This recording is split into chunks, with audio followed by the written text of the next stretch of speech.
Chapter 355. It was a winter afternoon and the sun was shining brightly. Four cats were lying side by side on a wooden bench beside the withered lawn of the eastern courtyard. The four cats were all in the same position. They were lying on the wooden bench, basking in the sun with their paws tucked in and their eyes squinted. At first, Jingtan would not keep his paws tucked in like this because he looked like a cat. Jingtan felt a little uncomfortable. But when he saw the cats around him kicking their paws, he unconsciously followed suit. It was quite warm and not tiring to keep his paws tucked in like this. The weather was just right for him to keep his paws tucked in like this. Habit was a very scary thing.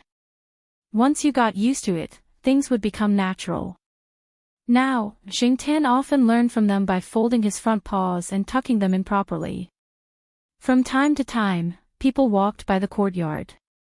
They were not surprised to see the four cats on the wooden bench. They just smiled.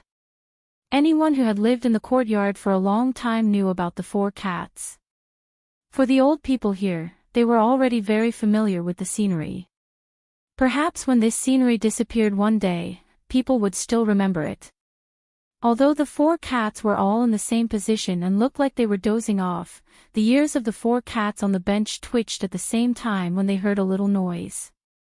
Jingtan did not know what the other three cats were thinking. He just felt that the sun was too bright and squinted his eyes to think about things. Jingtan had not turned on his mobile phone for a week. The mobile phone that Lu Ba gave him was locked in the drawer of the old wooden table in the tile-roofed house. He had not touched it since then. Moreover, he had decided not to touch these two mobile phones for a long time unless there was something special. Although he wanted to use his mobile phone to send messages to the Zhao family, it seemed that he should not do so now. The old tile-roofed house would not be demolished for a while. If it was going to be demolished, a notice would be posted in advance. Jingtan was not worried about this place being demolished. Even if he did not go there every day, as long as he went out for a walk, he would know that his mobile phone was still there. As for other things, Jingtan did not want to care about them. Cooperation. Let's talk about it when we want to work together. Jingtan had already deleted all the text messages and call records of the original old mobile phone. Although Jingtan knew that professionals could also get a lot of information from it, there was no other way. Fortunately, the probability of being discovered by professionals was very small. If it was discovered, he could only ask Liu Ba for help. As long as Liu Ba didn't say anything, who would know that the real owner of the mobile phone was actually a cat? The reason why Jingtan didn't reject Liu Ba's suggestion immediately and still kept the mobile phone was that he had a backup plan in case something really happened. He could use the mobile phone to ask for help. Jingtan believed in Liu Ba's capabilities. After a week, Liu Ba didn't appear again. It was unknown if she was busy with a new task. While he was thinking, Jingtan heard the owner of Sahara shouting again from the family building. Opening his eyes, Jingtan soon saw Sahara running out like a wild horse. The more the people behind him shouted, the faster he ran. Seeing that the dog had run out of the courtyard, Sahara's owner, Wanning, panted and stopped running. Seeing the four cats lying on the wooden chair, he slowly walked over and complained as he walked. "Damn it, isn't it just a bath? It's like he's treating an enemy." Sahara didn't dislike bathing in the summer and sometimes liked to flush the pipes. However, in the winter, it had a different attitude. When it heard the word bath, it would run away. When it was locked up at home, Wanning could still block it in a corner and drag it to the bathroom. However, today, he was unlucky and let it run away. Today, Wanning happened to have nothing to do in the afternoon. When he came home, he saw that Sahara hadn't bathed in a long time, so he planned to give it a bath. At that time, Sahara was happily chewing on the dog food in its bowl and didn't notice Ruan Ying's actions of taking shower gel and bathing tools. Unfortunately, Ruan Ying's grandfather came back at that time. An old professor who had a good relationship with Ruan Ying's grandfather, academician Ruan, came over. When he saw Ruan Ying's gloves and tools, he said, "Ruan Ying, are you going to give Sahara a bath?" Almost in the next moment, Sahara squeezed out like a gust of wind through the gap of the door that wasn't closed yet. It didn't even care about the unfinished dog food. There was also a teacher downstairs who had just come back from outside. He opened the door and let Sahara escape. Because he knew that Sahara hated bathing when it was cold, Ruan Ying's movements were very quiet. He was afraid that he would make a sound in advance and let Sahara know. Many cats and dogs would react to certain sounds and words. In the courtyard, there was a Pekingese that hated bathing regardless of whether it was winter or summer. When it heard the sound of its special bathtub, it would immediately hide in its nest with its tail between its legs. No matter how its owner threatened or tempted it, it wouldn't go over. Every time, it would be carried out of its nest and put into the bathtub to be washed. Once Sahara ran away, it definitely wouldn't be able to catch up in a short period of time. Therefore, Ruan Ying didn't plan to chase after it directly. That would tire him to death. When that stupid dog was hungry, it would naturally come back. Under normal circumstances, Sahara wouldn't run out of the school and would hide in the school grounds. There was no need to worry. Ruan Ying looked at the 4 cats on the wooden chair and thought that Sahara wasn't as obedient as other cats. His gaze finally landed on Jingtan and said, "Black Charcoal, when you go out to play, if you see Sahara, give it 2 slaps on my behalf. It's getting more and more disobedient. F***ck, it's too good at tormenting people." Ruan Ying was just saying this. He did not expect Jingtan to understand. Many pet owners would talk to their pets like this. It was just a habit. He did not think that his pets would understand much. It was just like how many old people in the compound would tease Jingtan and the other cats when they saw them, just like how they would tease a child. After Ruan Ying left, Jingtan lay down on the wooden chair for a while. When the sun wasn't very strong at 3 or 4 o'clock, it would be a bit cold to continue squatting. Huang and the sheriff also planned to go to the forest to look for something fun to do. Both of them had short fur, but Depang's fat body was more resistant to the cold. It could maintain the same posture until the sun set. No matter how the north wind blew, it was unwavering. This endurance was probably developed from squatting instant noodles. Just like that, Depang continued to nap on the wooden chair. Huang and the sheriff went to look for some fun, and Jingtan went out to the courtyard to take a walk. While taking a walk, Jingtan saw Sahara. That guy was sniffing around a row of parked bicycles. Then, it looked around and walked to the side of a bicycle. It raised one of its hind legs and started to pee at the bicycle. Jingtan, after Sahara finished peeing, it even scratched its hind legs twice. It seemed to be very happy and proud. Unfortunately, its pride didn't last long. 2 male students walked over. After seeing it, one of them immediately showed anger. F***ck. That dog came to pee again. It's staring at me, isn't it? Again. Jingtan was puzzled. Although Sahara had a bit of a bad taste and liked to play pranks, it usually wouldn't pee everywhere when it came out. Besides, it rarely ran out by itself. Most of the time, it was let out by someone. How could it pee in front of Ruan Ying and the rest? Was it looking for a beating? No wonder Ruan Ying said that this guy was becoming more and more disobedient. When she said that, Ruan Ying looked like she was gnashing her teeth. The owner of the bicycle ran over. Sahara quickly ran away when it saw people. It was different from when it ran away immediately after doing something bad. This guy ran a few steps and turned around to roar at the 2 people. When it saw them chasing after it, it ran again. When it ran a little further, it roared at them again. Was this a feud? Otherwise, Sahara wouldn't attract hatred for no reason, right? Jing Tan lay on a tree and looked at the two people who were cursing but couldn't catch up to Sahara. He then looked at Sahara, who was standing 100 meters away and looking at them without running. Jing Tan wondered if he should go over and take Sahara away. Then, he heard the two people talking in a low voice. "Hey, do you think it's because it saw us last time that it's been staring at us?" One of them said. "That can't be. Isn't it just a dog? How could it know about this? Besides, the bicycle we stole wasn't even its. Why would it care about other people's business?" The other person took out a pack of tissues and was about to wipe it, but when he saw the wet wheels and even the pedals, he frowned in disgust. He put the tissues back into his bag and kicked the bicycle. "I don't want this bicycle anymore. I'll just sell it when the time comes. It's not worth much anyway." Jing Tan listened to their conversation. When someone walked past them, they didn't say anything. When someone walked past them, they continued talking. Although their voices were very low, Jing Tan could still hear them with his hearing. So they were stealing a bicycle. Sahara probably saw them stealing a bicycle previously. He was wondering why Sahara's attitude was so bad.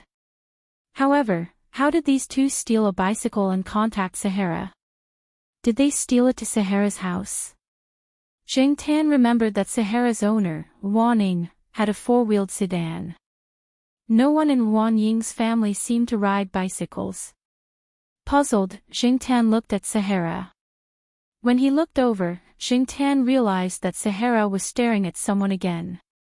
It was a female student who looked quite gentle. She was riding a bicycle, but Sahara ran over and pushed her and her bicycle, causing the girl to scream in fright. The two people who were discussing when to sell the bicycle heard the commotion. After cursing, they ran over. On the other side, there were also enthusiastic students who began to help comfort the female student who had fallen. They also had the intention of surrounding Sahara. Jing Tan saw that something was wrong and quickly ran over. Sahara was also smart. When it saw that there were more people, it turned around and ran. This time, it didn't even stop. The surrounding students were clamoring to find the dog's owner and hold him accountable. Many people agreed and even said that they would post this matter on the school forum, warning everyone to be careful of this dog in the future. Who knows, this dog might have contracted rabies or something. There were also people who seemed to recognize Sahara. After all, Sahara had been in school for more than 5 years. It was about the same time as Jing Tan had been here. Some students who often walked here could also recognize it. They knew that it was raised by a teacher in school, but they couldn't tell whose family it was. However, there were also people who might know. When Jing Tan left, those people were still discussing it. Jing Tan chased after Sahara until he reached the corner of the courtyard. Sahara hid behind a few trees. When Jing Tan chased over, that guy was still peeking his head out. When he saw that it was only Jing Tan coming over, his courage immediately returned. He even wagged his tail happily. It was unknown whether he was happy to see Jing Tan or proud of what he had just done. Jing Tan wanted to slap that dog's face a few times when he saw it. What was the use of hiding there? This guy didn't even know that he had caused trouble for his owner. Chapter 356. Sahara held grudges. Usually, Sahara seemed to be easy to get along with and played with many children in the courtyard. However, once it remembered someone, it would probably remember that person for a long time. This was the experience that Jing Tan had in the 5 years that he had known Sahara. Based on the current situation, those people had somehow provoked Sahara. Many animals had a deep impression of people, not only from their appearance, but also from their voice and smell. No matter what, Sahara remembered those 3 people. Jing Tan was not Sahara, and she did not understand dog language.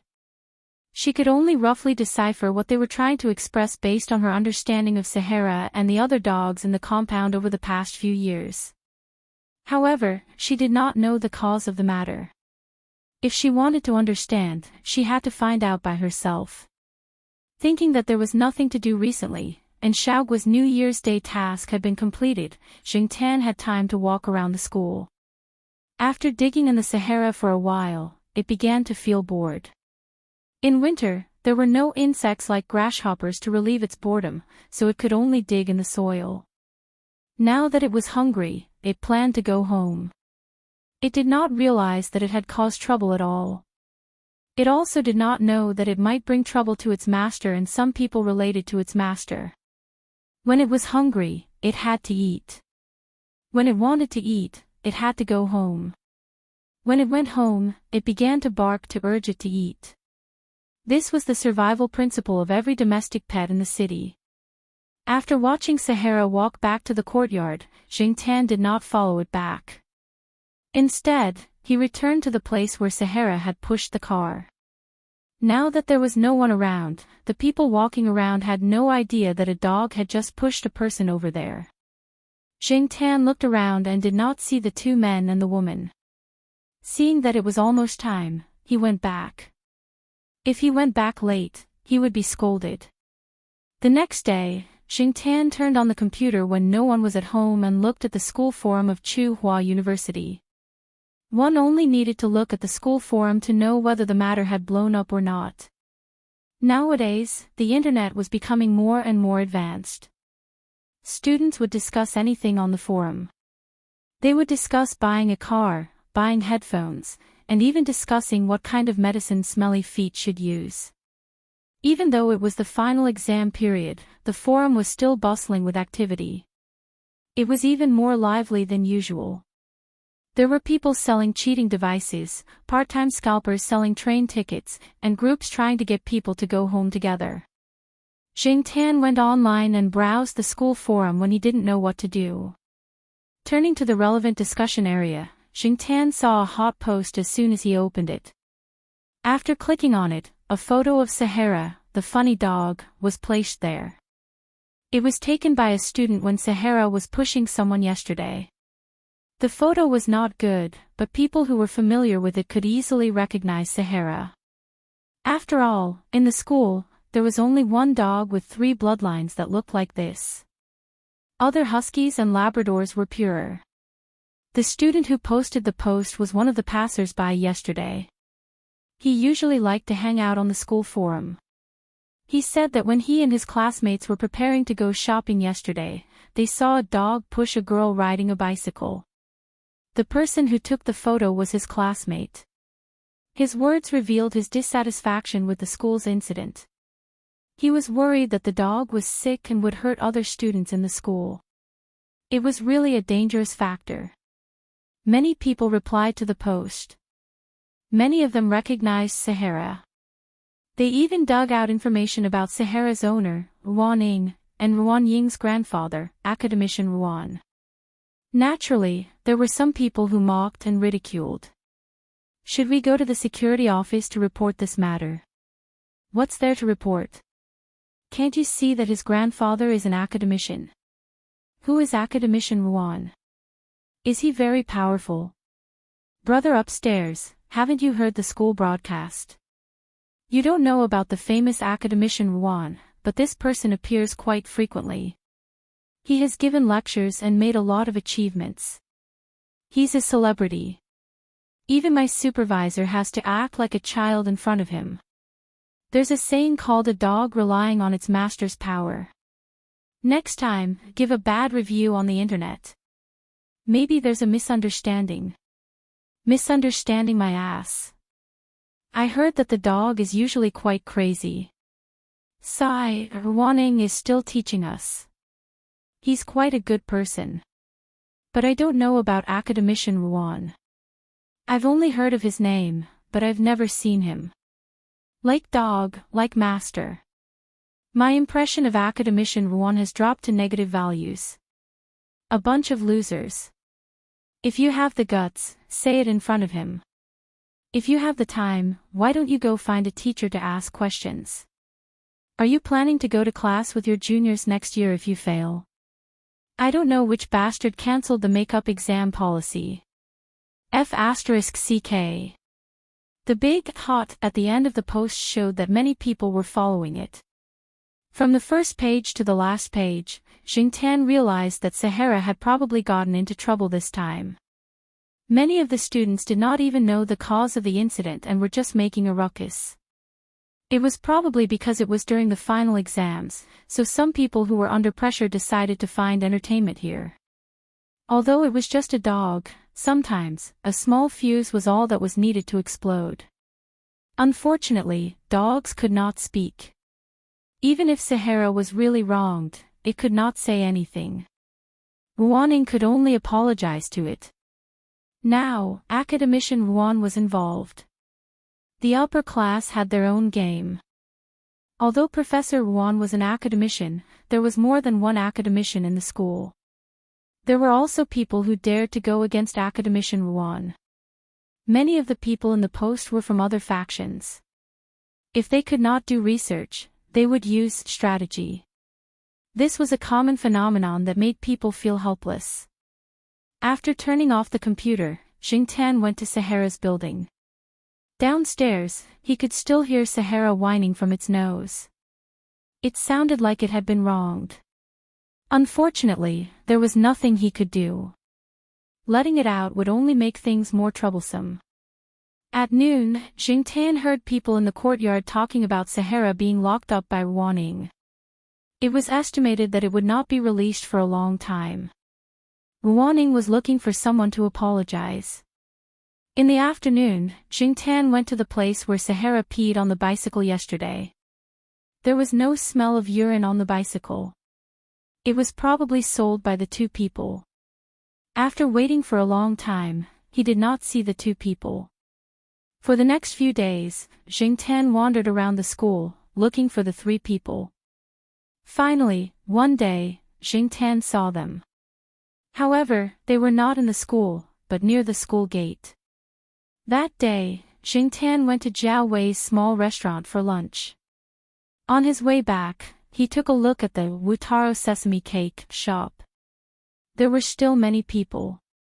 Although it was past lunchtime and the line was not very long, there were still 7 or 8 people in the line. A female student carrying a backpack rode her bike to the biscuit shop and stopped by a tree. She probably felt that it was too troublesome to lock her bike. Buying biscuits wouldn't take too much time, so she didn't lock her bike. She parked her bike there and walked towards the biscuit shop. When it was her turn to line up at the biscuit shop, Jingtian saw a person walk to the spot where the female student had parked her bike. He calmly pushed the bike away and rode away. Jingtian was stunned. However, when others saw this scene, they would not have any other thoughts. It was too natural. However, when the female student came back with the sesame cake and did not see her bicycle and shouted, "Where's my bicycle?" Jingtian knew that there was something wrong with her. The person who rode away was the female student who had pushed the bicycle with Sahara that day. Nearby, Jingtian also saw another face. It was the owner of the bicycle that Sahara had peed on that day. Jingtian did not have time to think too much. Jingtian could no longer see the female student riding the bicycle. The pedestrians and cars blocked his view. However, Jingtian could still follow the other person. The man was riding an old bicycle that looked a little shabby.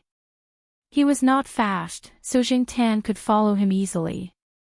The man did not ride into the school. Instead, he rode in the direction away from the school. Jingtian hesitated for a moment. After all, he did not know where the two people were going. However, Jingtian did not think too much about it and continued to follow. Riding a bicycle would not take them far. Besides, if it was really too far, Jingtian would not continue to chase. Fortunately, the man did not ride far. After following for about 2 or 3 minutes, they arrived at a bicycle shop. This shop repaired bicycles and sold new and used bicycles. The shop was estimated to be about 50 square meters. It was filled with bicycles. The repair shop had a simple shed built outside. 2 students were there to pump air, and another student was pushing a bicycle to repair the chain. Inside the shop, a man in his 40s was sitting on a velvet chair and playing with his phone. When he saw the person who came, he did not say anything. He just tilted his head slightly. One look, one small movement. They both understood each other. Zheng Tan watched the man push the bicycle into the alley next to the shop. Zheng Tan followed him. Without a cat tag, no one would suspect that it was a cat. People who saw it would just think that it was someone's pet. Zheng Tan did not come out when the trouble in the Sahara Desert happened that day, so they did not see him. Therefore, when the person walking in front turned around and saw Zheng Tan, he did not think much of it. There was a small courtyard behind the shop with a 2-meter-high wall. The man opened the backyard door and pushed the bicycle in. Zheng Tan walked to the corner, jumped on the wall, and looked inside. There were 4 people standing in the courtyard, 3 men and 1 woman. They were about the same age and were talking and laughing. Zheng Tan had seen 3 of them on the day of the trouble in the Sahara Desert. The other person was unfamiliar and looked like a student. He did not dye his hair yellow and did not wear non-mainstream clothes. At first glance, no one would think bad of him. There were 2 bicycles parked in the courtyard. One of them was the one that the female student rode. The person that Zheng Tan had not seen before was wearing a blue uniform. There were tools next to him. He planned to redo the bicycle, grind off the original paint, and spray new paint. Looking at the posture of these people, he knew that they had been doing this for more than a month or 2. They were familiar with it. Judging by the calm look of the woman who had ridden someone else's bicycle, he knew that she had done this kind of thing often. She looked like a quiet girl. When the Sahara Desert pushed her down with the bicycle that day, she had attracted a lot of sympathy. But who knew that she would do such a thing? None of these people looked like they had done bad things, but that was the truth. These people had stolen a bicycle and probably provoked the Sahara Desert. The Sahara Desert was watching them, but the method was wrong. It could not speak, could not explain, and no one helped it. It was useless to just know that these people had stolen a bicycle. The other party had more people and more mouths, so they could defend themselves. In contrast, the Sahara Desert could be beaten to a pulp in an instant. It could only be locked at home and whimper. Zheng Tan actually wanted to pull out all the valves in the shop to piss them off, but now was not the right time. It would be easy to alert the enemy.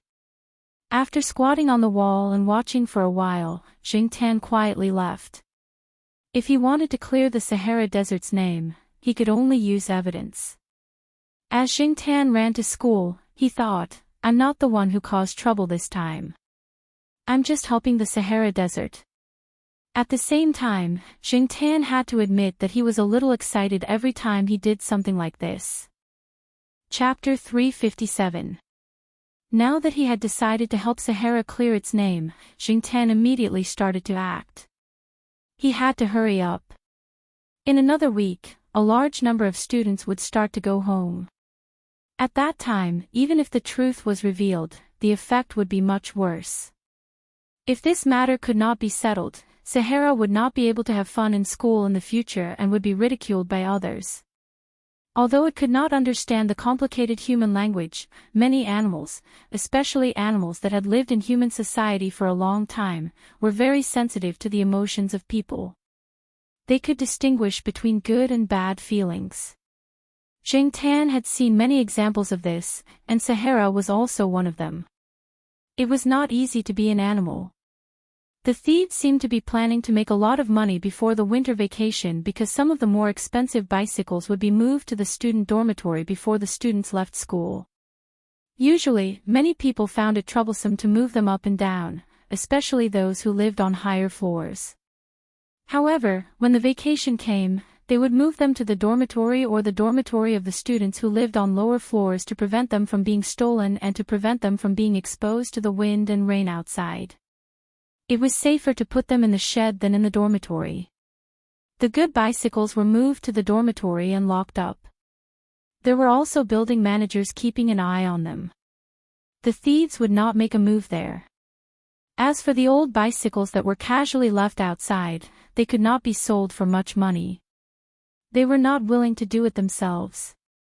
Therefore, they would make more money during this period. Jing Tan was not a professional in this field. In addition, he was still in this state, so the methods he could use were limited. The most powerful evidence was photos and videos. However, Jing Tan could not install a camera or a bug here. He did not have the ability to do so without equipment. However, he could still secretly take a few photos. When it came to taking photos, it seemed that the only tool that he could use was his mobile phone. Jing Tan came to the old tiled housing area and squatted in front of the old wooden table. He looked at the open drawer and pondered. There were 2 mobile phones in the drawer. One was the one he used to use, and the other was left behind by Lu Ba. He thought that he would not need to use it for a long time. Now, it seemed that he really had to use it. After giving it some thought, Jing Tan decided to install the new SIM card as well. After the battery was installed, the phone was turned on. There were several applications that Jing Tan didn't know the functions of. He tried the camera and found that the shooting function was not bad. Even if it couldn't compare to the mobile phones of 4 years later, it was still very good compared to other mobile phones of the same time period. Electronic products were being updated too quickly. 2 years ago, 3,000 to 5,000 were now available for a few hundred yuan. Jing Tan's old phone had been considered a high-end phone back then, but now it could no longer keep up with the pace. As someone who had been through this before, Jing Tan knew that even if he had a new phone now, it would soon be eliminated by Lu Ba. Advancing with the times was nothing more than that. Fortunately, Jing Tan didn't have many requirements now, as long as he could make calls, send text messages, and take pictures. The old phone's pixels weren't good enough, so he could only use the 680. During the day, Jing Tan did not dare to come openly, so he could only wait until nighttime. Jing Tan didn't know the names of the 4 people. When they called each other, they didn't call each other by their full names. He also didn't know which school they were from. What he was sure of was that the 4 of them were students of Tsinghua University. On the way back to school, Jing Tan saw the old car that had been urinated on by Sahara. An unfamiliar student was riding the car and chatting with his classmates. When he arrived at the school gate, he parked the car in a shed near the school gate. "Can't you ride it out?" "Why did you park it here?" the person riding the old car said. "Brother, it doesn't matter where you park your old car, but I can't afford to lose mine. I heard that it's not safe outside the school, so it's better to park it on campus." The person riding the old car parked it and locked it. "Last month, my girlfriend's folding car that she bought not long ago was stolen. When she bought the car, she specially bought an 80s lock. She didn't buy the 30s or 50s lock. Wasn't it stolen? It was parked near a restaurant outside, but it hasn't been found yet. It's better to park in places with cameras. The chances of it being stolen are lower." The person pointed at the camera not far away. "I think it's better to buy an old car. Look at mine. I just bought it. It's only 50 renminbi. I'm not afraid of it being stolen. Even if it's stolen, I won't feel bad. It's already good enough for this old car to be worth 30 renminbi. 50 renminbi. Did you get scammed? Where did you buy it?" "It's from the horse racing shop not far away. But they said they just changed the brakes. They even have a lock and key. Changing a wire for the brakes only costs 1 or 2 RMB at the repair shop on campus. The cost is even lower. As for the lock and key, who doesn't bring a lock and key?" After the 2 people walked away, Jing Tan approached the old car. There was still the smell of dog urine on the wheels. It was not easy to smell, so it should have been washed. The car was not repainted. Those people probably thought it was too troublesome. As for the horse racing shop that the student mentioned, it was the shop that Jing Tan was watching. It was the place where the thieves disposed of the car. After dinner, Jingtan put on his vest and went out. He went to the old tile-roofed housing area to install his phone. Then, he walked to the horse racing shop. No one noticed Jingtan at night. It was not easy to see through the black vest. No one would stare at a cat in the middle of the night. When he arrived at the horse racing shop, the shop was not closed yet. There were a few people sitting in the shop. Other than the shop owner that he saw during the day, Jingtan did not recognize the others. The 4 students who stole the car were not there. Jingtan entered the alley next to the shop and jumped onto the wall at the back of the shop. There were a few bicycles parked in the yard. Because they had been painted during the day, there was still some smell. The woman's bicycle that was lost in front of the shop had been changed. The original paint was worn off, and a new paint was sprayed with a different color. For many people who lost their cars, their first thought was to see if it was the same color as their car. After the new paint, it would not be so easy for the owner to see it. The yard was very quiet. There were a lot of goods and parts piled up at the back door of the shop. No one was at the back door. The back door was closed. Probably because the front door was locked, no one would care about the back door. Jingtan listened to the surrounding movements. After confirming that no one was nearby, he took out his phone and took pictures. If he wanted to take pictures at night, he had to use the flash. Jingtan was afraid that the flash would attract attention. Therefore, after taking a picture, he carefully paid attention to the surroundings. Other than the horse racing shop, he also paid attention to the surrounding residential houses and shops. After confirming that there was no abnormal movement, he continued to take a second picture. The people in the shop were playing cards. No one would have thought that at this time, there was a cat secretly taking pictures with a phone in their backyard. After taking a few key pictures, Jingtan jumped onto the courtyard wall and looked around. Jingtan planned to take a few more pictures during the day. However, it was not convenient for him to take his phone during the day. Therefore, he planned to hide his phone around tonight.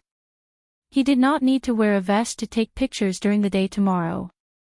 The balcony on the second floor of the shop was relatively narrow. There were some things that had not been touched for a long time. The door at the back of the second floor was also closed. Looking at the marks on the door, it seemed that it was rarely opened. Jingtan jumped onto the balcony on the second floor and carefully cleared the messy things. In this way, the things on the side could block the view of the other residents on both sides. There was a gap between 2 boxes near the railing, which made it convenient for Jingtan to take pictures secretly and was not easy to be discovered by the people below. After trying it, Jingtan was quite satisfied. When he felt that it was enough, he put down the phone and went home directly. The phone that Lu Ba gave him had a lock function. If the correct password was not entered 3 times, it would be turned off directly and the data inside would be erased. This phone was indeed safer than other phones. It specialized in this kind of thing and was not afraid of being discovered. It would not rain tomorrow. If there was rain or snow, the 4 people would not leave the car outside. After all, this was the car that they wanted to sell. The next day, Jingtan did not go out immediately. Instead, he secretly went online to read the discussion about the Sahara incident on the school forum. The hot post was still there. In addition, there were posts about wanting apologizing to the students in the school. Some students even asked wanting to take the Sahara to the veterinary hospital for a checkup.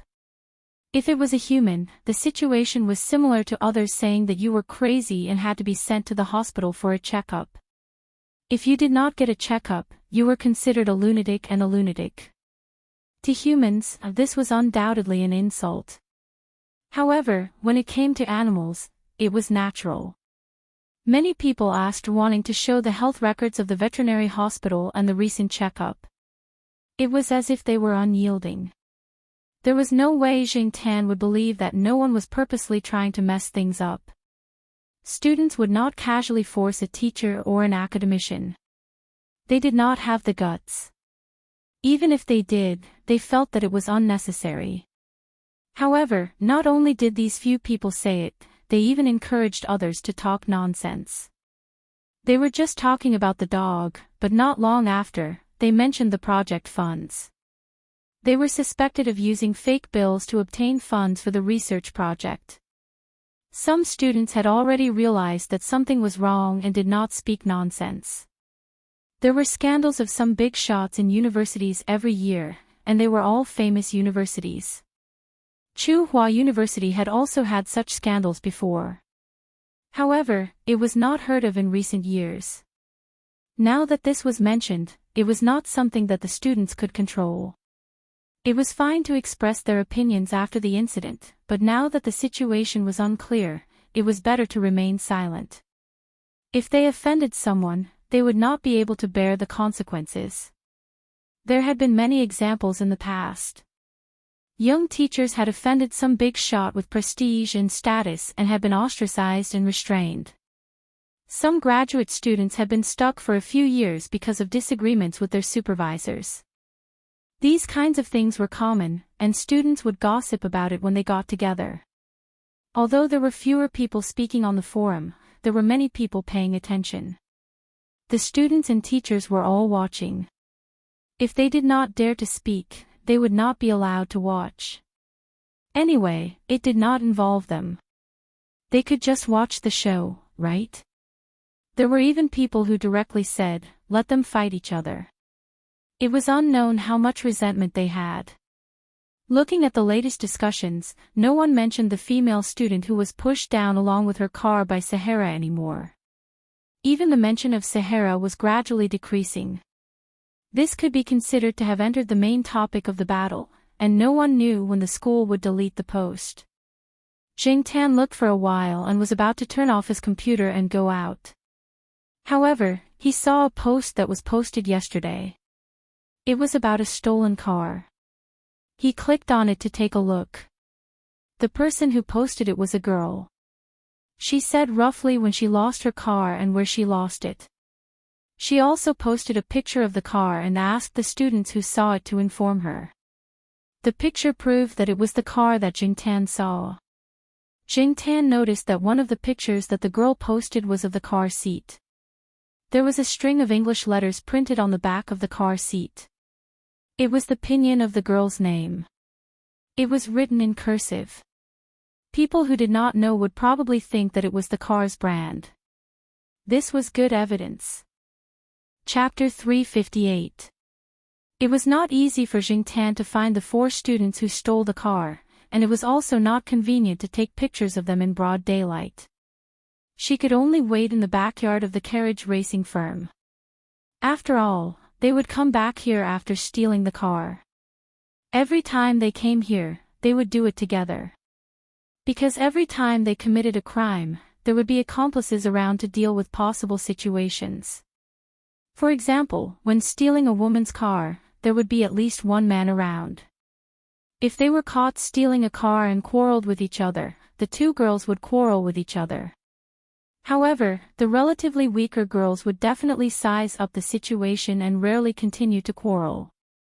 When the man's car was stolen, the girl must have been around as well. If the car thief and the owner got into a fight, the gentle-looking girl student might be able to stop the fight. After all, most men wouldn't hit a girl. Moreover, the people here were all students, and their temperament was relatively simple. Many of them were not so bold. Most of them had the attitude of keeping the peace, which encouraged the arrogance of these people. Jing Tan came to the back of the shop, jumped over the courtyard wall, and climbed over the second-floor balcony. The gray and inconspicuous mobile phone was lying there.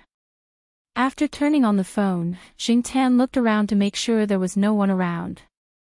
Then he took the phone and went downstairs to find the car stolen by the girl who posted the post.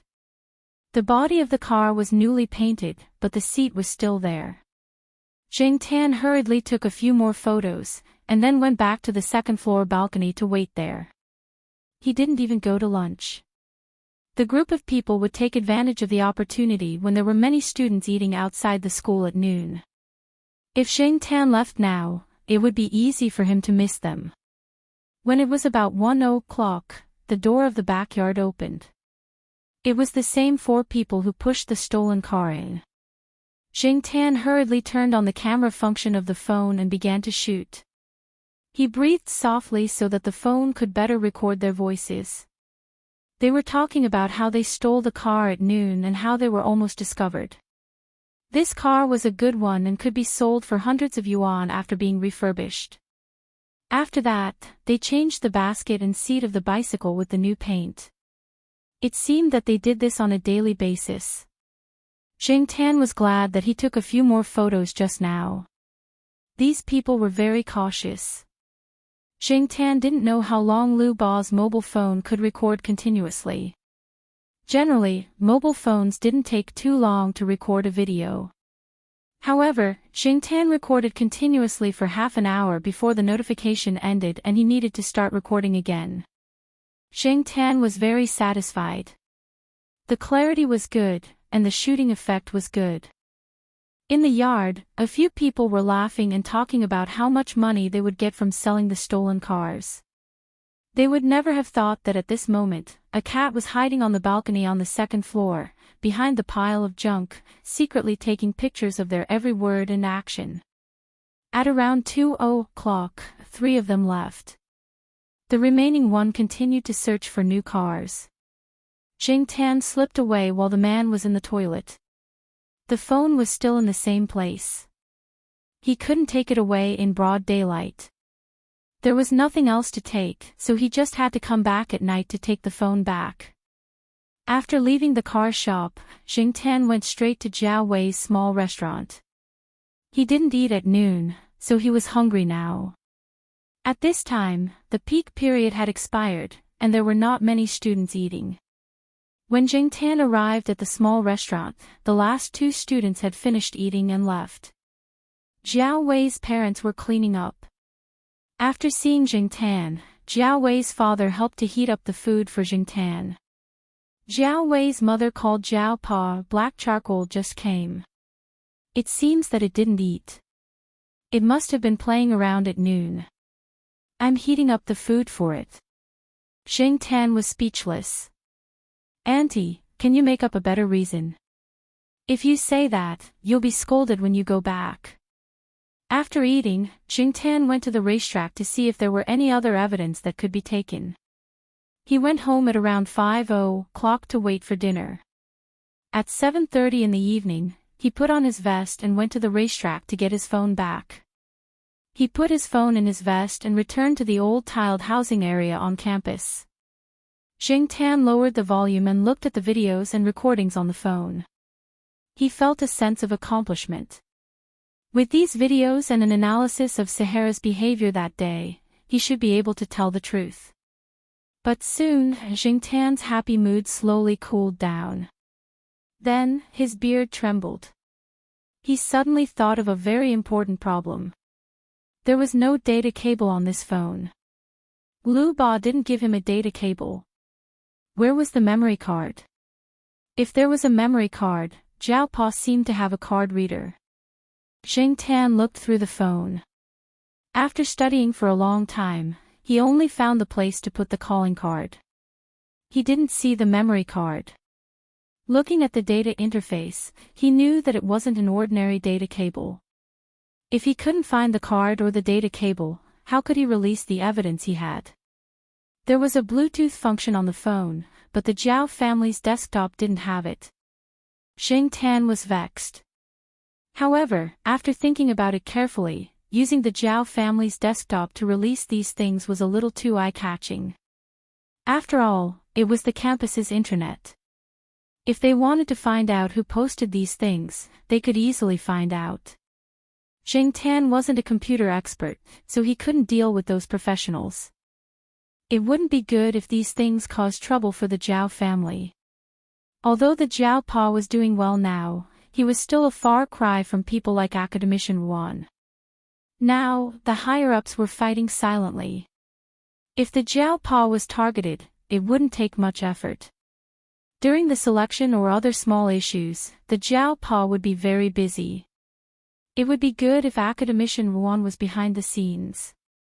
Unfortunately, some trouble was inevitable. The Jiao Pa had his own plans and pace. Jing Tan couldn't interfere with the Jiao Pa's plans. This matter was handled by Jing Tan himself. It had nothing to do with the Jiao Pa. What should he do? Jing Tan stared at the mobile phone that was playing the video in a low voice. He thought about it and decided to let Lu Ba handle this kind of thing. Did Lu Ba expect today's problem when she left the mobile phone to him? It was too tiring to deal with people with high IQ and flexible minds like them. Jing Tan sighed in his heart. No matter what, since he had been busy for so long, there was no reason to give up now. Jing Tan sent a text message to Lu Ba. Lu Ba replied very quickly. He was not in the city and was busy with an order. However, he asked Jing Tan to send the video directly to him using a software installed on his mobile phone. Lu Ba, who was out of the province, could download the video sent by Jing Tan and post it on Tsinghua University's campus forum according to Jing Tan's expectations. Jing Tan had never seen that software before. Even before he turned into a cat, he had never seen or heard of it. However, since Lu Ba said that it was okay and that it was safe, Jing Tan had no other choice but to send it directly. While sending the video, Jing Tan was thinking about how much it would cost based on the amount of data. However, he could continue to send messages after sending the video. He did not receive any notification that he owed money. Jing Tan did not care much about it. If something happened, Lu Ba would take care of it. After uploading the video, Jing Tan also edited some relevant information for Lu Ba. Lu Ba said that it would be done tonight. However, Jing Tan could not go online tonight. He could only wait until tomorrow morning to see how things went. As for the data cable, Lu Ba could not do anything now. It only told Jing Tan where the memory card was. This was not an all-in-one phone. It was installed with a memory card. However, it was hidden, so Jing Tan did not find it. According to Lu Ba's instructions, Jing Tan spent some effort to find it. His claws were not flexible, so it was not convenient for him to play with the phone. Fortunately, he found the place in the end. Lu Ba told Jing Tan not to use it casually. If he needed help, he could ask for it directly. Jing Tan thought about it and agreed. With his rubbish technology, he should not waste his time. After arranging everything, Jing Tan turned off the phone and went back. He broke the battery of the new phone and brought it back. He would use Jiao Ma's all-purpose charger at home tomorrow. Fortunately, the battery could be used in this way. Otherwise, it would be useless if there was only a phone without a data cable or a charger. On the other side, after sending the message and downloading the video, Lu Ba suddenly realized that it did not seem to treat the other party as a cat. It felt like it was chatting with a familiar friend. For example, it felt like it was chatting with a gold tortoise. Lu Ba shook its head with a smile and continued to do its own thing. As long as it did not harm its own interests, it would have more friends and more helpers. From the messages Jing Tan sent to it, Lu Ba sorted out an article. It inserted many pictures and embedded a few video links. Even if someone deleted the post, they could go to the video website to watch it. The videos posted on the video website could not be deleted easily. In addition, Lu Ba asked the gold tortoise to investigate the carriage racing company. Soon, there was relevant information, and Lu Ba put it in the article. After clicking on the post, Lu Ba thought that Tsinghua University would be lively again. Unfortunately, no one would think of a cat. Lu Ba was excited. It looked through the recent posts on Tsinghua University's forum and grinned. It seemed to be fun. It was waiting to watch the show. The next day, the students of Tsinghua University went crazy.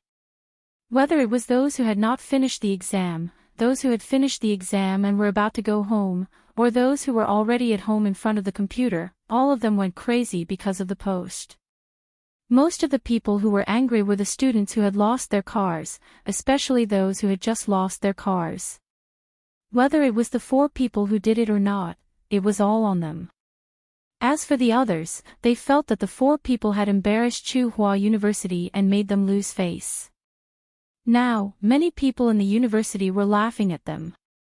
This person with the ID of HT posted a detailed description of the campus car theft gang and the horse racing company.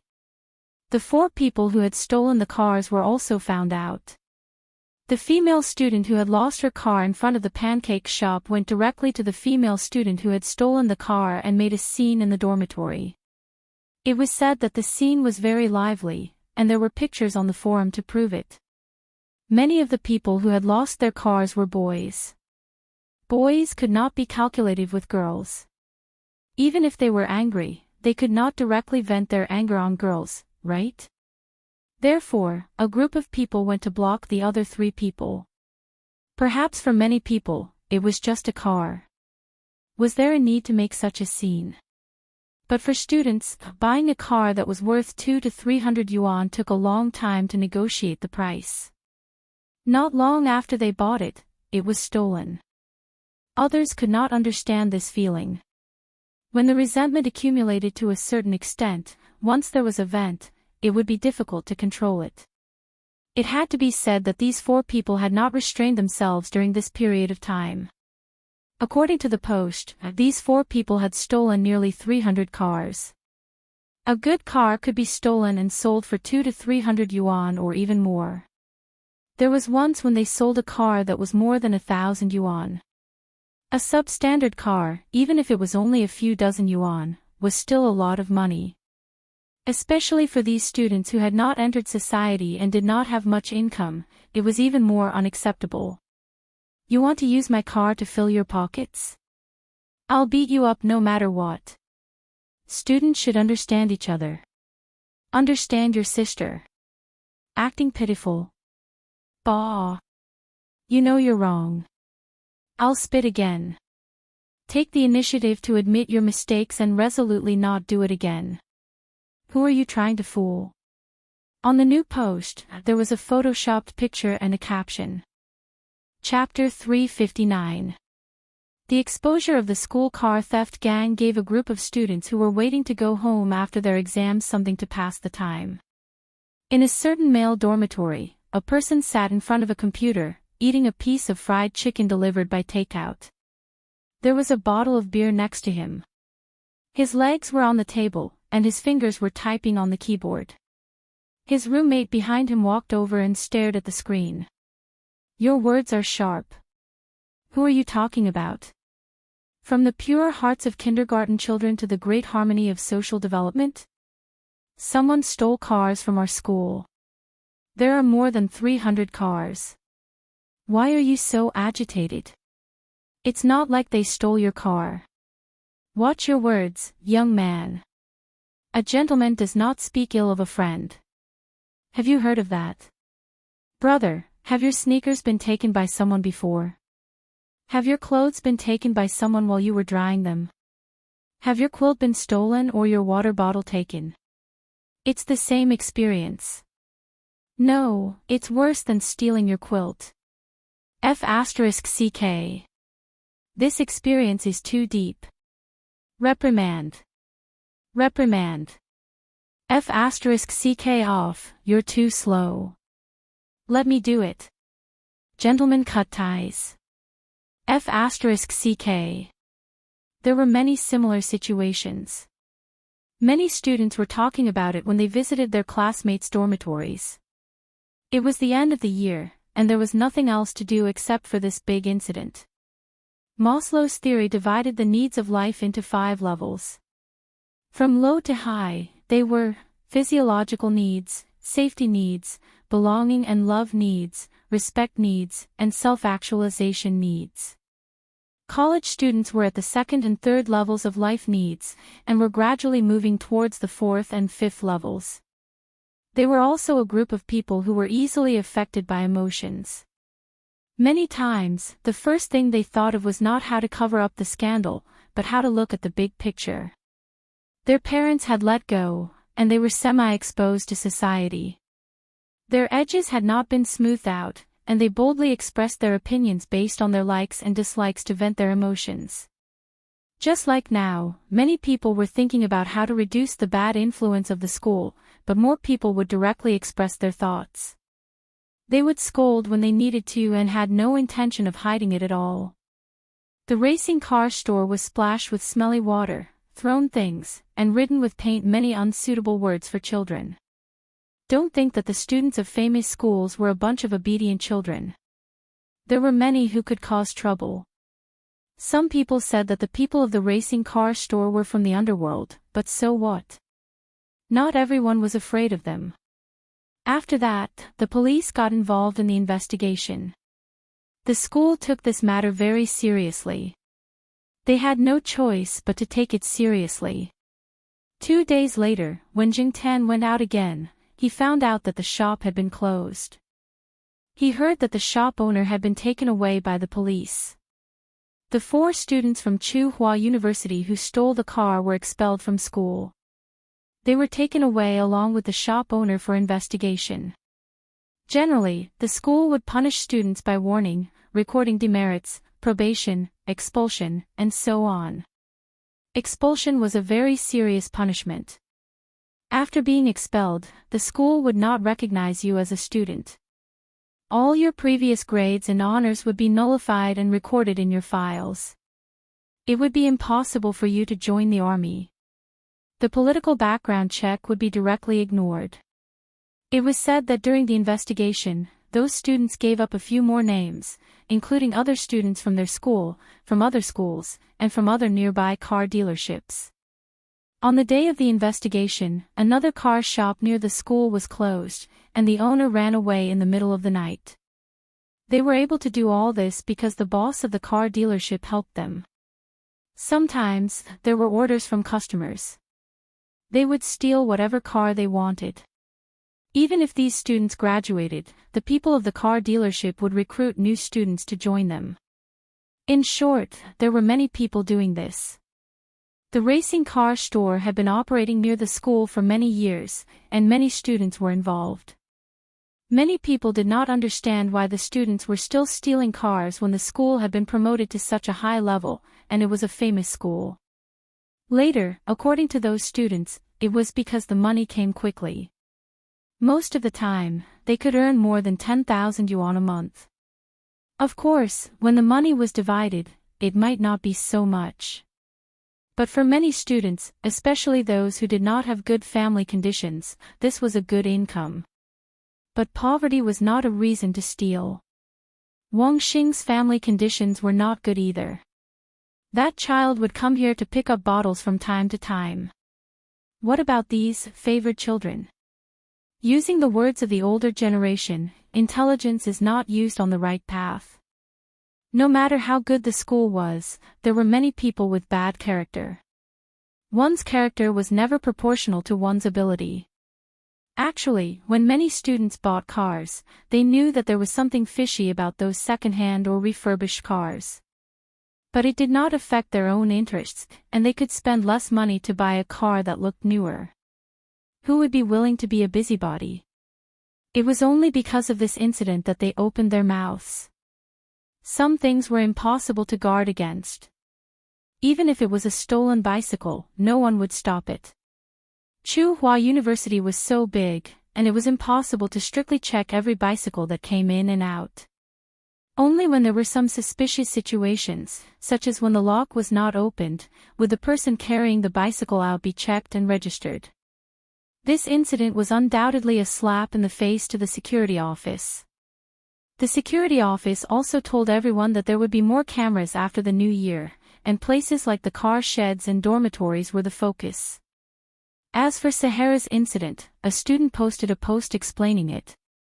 He had already returned home and did not go online for a few days. He only found out when his classmate called him after the car theft incident.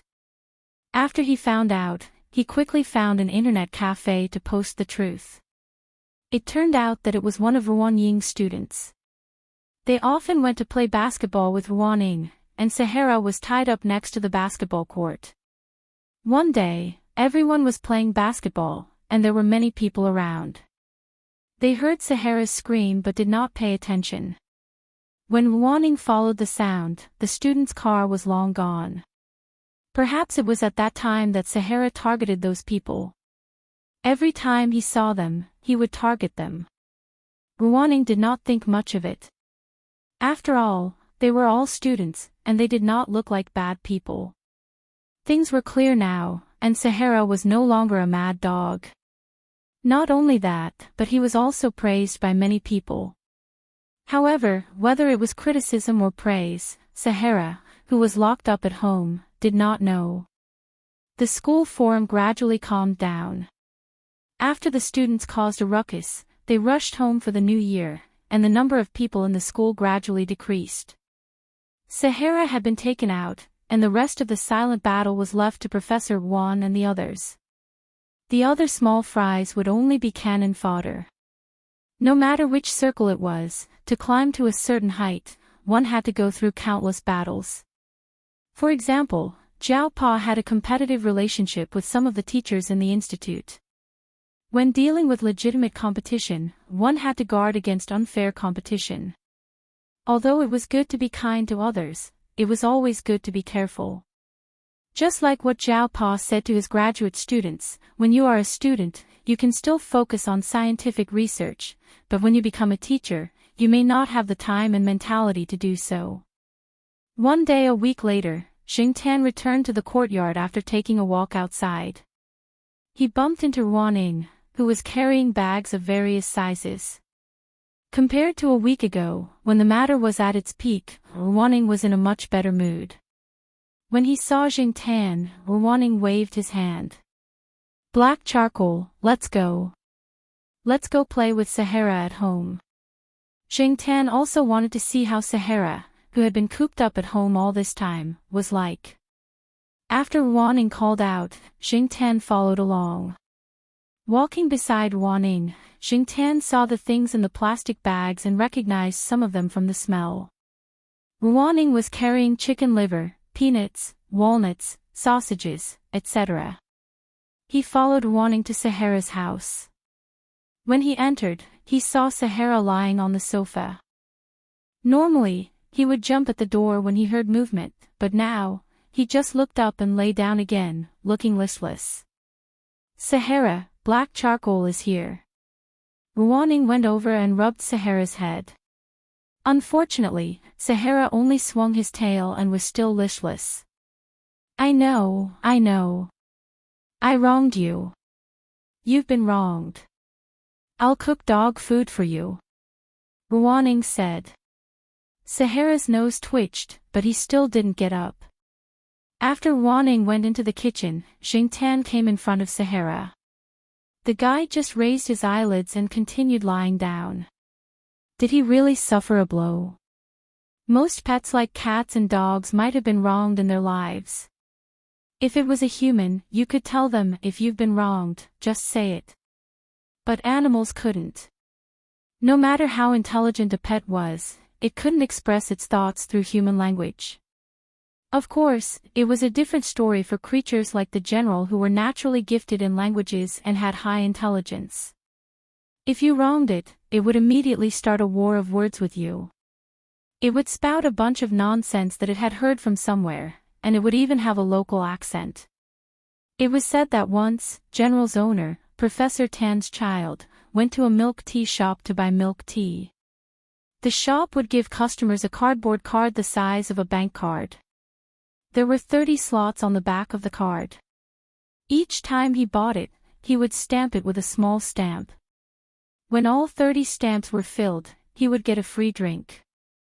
When General followed Professor Tan's child, he grabbed the card and flew to the cashier. He said to the cashier, "Here, stamp it." The cashier listened a few times but didn't understand what the bird was saying. She thought that General didn't speak properly. In the end, when Professor Tan's child went over to explain, she realized that the bird was speaking in a local dialect. "Did you say that it was unintentional?" Or was it showing off? Or was it showing off? Or was it playing cheap? Jing Tan was more convinced that the bird was playing cheap. From the very beginning, Jing Tan did not like the general because he could speak human language. Jing Tan, who used to be a real human, now possessed the inner qualities of a human. Not only could she not speak human language, she could not even meow like a cat. Among Jing Tan's cats and dogs, only the sheriff had good language talent and could meow at the dogs. The others couldn't. Cats meowed, dogs barked. Jing Tan didn't know how to meow at all. This was a rather depressing fact. Since she had not been driven crazy, Jing Tan felt that her mental endurance was still quite strong. He looked at Sahara, who was lying on the ground without roaring or rebelling.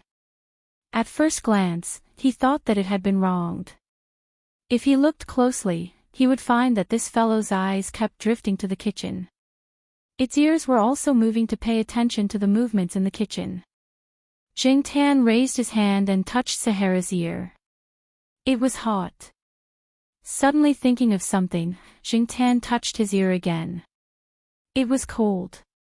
As he pondered the question of why a dog's ear was hot while a cat's ear was cold, Jing Tan noticed that Wanning had come out with a bowl of rice. Sahara, who had been listless just now, stood up and wagged its tail happily. Its mouth was moving. Not feeling wronged anymore? Wanning asked. Woof. Sahara jumped up and barked. Wanning placed the bowl in front of Sahara. Sahara didn't care about anything else and started eating. From the way its tail wagged, it was obvious that this fellow was in a good mood. A bowl of food, 2 sentences, a few pats, and a few strokes of its fur. It was immediately revived. Perhaps this was why many people liked dogs. Feeling wronged. Chapter 360. Just like the past few years, they went back to Jiao Pa's hometown for Chinese New Year. Compared to last year, Jing Tan finally gave out the highest red packet this year. Jiao Yuan still felt awkward when he received the red packet. Little Pomelo didn't say anything, but when Jing Tan returned home, he saw little Pomelo putting the red packet with the money into her piggy bank. There was still the red packet from last year in there. Only Jiao Yuan, little Pomelo, and Jiao Pa knew about Jing Tan's red packet. Jiao Ma didn't know about it, or she would scold her for a long time. After the Chinese New Year, everyone got busy. Some went to work, while others went to school. Jing Tan was also busy because someone came to him. Yang Yi was the middleman. The one who really came to Jing Tan was Li Wei. Li Wei wanted to take a set of photos with animals. It seemed like it was to promote animal protection. Before coming to Jing Tan, Li Wei had also taken photos with other animals. Although there were several animals, there was only one choice in the end. She chose a photo that was likely to be on the cover of a fashion magazine. This made Xiao Guo very excited. Although it had nothing to do with him, Jing Tan had signed a contract with his studio. He also had some responsibility, so he paid a lot of attention to this matter. There was a special photography team following Li Wei. They would follow Li Wei to different places to take photos because it was inconvenient for animals like Jing Tan to go out. Jing Tan was sent by Xiao Guo to Li Wei's studio in Chuhua City. There were several foreigners in the photography team, and they had to go through a few days of training before taking photos. Jing Tan didn't know if the animals that he had taken photos with Li Wei had also gone through this training. He only knew that Li Wei's company paid a lot of money this time, and there was also free training. Jing Tan didn't care. After all, to him, it was just a little boring.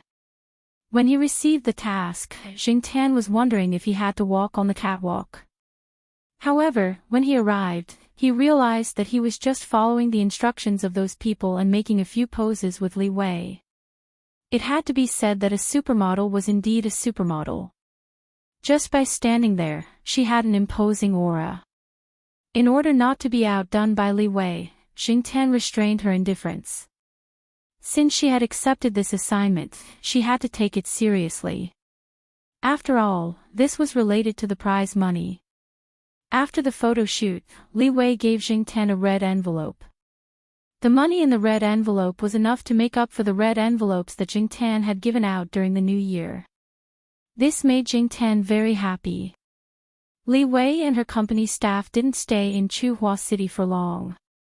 They were in a hurry as Li Wei had a show in the near future. Xiaoguo said that if Jingtian and Li Wei's photos were selected, Jingtian would be rich. There would be other unimaginable opportunities. Jingtian didn't really care. As for the opportunities that Xiaoguo mentioned, if it was to shoot a movie again, Jingtian didn't want to go again. This kind of experience was enough. He didn't want to specialize in this field. Unlike Cheetah, Li Wei's appearance didn't make much difference to Jingtian's life. Jingtian was still Jingtian, a cat in the courtyard that looked like an ordinary house cat. In the warm spring season, the campus was always more lively, whether it was people or animals. Jingtian went out for a walk and came back. He walked downstairs to Depang's balcony and took out his access card and key. He was about to enter the building when he heard a voice from the 4th floor. "There's a monk picking water to drink, he picking water to drink." A bald head came out from the balcony on the 3rd floor and shouted at the 4th floor, "If you sing this song again, I'll go up and pluck your feathers." The B*TCH bird on the 4th floor looked out from the cage and said, "Bald donkey." Jingtian and Air Mao were speechless. Air Mao wanted to curse, but considering that his daughter was at home, he swallowed the F*CK that jumped out and said to the 4th floor, "Just you wait. F*CK, why hasn't my hair grown out yet?" Air Mao thought angrily. Air Mao brought his wife and child to live in the courtyard when the weather turned warm in March. It was still the 3-floor apartment that he rented before. The original owner of the apartment had already taken away many things and cleared out a room. The study was changed into a baby's room. The nanny hired for the 2nd bedroom, Black Rice, was also brought over. Because it had lived here before, it was familiar with the smell. Black Rice adapted quickly and didn't cry out anxiously because of the change of place. With the nanny helping to clean up, the house wasn't as messy as before. After all, Air Mao was a married man with a child. Compared to his unruly self in the past, the current Air Mao was much more mature. Of course, if it wasn't for the bald head, some people would still believe that Air Mao had matured. But with the bald head, the smell changed. Speaking of Air Mao's bald head, it was his daughter's birthday this year. Air Mao was so happy that when he blew out the candles for his daughter, he got too close and the candles burned a tuft of hair in front of his head. Fortunately, it wasn't burned and nothing happened. Air Mao simply shaved his head bald. The 1-year-old Air Yuan would slap her father's bald head twice and slap it loudly. Air Mao didn't get angry and just let her slap it. Did his daughter think that his long hair was too prickly? Shave it again. Just like how the 3rd Master Fong doted on his daughter, he let them pull his hair and slap his face. As long as his daughter was happy, nothing was a problem. His wife and daughter didn't mind Air Mao's bald head, but this bald head often gave people a bad first impression. For example, a few days ago, Air Mao brought his daughter to see a flower show. When they came out, they were stopped by the guards there. Even the police who happened to be patrolling the area came over to ask about the situation. They asked Air Mao to show his identification and looked at him suspiciously. With his shaved head and sunglasses, he didn't look like a decent man. He was also carrying a clean and beautiful girl in his arms. No matter how you looked at it, it was suspicious. In addition, there were a few cases of child trafficking before the new year, so Air Mao was stopped directly. This incident was often laughed at by Qin Tao and the others. They said that Air Mao wasn't suitable for shaving his head. Therefore, Air Mao decided that unless his hair fell out naturally, he shouldn't learn to shave his head. Because his wife and her friend went abroad to attend a cat show, Mao directly brought his daughter to live in the courtyard of Tsinghua University. Compared to the environment and atmosphere in his home, he preferred this place. There were more children here, and the people around were good. Mao didn't expect his daughter to be knowledgeable and versatile in the future. As long as she was healthy, it would be fine. This place was just a supporting role. Mao's parents were quite supportive of this. Nowadays, the relationships between neighbors in many communities were very indifferent, and people didn't know each other well. In addition, Mao's parents didn't believe in Mao's character. If they could grow up in a good environment, at least their granddaughter wouldn't be as ugly as her father, right? But Mao didn't expect that the bird on the 4th floor would mock him as soon as he moved in. Why did it have to sing, monk, of all things? Wasn't it obvious that it was being sarcastic? Now, even bald donkey came out. This was too much. Except for the problem with this B***tch bird, Mao felt that life here was quite harmonious. With a nanny, he didn't have to worry about food and drink. He just needed to take care of his daughter every day. Although Mao didn't seem to be working every day, his wallet was always full of money. Once in a while, he checked the money in his bank card. Oh, there were hundreds of thousands more. Even Mao's parents didn't know how much investment Mao had made. In the past, the old couple urged Mao to do something serious to save money to marry a wife. Now, Mao's wife was married and had a child. Their wallet was full, so the old couple didn't care about Mao anymore. Instead of getting a headache every time they talked about Mao, it was better to talk about their granddaughter. Every afternoon, Mao would bring his daughter downstairs to exchange experiences with other people in the courtyard who brought their children out for walks. The old people in the courtyard were very enthusiastic about these children. Mao even put Yuan on the back of Little Blossom a few times. Many children in the courtyard liked Little Blossom very much. Compared to the bull-headed terrier Zhuangzhuang, who was small in size, deformed, and fierce in many people's eyes, Little Blossom was a gentle big fellow and was very popular among the children. Of course, not many parents would let their children interact with bull-headed terriers. Everyone knew that this kind of dog wasn't easy to get along with. Moreover, bull-headed terriers did bite people more than once. This morning, Jingtan planned to go out for a walk. When he went downstairs, he saw Mao moving a 4-wheeled children's princess car downstairs.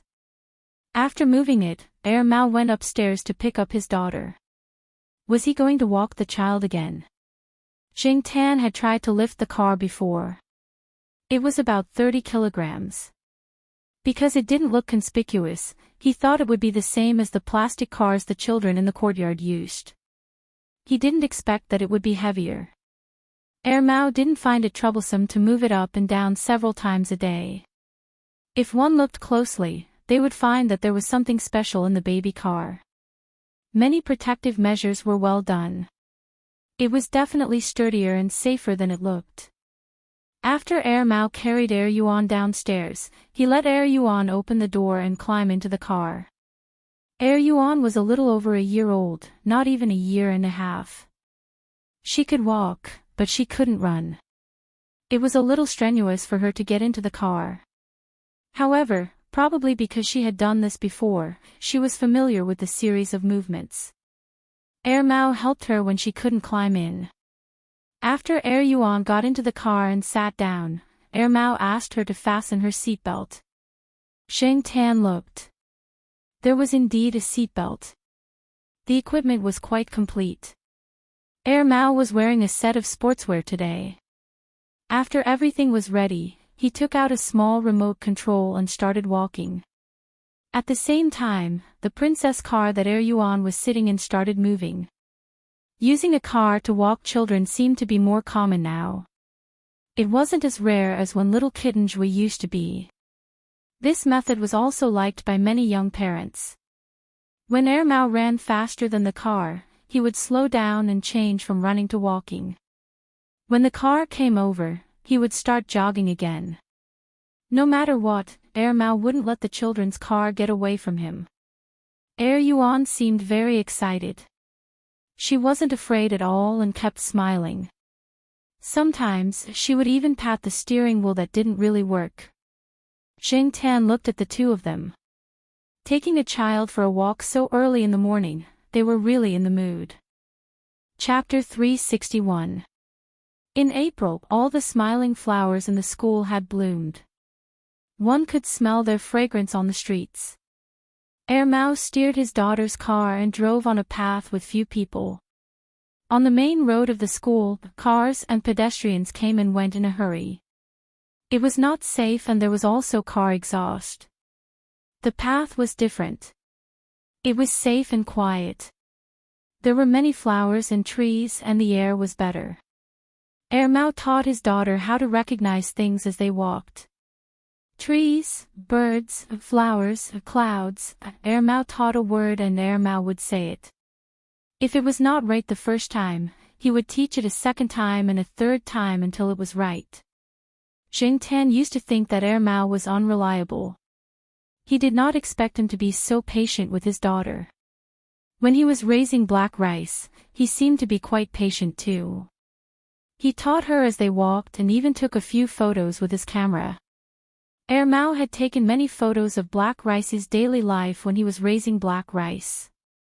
Now, his pleasure was to take photos of Mao and black rice. To Mao, repeating the same thing every day was a pleasure. As they walked, Mao paused. He stopped Mao's car and looked ahead with a frown. Jing Tan's ears twitched. He also heard something unusual in front of him. Ouch! A person rolled down the slope at the fork in front. His face was bruised and his body was in a mess. It was obvious that he had just been beaten up. Jing Tan could smell alcohol and some other unpleasant smells from the wind blowing over. After that person, another 3 people jumped down from the slope and kicked the person who was rolling on the ground a few more times. They were also cursing him. Before the people in front started to punch and kick, Mao put his hand into the children's car to cover Mao's eyes. He tried to talk to Mao to distract him. At the same time, he used his other hand to control the children's car and was about to leave. He did not care about this kind of thing. Unexpectedly, the person in front saw Mao and walked over. He looked angry. His long sleeves were rolled up, revealing the tattoo on his arm. Mao frowned even harder. He turned the children's car so that Mao could not see the person who was walking over. "Hey, you!" The person pointed at Mao. To be exact, he pointed at the digital camera hanging around Mao's neck. "You took a picture, didn't you?" What the man meant was that Mao had taken a picture of what they had done and wanted to check it. However, from what Jing Tan saw, he didn't just want to check if there were any photos taken of them. From the look in his eyes, it was obvious that he wanted to take the camera for himself. After all, this was an SLR camera, and it was a famous brand. It was worth a lot of money. Jing Tan looked around. Although last year's car theft incident had caused the school to install surveillance cameras in some of the car sheds and dormitories, there were no cameras installed in remote and quiet places like the small paths. The students probably didn't think much of it. After all, there were many people doing things that were not suitable for children in these remote places. There were no cameras. Other than when the security guards were patrolling, no one would pay attention to this side. If they accidentally bumped into a young couple, they would be scolded by the students for being nosy and not doing their job properly.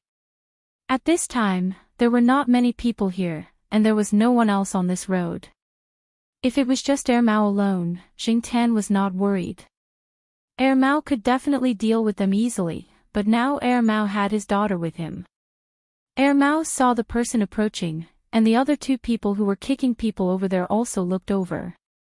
Mao looked around and smiled. He seemed to be trying to curry favor with the person. He looked very nervous as he said to the person, "Big brother, can we find a place to talk? This is not a good place." Mao pointed at the road. There were cars passing by at the intersection they had just passed. The person probably thought about it and didn't want to make things known, so he nodded. In their view, this was just a young teacher in the school. Generally speaking, students and young teachers were more timid and easy to bully. After Mao finished speaking, he took out his phone to check the time and put it back in his pocket. This made the person's eyes brighten. The phone was also a good phone. Maybe he even had money on him. It seemed that he had a lot of money. Because Mao was misunderstood because he shaved his head, he always wore a hat when he came out in school. Today, he didn't wear sunglasses. Since he was young, it was understandable that he was mistaken for a teacher in the school. The man pointed to a spot on the slope.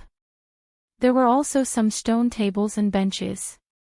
Usually, there would be some students sitting there for their morning reading. But today, probably because of these few people, there was not a single student there.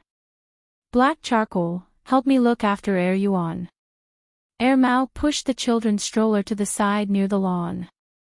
This way, it would not be easy for the stroller to slip.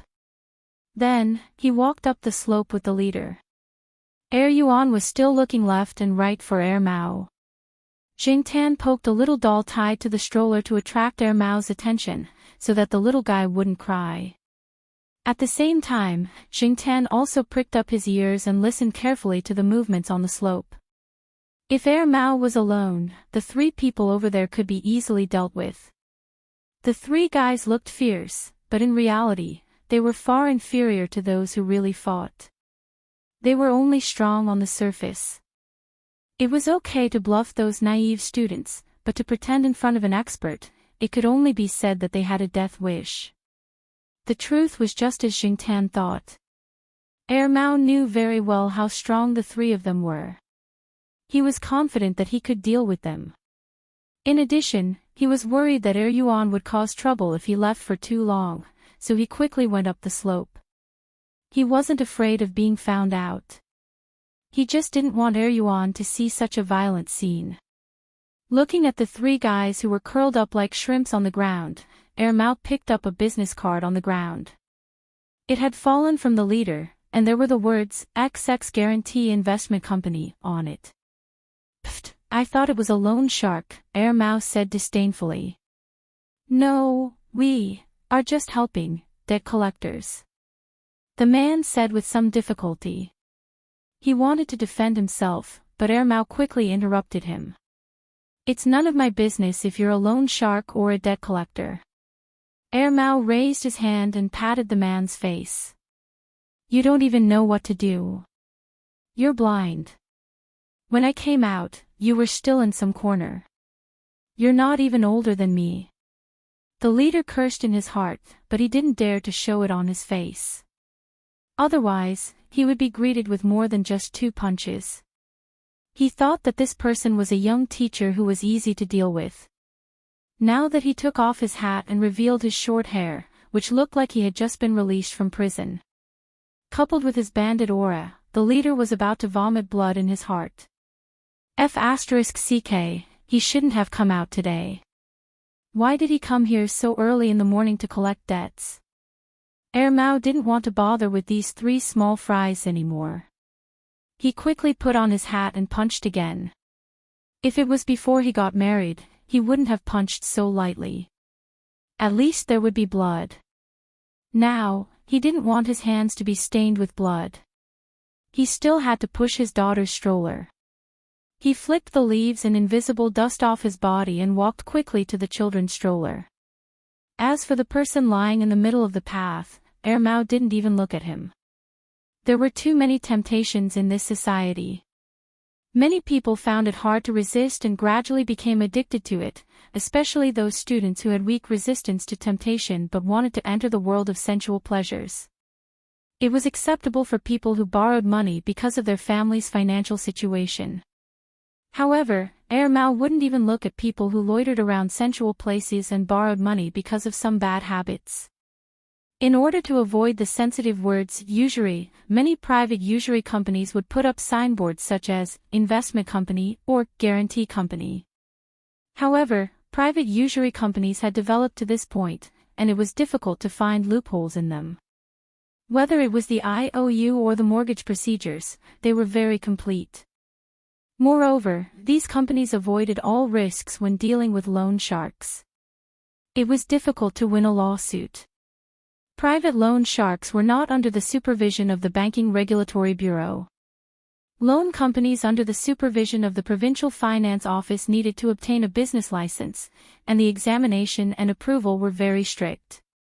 Private loan sharks were obviously illegal, but it was difficult to forcibly stop them. As for these people who helped to collect debts, guarantee companies worked with debt collection companies the most. If they helped to collect debts, if something happened, the loan shark company would be able to get rid of the trouble easily. It was a win-win situation. These three people were just small fries in the debt collection company. They couldn't cause any waves and didn't dare to take revenge. Mao could see this, so he didn't need to spend too much effort. With Yuan Er's hearing, it was difficult to hear what they were saying. However, Xingtan heard the conversation between Mao and that person clearly. However, he didn't think too much about it. After Mao came over, he left. In the next few days, Xingtan didn't see the three people when he walked around the school, so he threw this matter to the back of his mind. At the end of May, Xingtan heard from Little Pomelo that Little Pomelo was on leave recently. He was a little worried and planned to go there. If he couldn't find her at school, he would go to the blind old man to take a look. Unexpectedly, near Little Pomelo's school, Xingtan saw the three people who helped to collect debts that Mao had taught a lesson to. In the middle of the three people, there was a bearded man in ragged clothes. Xingtan had never seen him before, so he didn't have a good impression of him. The four of them were nestled next to a shop near the school. They looked impatient as they looked at the school gate. The ragged man was trembling with fear. He was very afraid of the three people. The four of them seemed to be waiting for someone. Xingtan carefully approached them and eavesdropped on their conversation. "Who is it? Did you see her? Are you King lying to us?" The leader said in a bad tone. "No, definitely not. Her sister said she saw her going to school here." The man in ragged clothes cowered. "Then why don't I see her? Go in and ask her to come out. I don't know which class she's in. I only know that she's called Huangzhou now." Xingtan was shocked. Huangzhou, wasn't that little Zhou? That person, after eavesdropping on their conversation, Xingtan found out that the bearded man was little Zhou's biological father. He was also the one who sold little Zhou. He drank too much, gambled too much, and now it seemed that he owed loan sharks. He sold his daughter and now he wanted his daughter to help him pay off his debt. Little Zhou's relationship with her family was very weak before she was sold. After she was sold, little Zhou had probably given up on her family. Little Zhou was clearly living well now, so why did this person still come looking for her? Was this the reason why little Zhou took leave these few days? "Hey, that. One of the three people who helped collect debts pointed at a girl standing not far away. Chapter 362. She was standing outside during school hours, not even carrying her school bag. She was only holding a file and looking over coldly. This was very different from the little Nine that Xingtan usually saw. Little Nine, this child, if she was good to others, she would be very considerate of others. Conversely, when she did not like anyone, even if it was her biological father, not to mention that this biological father had sold her. If it was not for Xingtan helping her at that time, perhaps little Nine would have been long gone. She repaid kindness with kindness and revenge with hatred.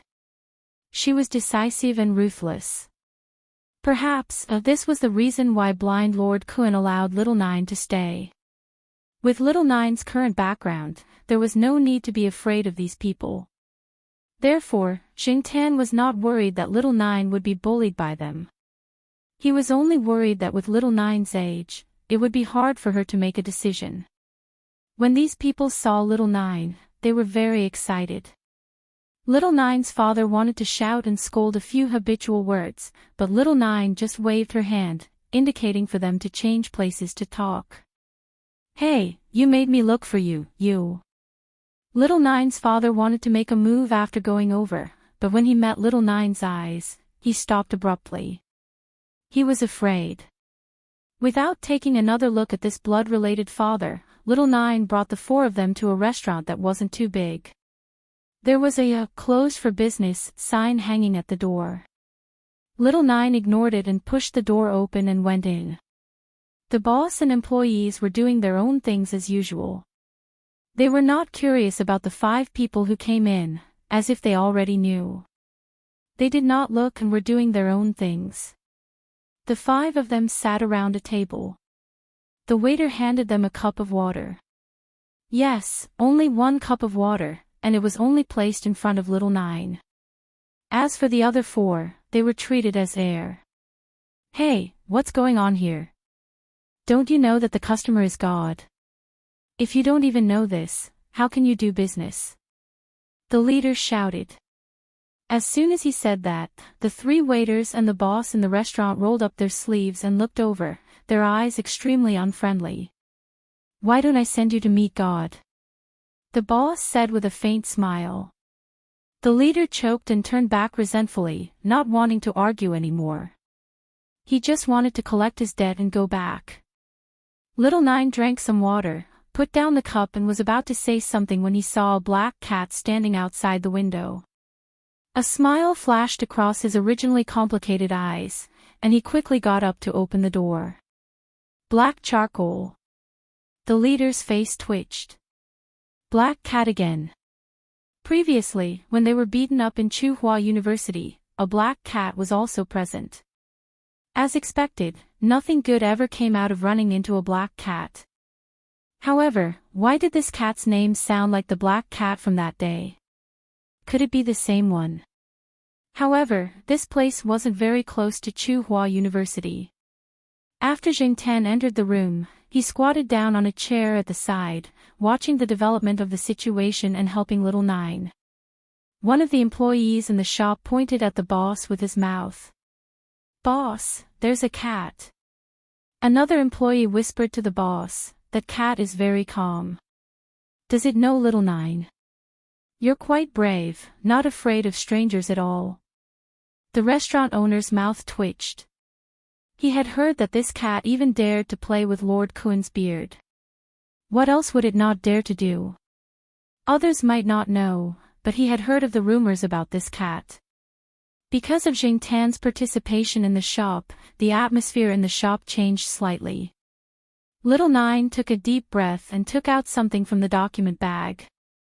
It was a thin piece of paper that looked like it had just been printed. There were no wrinkles or stains on the paper, and it was pale white. Little Nine pushed the paper in front of her father and said, "After signing this agreement, we'll go our separate ways and have nothing to do with each other." Little Nine's father was illiterate, but he could still understand most of the words. On the paper, it was very clear that little Nine would help him pay off his debt, and then they would not owe each other anything. Seeing that he could pay off the debt, little Nine's father did not think much about it. He picked up a pen and signed his name on the paper, and even pressed his thumbprint. Little Nine lowered her eyelids so that the people around them could not see what she was thinking. She looked very calm, but Jingtan could tell from little Nine's clenched fists that this child was not as calm as she appeared. No matter what, they were blood relatives. When the man signed the agreement, he did not hesitate. Jingtan did not know what to say. Mao and the man in front of him were both fathers, but why was there such a big difference? Was it because of poverty? Or was it because of other reasons?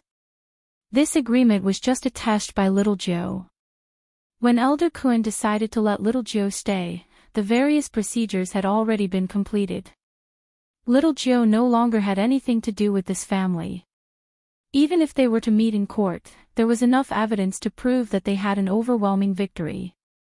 From the moment the man signed the agreement, Little Nine had really cut off all ties with the past. She crumpled the paper into a ball and threw it into the trash bin. Just as the man in front of her was about to shout, Little Nine took out a card and placed it in front of the debt collector. The password is 6 nines. As Little Nine spoke, he took out $300 bills from his pocket and pointed at the blood-related people sitting across from him. However, he looked at the leader and said, "Send this person back to where he came from. I don't want to see him again. If he appears here again, he, and all of you, will not be able to leave." "Are you threatening me?" The leader stood up. However, before he could stand up straight, a kitchen knife chopped at the side of his arm.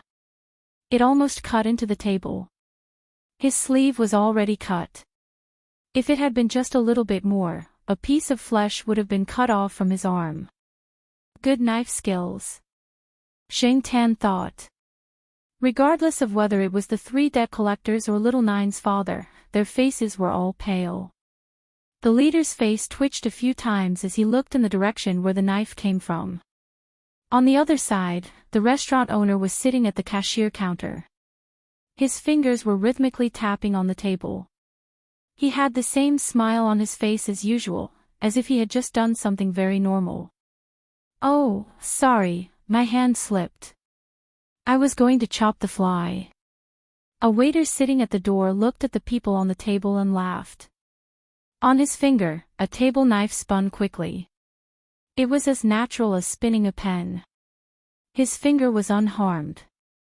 F***ck, I definitely can't come to this restaurant to eat in the future. I won't come even if I starve to death. This was the thought shared by the 3 debt collectors. If they still didn't understand the situation now, they would be retarded. Fortunately, the 3 debt collectors weren't that retarded. They knew how to judge the situation. Since they couldn't be strong here, and they had already gotten the money, it was right to leave as soon as possible. Forcing themselves to be calm, the leader put away the card and the 300 yuan. He grabbed the bearded man and hurried out. After walking a distance, the 3 debt collectors let out a long breath. After the shock, they were furious. The leader raised his hand and slapped Little Nine's father. "It's all because of you. F***ck." The bearded man didn't dare to defend himself. He continued to cower. "What do we do now?" Another person asked. "What else can we do? Of course, we have to find an ATM and see if there's money in the card. If there's no money, should we go back and ask for more?" The 3 of them fell silent. The atmosphere in the restaurant suddenly became harmonious. The waiter and boss comforted Little Nine. They knew Little Nine and Little Nine often came here to eat. Sometimes, Little Nine even took an afternoon nap here. The boss put down a plate of rice in front of Little Nine. "Eat. After eating, hurry back to class." Little Nine took a spoon and ate spoonful by spoonful. She didn't eat breakfast in the morning. Because of this incident, she didn't have much of an appetite. Her head was very low. As she ate, tears fell. Her face was expressionless. After all, she was still a child. The people in the restaurant didn't say anything. The boss patted her head gently and put a bowl of warm red bean paste beside her. After eating and drinking the red bean paste, Little Nine turned back into the lively Little Nine. Zheng Tan sent Little Nine to school. He was worried that Little Nine would be scolded for being late for 2 classes. Who knew that when she entered the school, Little Nine would take out a sick leave slip and a hospital certificate from her bag. Seeing Little Nine's red eyes, the person in charge at the school gate didn't say anything and let her in. Zheng Tan, after seeing Little Nine enter class, Zheng Tan went back. Whether it was Little Nine or Little Pomelo, their classes went up along with their grades. Zheng Tan couldn't go up. In the restaurant that little Nine had stayed in, the "closed for business" sign had been removed. "Hey, boss, who are those three cowards from just now? Why are they so arrogant?" the staff asked. The boss waved his hand casually. "They aren't anything presentable. Just throw them out of the underworld another day." The three people who were labeled as "not presentable" looked at the numbers on the ATM and were immersed in the world of how much money they could get. They didn't know that they were being targeted. Just as someone once said, if you didn't have the foresight, you wouldn't last long in any industry. Jing Tan went back to school with a heavy heart because of little Nine. He thought about how Mao treated Yuan and how little Nine's father treated little Nine. The difference was huge. However, Jing Tan thought about the time before he became a cat. That irresponsible father that he only saw a few times a year. Then he thought about the current Jiao Pa. TSK, familial love was actually quite complicated. That wasn't right. Was it familial love or the human heart that was complicated? When he passed by the kindergarten, Jing Tan stopped in his tracks. Shua Kidden's last class in the morning seemed to be an outdoor activity class. Thus, Jing Tan jumped to the fence and squatted down, waiting for their outdoor activity class to arrive. Recently, Shua Kidden's mood wasn't good. Why? Shua Kidden wanted to go to primary school, but the teacher objected. 6 years old was the legal age to enroll in school. In some places, it was still 7 years old. If one was too young, there might be all kinds of inconveniences. For many children, enrolling in school early wasn't a good thing. The school was also in a difficult position. Some time ago, when Jing Tan came here, he heard Shua Kidden complain that their teacher wanted him to go to preschool for a year. However, that little brat had told Jing Tan in private that even if he went to Lord Buddha to roll around, he would still go to primary school this year. Because, if Shua Kidden went to primary school, according to little Shua's promise, she should come back. When the outdoor class started, the children in Shua Kidden's class all ran out, fighting for their favorite ladders and castles. Only Shua Kidden looked at the fence first. Then, she smiled and ran over. As she ran, she shouted, brother hey, let me tell you." Chapter 363. Compared with some time ago, Shua Kidden's mood today seems to be quite good. And the words, "I'll tell you," indicate that there will be a long conversation. Although every time Jing Tan comes over, Shua Kidden is talking, but today this guy looks like he will say more.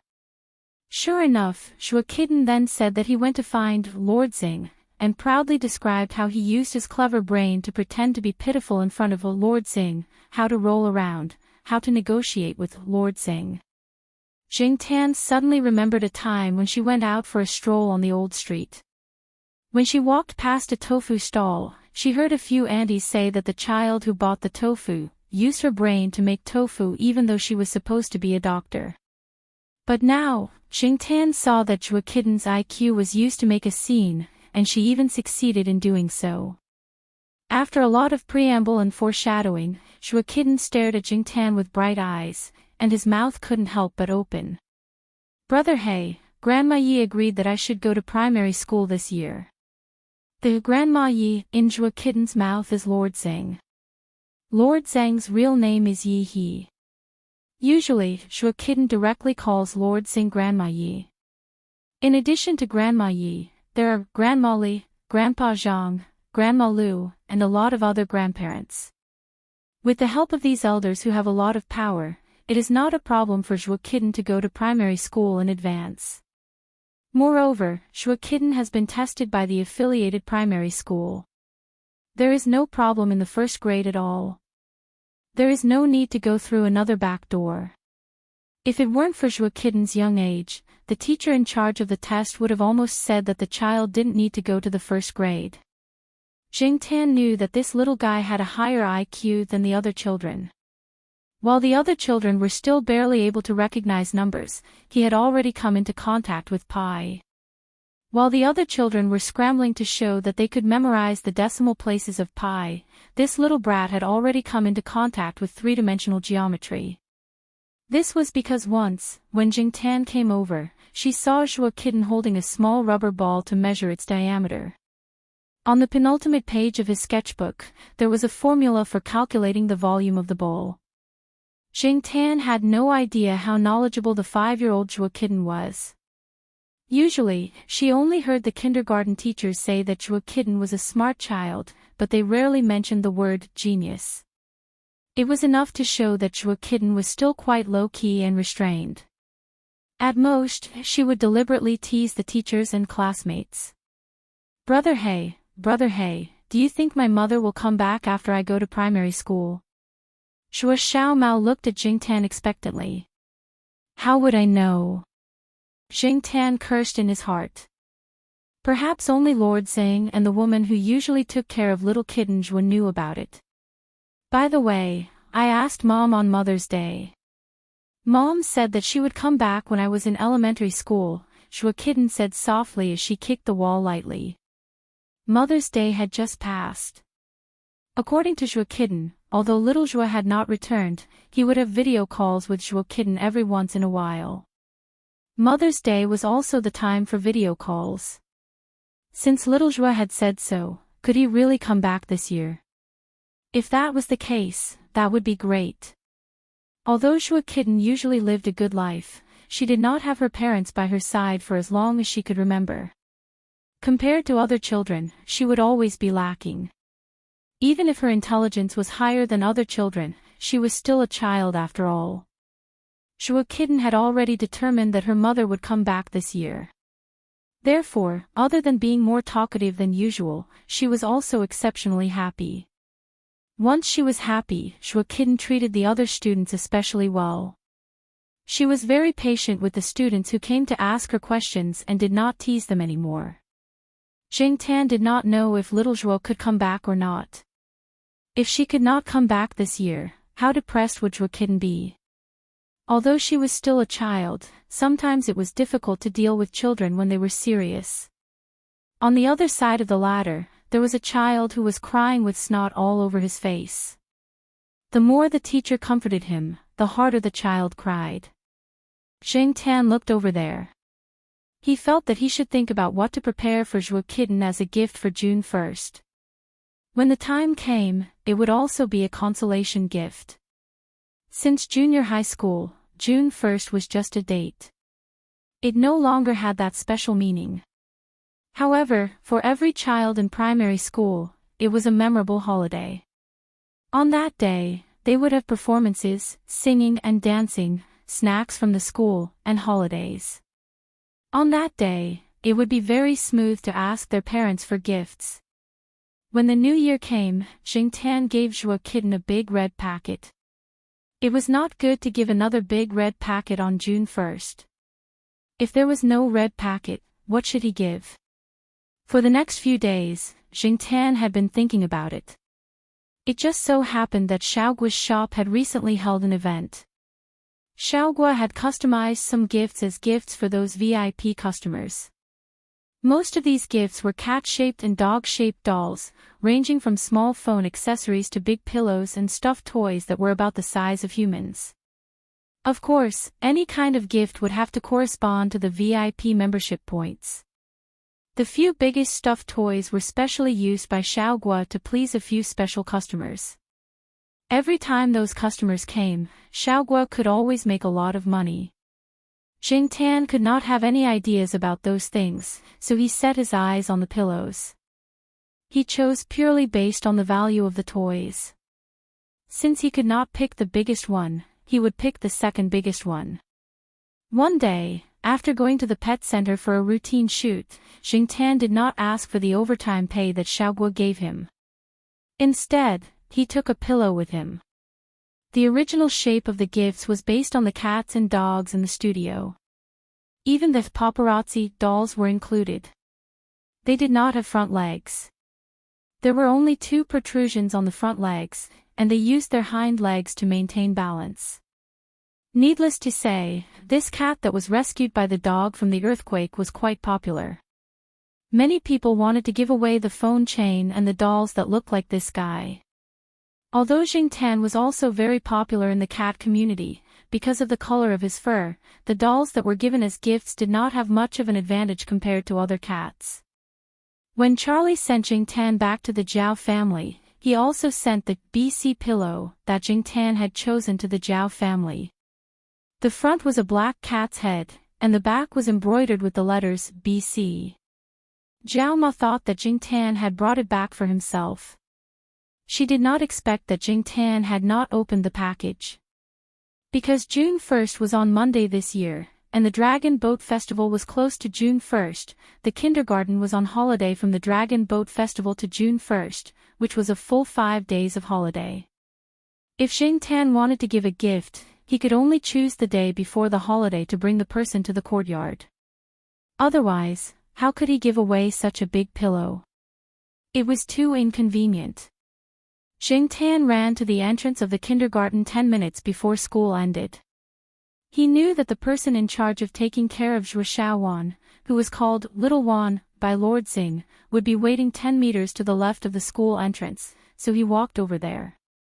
Generally speaking, Little Wan would arrive 5 to 10 minutes early. After all, sometimes the kindergarten's end time was not so strict, and there was a certain amount of flexibility. But today, after Jingtan arrived, he waited for a few minutes and did not see Little Wan arrive. Just as he was wondering why Little Wan had not arrived yet, Jingtan heard someone call his cat name. Black Charcoal. Hearing this voice, Jingtan's first reaction was to find it familiar.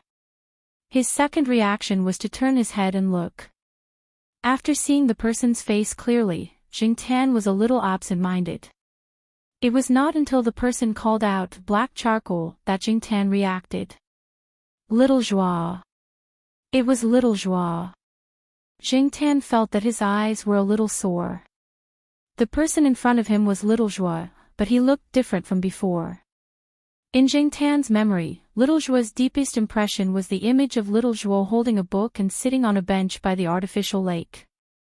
That young and gentle person was one of the 3 trump cards of the famous Lord Xing, with unlimited potential. Because of Zhuo Wan, Jingtan often saw some of the students under Lord Xing. Some stayed in school, some went abroad to further their studies and came back. They did not look much different from when they left. At most, they became a little more radiant. After all, they were all going to higher places. Little Zhuo, who was the same age as them, looked younger than those people back then.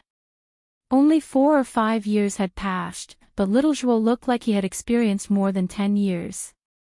Not only that, but he also had a thin and sickly feeling. Even the clothes he used to wear now looked like they were one size bigger.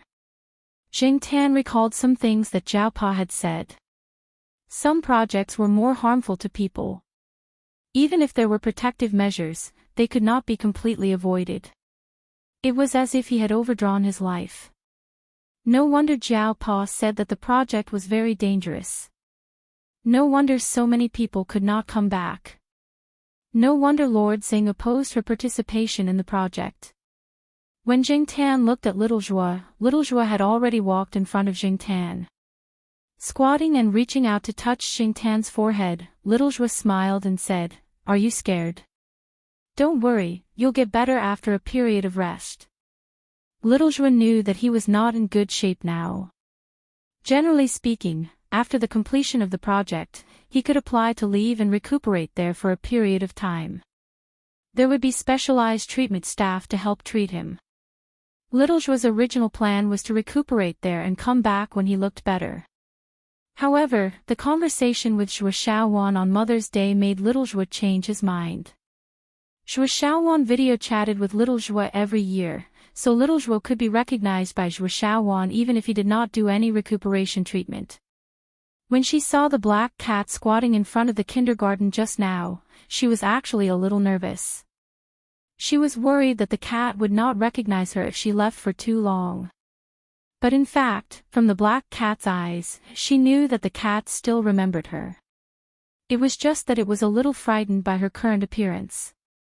After all, she now looked like she had aged more than 10 years. In addition to wrinkles, there were some spots. Her face was far less radiant than before. Even if her former classmates saw her current appearance, they might not be able to recognize her. When Little Zhuo came back yesterday, Lord Sing also recognized Little Zhuo immediately. When he saw Little Zhuo's appearance, Lord Sing, who usually had a straight face and did not have much expression, directly reddened his eyes. However, he did not say much. He only said, "It's good that you're back." When she was young, she was more willful. She was always unwilling to listen to others' advice. She also did a lot of wrong things and made decisions impulsively. In the past few years, she had thought things through and understood a lot. The person she was most sorry to was Shuo Shaowan. Now that she was back, she would not leave again.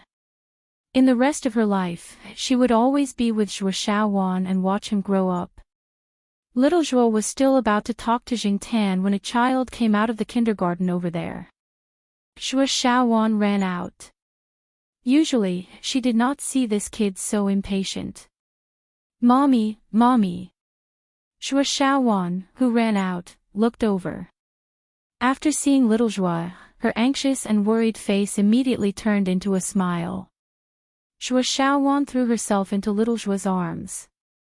Then, she lowered her head and called Jing Tan, "Brother Black." She said to Little Zhuo, "Mommy, Mommy, let's invite Brother Black to eat together. Black Charcoal, do you want to join us?" Little Zhuo looked at Jing Tan. Jing Tan turned his head. "Forget it today. Let the mother and son spend more time together." Seeing Shuo Shaowan's joy, it would not cool down for a while. Shuo Shaowan called twice, but Jing Tan did not follow. After Little Zhuo led Shuo Shaowan away, Jing Tan went back to the courtyard. After taking 2 steps, he stopped, turned a corner, and followed not far behind the mother and son. It was still early now. Jiao Ma had not returned home yet. Jing Tan could still stay outside for a while and listen to what Little Zhuo and Shuo Shaowan were talking about. However, it was Shuo Shaowan who was talking all the way. Little Zhuo just smiled and listened. From time to time, he would respond to Shuo Shaowan and let her perform. When they passed by the International Academic Hall, a group of people came out of the hall. They were surrounded by a few famous young returnees. Most of them were around 30 years old. They were about the same age as Little Zhuo now. Even if they were older, they were only a few years older.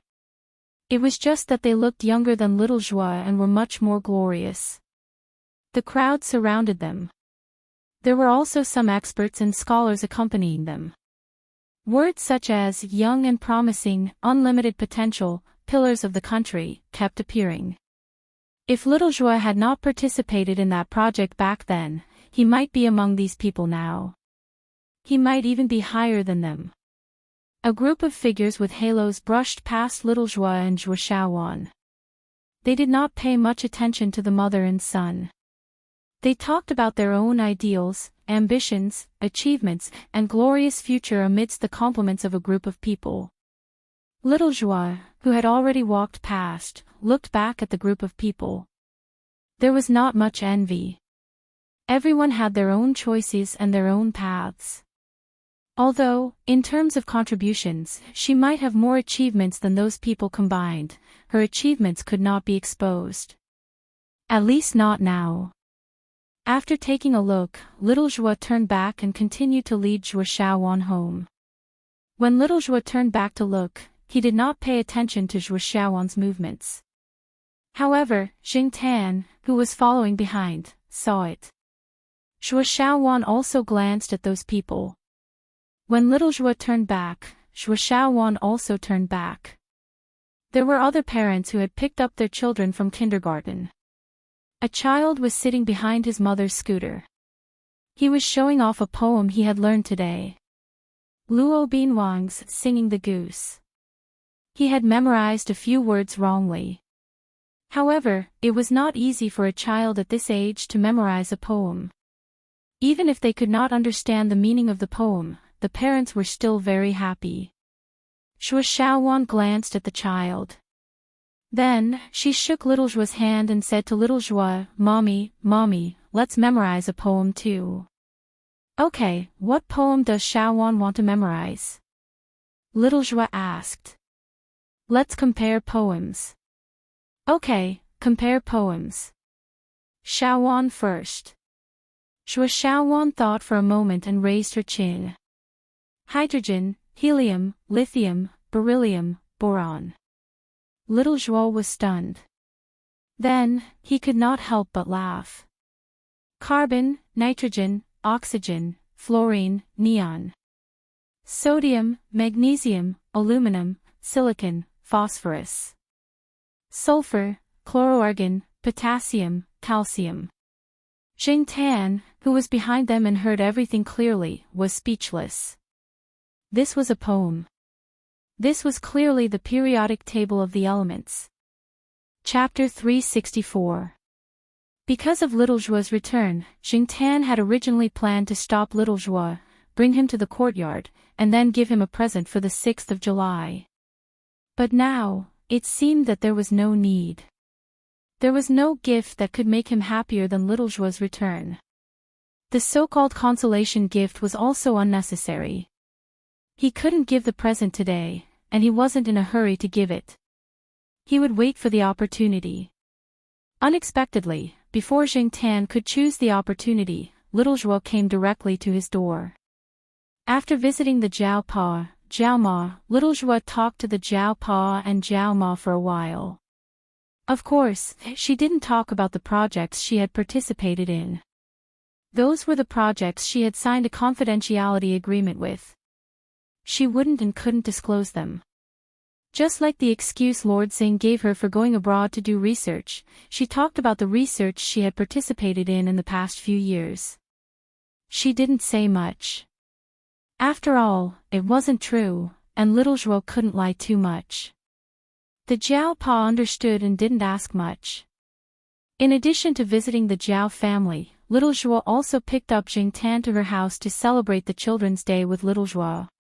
On the Children's Day, the 4 members of the Jiao family didn't have a holiday at all. Jing Tan could stay with Little Zhuo for a day. After the Dragon Boat Festival, on Monday, Saturday, Jing Tan went out with the Jiao family. Little Pomelo went to junior high school, Jiao Pa went to college, Jiao Ma went to affiliated to Renmin University of China, and Jiao Yuan went back to school on Sunday. So that morning, only Jiao Ma went to affiliated to Renmin University of China. Jing Tan directly stayed in the courtyard after going downstairs, lying on a wooden chair and waiting. Next to the chair was a pillow that Father Jiao had brought down for him. It was placed in a bag and was used as a gift. Little Pomelo had tied the bag with a ribbon and tied it with a bow. According to Little Zhuo, she would go out to buy groceries this morning and then come directly to pick up Jing Tan. They were still living in the elevator room in the west courtyard. Jing Tan couldn't go there alone. The building security was troublesome, and he had to bring a present. In the morning, De Peng followed the old lady to buy groceries. Huang was still sleeping at home. The sheriff came out for a walk. He heard that the sheriff ate 3 dumplings at once during the Dragon Boat Festival. After his owner found out, he immediately sent to the pet center. Usually, the sheriff's owner was upset when he saw that 3 dumplings were gone. Not to mention that the sheriff's hut, the hut to Renmin, was in the courtyard. In this ins, wise, no wonder the sheriff's owner says. His. Wonder the sheriff's owner, his owner's is his. SSSS home day cat, SSS ats. T's, S2. Was to worry. S to T's is to worry. T. Watching the sheriff climb over the wall outside the courtyard, Jing Tan shook his head. Jing Tan didn't wait long. Little Zhuo came over at 8:00. She was carrying the groceries that she had just bought from the market. It wasn't a lot. After the groceries were transferred to one of her hands, she helped Jing Tan carry the big black pillow with a cat's head. The Jiao Pa had called and told her about it. It always felt awkward to let a woman help carry things, but Jing Tan couldn't help it. He was just a cat now. The west courtyard was very green now. It was not as bare as it was 2 years ago. The branches of the trees were spread out, and it looked much more comfortable. It was time to go to work, and there was no one around.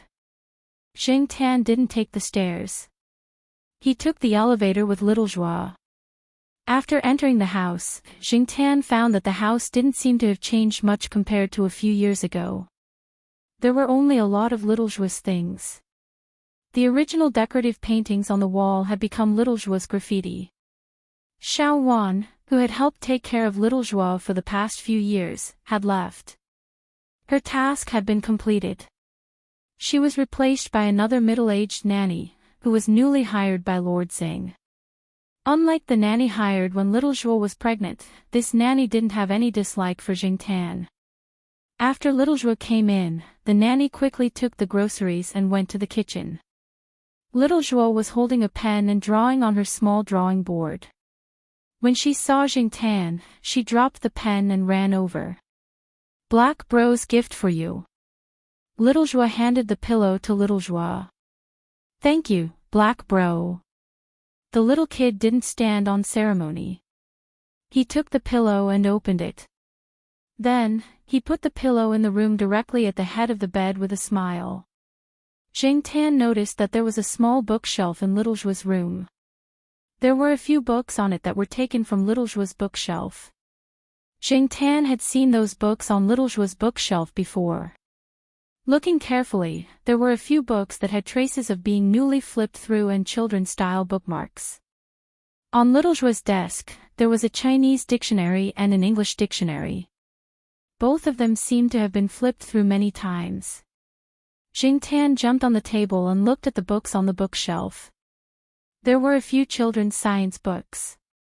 The books had also been flipped through, but now they were placed at the corner of the bookshelf. From the corner of the bookshelf, he looked at the books from the easy to difficult. They covered a wide range of subjects. Some of them had been flipped through many times, and some of them had been flipped through very little. The ones that had been flipped through very little might not be because Little Joie didn't like to read them. It was just that he couldn't understand them now.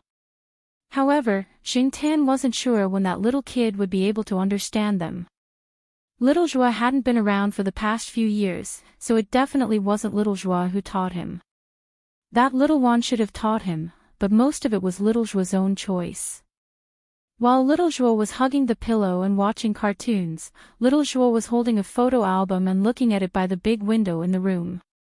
Jing Tan wasn't interested in watching cartoons with Little Joie, so he went over to see what Little Joie was looking at.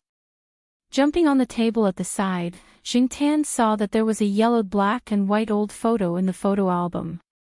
There was a circle of lace on the side. In the photo was a man who looked to be in his 30s. However, he was in his 30s at that time. He should be in his 50s now, right? He looked a bit like Little Joie. Could he be Little Joie's father? There was a drawing next to the photo. The paper was already yellowed. It was probably about the same age as the old photo. However, the person who drew the picture wasn't very good at drawing. Jing Tan couldn't see what was drawn on the paper. He could only see that it was something similar to a circle. Little Joie's fingers rubbed the picture and the drawing on the paper through the protective film of the photo album. Then, she took out a golden badge from the drawer of the table beside her. The badge looked very similar to the drawing on the paper.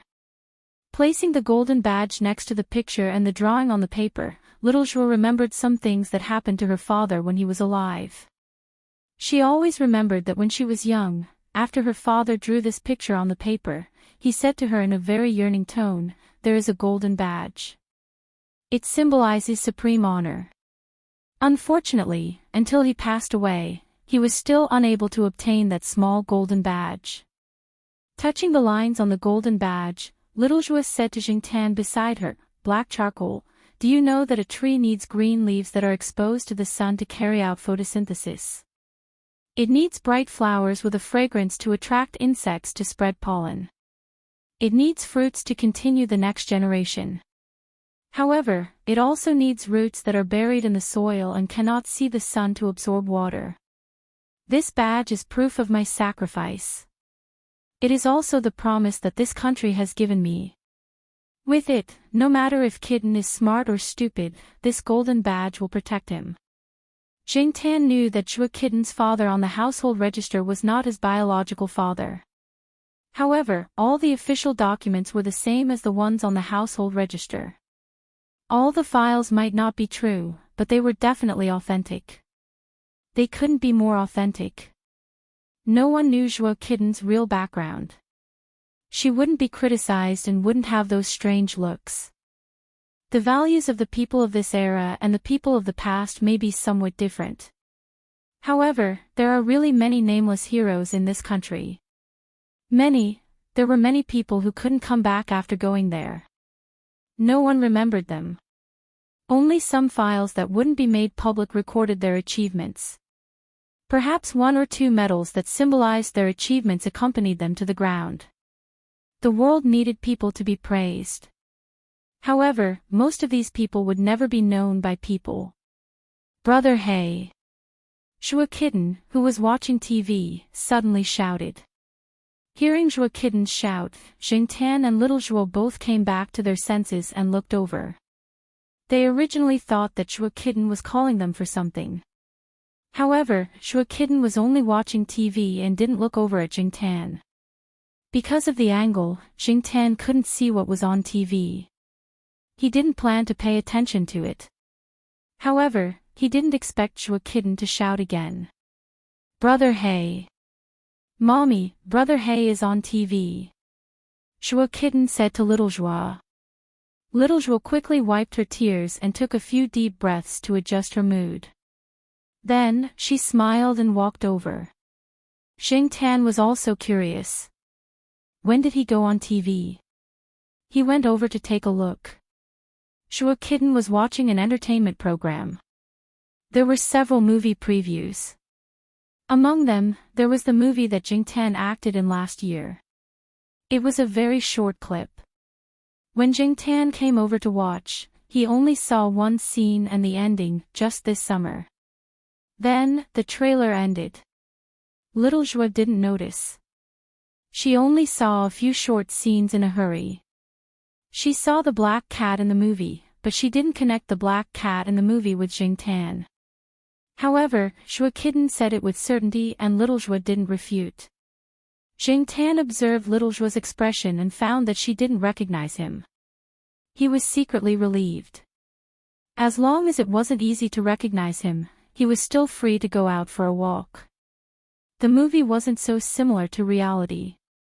When Jing Tan was shooting, he also chose a lot of angles that were beneficial to him. He let the camera take pictures of him to make him look more handsome. In addition to the post-production and some small special effects, no one should be able to directly match the cat in the movie with a cheap cat like him who was wandering around all day. However, how did Zhuo Kitten recognize him? Looking at the child, she was quite sure. Speaking of black cats, there were also people in the Western District compound who raised black cats. When he came over in the morning, he saw one that looked quite similar to him. Little Zhuo didn't intend to argue with Zhuo Kitten about this topic. She looked at the screening time and said to Zhuo Kitten, "Kitten, Mommy will take you to see this movie." Okay, at the same time, in Er Mao's house on the third floor of the Eastern District compound, Er Mao, who was also watching this channel, was testing milk for his daughter. Every time he mixed milk, he would taste it himself to see if there was any strange smell and how the temperature was. Although the little girl could eat now, he didn't forget to drink milk. Chapter 365. Er Yuan saw that her father was wasting her milk and called out, "Aw! Aw!" She was a little anxious, but she couldn't express anything too complicated. Seeing that Er Mao was still staring at the TV, Er Yuan was unhappy. She patted the chair and used her voice to express her dissatisfaction. Dad! Dad! Hearing Yuan's call, Mao finally turned around and passed the milk to Yuan.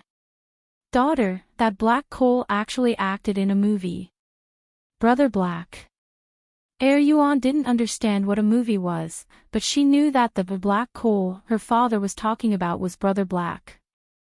Like Zhuo Xiao Mao, she and Wei Xiao Pang also called Jing Tan Brother Black. Yes, yes, yes. It must be that guy. I knew it with one look.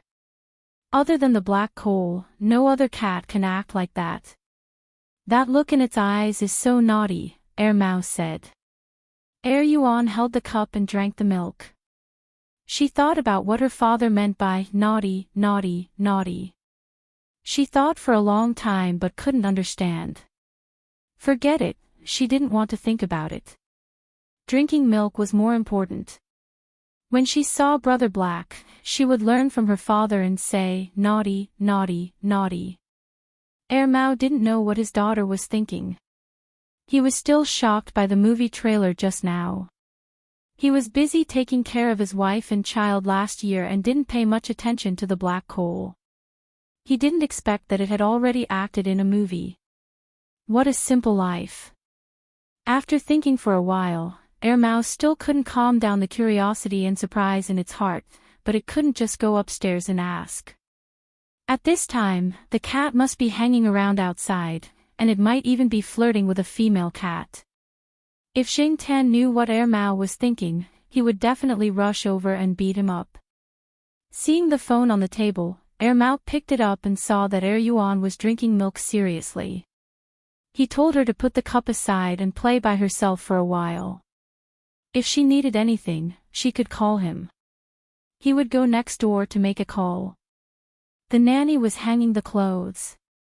Mao went to the next room after informing her.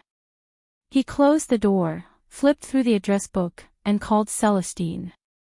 Celestine was at the company checking a few shipping orders and stamping them. He was a little tired from looking at the orders, so he went outside to get some fresh air.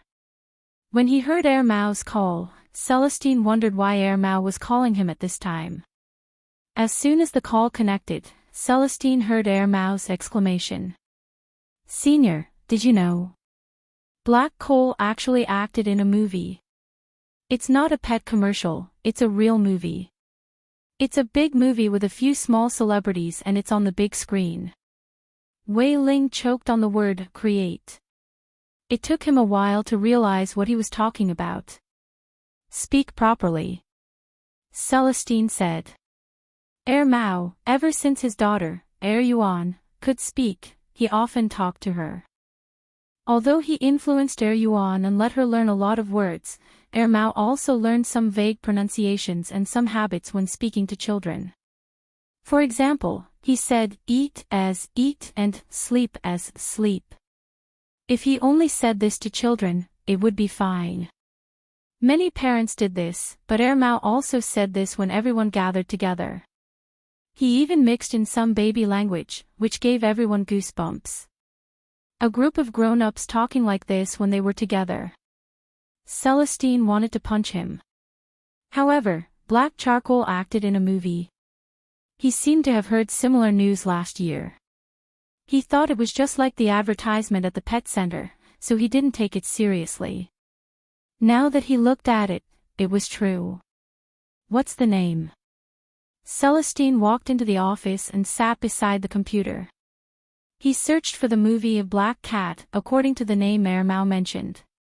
There was no cat's name on the cast list, only a few actors and the director's introduction. However, from the publicity, the director told the media that the black cat in the movie was borrowed from a friend. It was a trained black cat. Everyone called it Z, and its breed was unknown. Seeing this, Celestine laughed. Z. Breed unknown. It was obviously black charcoal. It even had a fake name. One stage name wasn't enough, so it came up with a second one. While he was looking, Mao called again. Did you see it? It's that black charcoal, right? Although it was a question, it showed a very certain meaning. Mao didn't doubt its eyesight at all. Yes. Celestine was on the phone while browsing the web. He had just finished watching the trailer posted on the internet. Anyway, he had nothing else to do. Since he happened to come across this matter, his interest was piqued and he read more. Hey, Senior, it's not long before the release date. Why don't we go watch the movie together? Let's give Black Charcoal more box office. Mao said expectantly. He didn't go to the cinema often. In fact, there weren't many movies that attracted him. When he wanted to watch a movie, he would search online. Copyright and whatnot, it was just a term. Okay, let's go together then. Celestine was also looking forward to it. As one of the early people who knew the Black Cat, Celestine knew what kind of character the Black Cat was. Oh right, Senior, can children be brought into the cinema? It's been too long since I went to the cinema. I don't know the rules, Mao said. It seems that there are no restrictions. You want to bring Yuan to the cinema? Yuan is too young. He's only 1.5 years old. Moreover, the sound in the cinema is loud, the air is bad, and the screen is flickering. I'm afraid it will affect the child's hearing and eyes. Celestine recalled what his wife had said before and told Mao. I see. I'll ask when the time comes. Mao actually wanted to bring his daughter to the cinema. If the child's mother hadn't come back by then, would he go alone? Even if he went with his senior and the others, Mao still hoped that he could bring his daughter. Moreover, this was Black Charcoal's movie. How could Yuan's brother not go to the cinema to support him? However, the environment in the cinema was indeed not very good. Therefore, for the rest of the time, Mao was thinking of ways to reduce the impact of the cinema on the child. The Jiao family also knew that the movie was about to be released. They downloaded the trailer and watched it several times. Unfortunately, the trailer was too short. They could only hope that the release date would come soon. Before the release, all parties were busy promoting it. The actors weren't very famous, and there were also many newcomers. In terms of actors, other than the few idols who didn't bring much effect, there was nothing else. Director. He wasn't very famous. Compared to the few well-known directors, Kong Han was still a stranger. However, this time, there was a new element in it. It attracted a lot of people. The plot wasn't new, but they could watch the cat. Ever since the trailer was released, many people analyzed how the movie would do at the box office. Some people mocked the few scenes in the trailer, saying that the movie must have spent a lot of money to achieve such effects. It was common knowledge that the special effects of movies in the country were mostly unbearable. Why were the production costs of foreign blockbusters in the tens of millions or hundreds of millions of US dollars, but the domestic production costs were much lower? The computer special effects of the former started at 10,000 US dollars per second, while the special effects in the country were only a few hundred to a few thousand RMB per second. The difference in cost was obvious. It was true that you got what you paid for. There were many professionals in movie-related forums analyzing the special effects. The production costs of such special effects should be at least tens of millions, right? Back then, Cat and Dog War, Pig Baby, and other animal movies cost tens of millions of US dollars.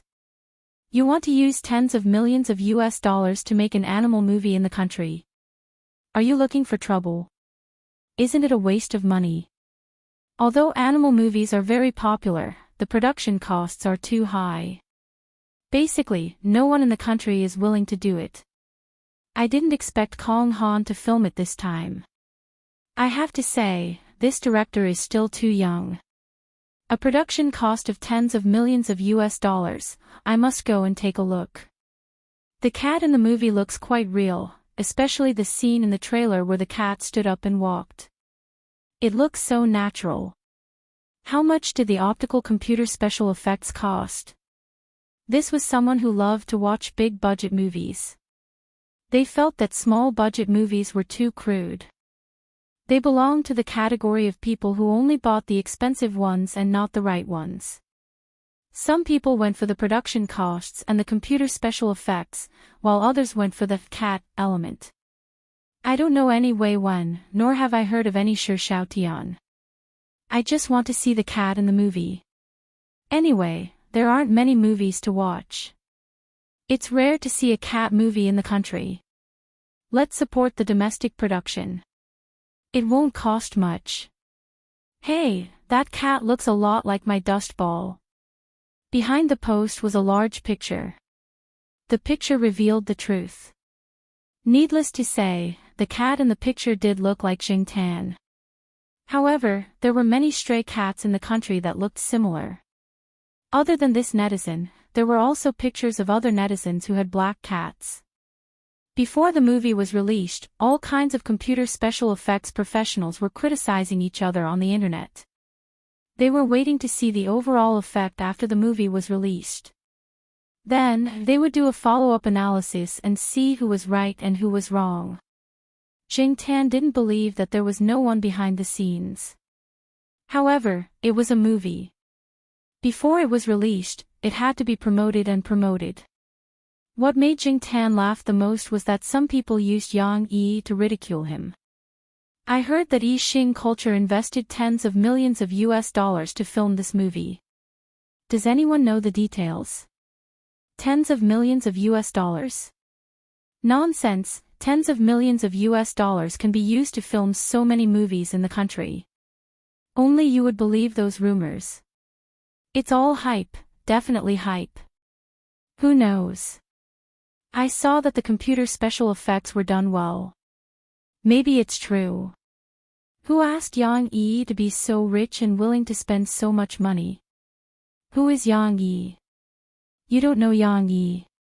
He's the big boss of Yixing Culture, Mr. Moneybags. I'm kneeling to Mr. Moneybags. 23 RD, but how come I heard that the movie's production cost was only a few million RMB? 24th, you're an idiot. Don't tell me you're on the same technology forum as me. 25th, 23rd, idiot, 26th, 23rd, idiot +1. Jing Tan was amused by the posts. He didn't know much about the production cost, but he had heard from Kong Han that the movie's production cost wasn't high. It could be considered a small production. If Kong Han's words were true, then the people on the technology forum were all monkeys. No one would believe that Jing Tan had acted in the movie himself, especially the movements, eyes, and micro-expressions. There were no computer special effects, nor were there any stunt robots. The stunt cats that Kong Han had found were not used at all. Instead, they were fattened up. However, no matter what, the movie Black Cat had been hyped up before it was released because of the production cost. Everyone, from Yang Yi and Kong Han to the actors and post-production team, were exposed. Yixing Culture was also known by many people. Chapter 366.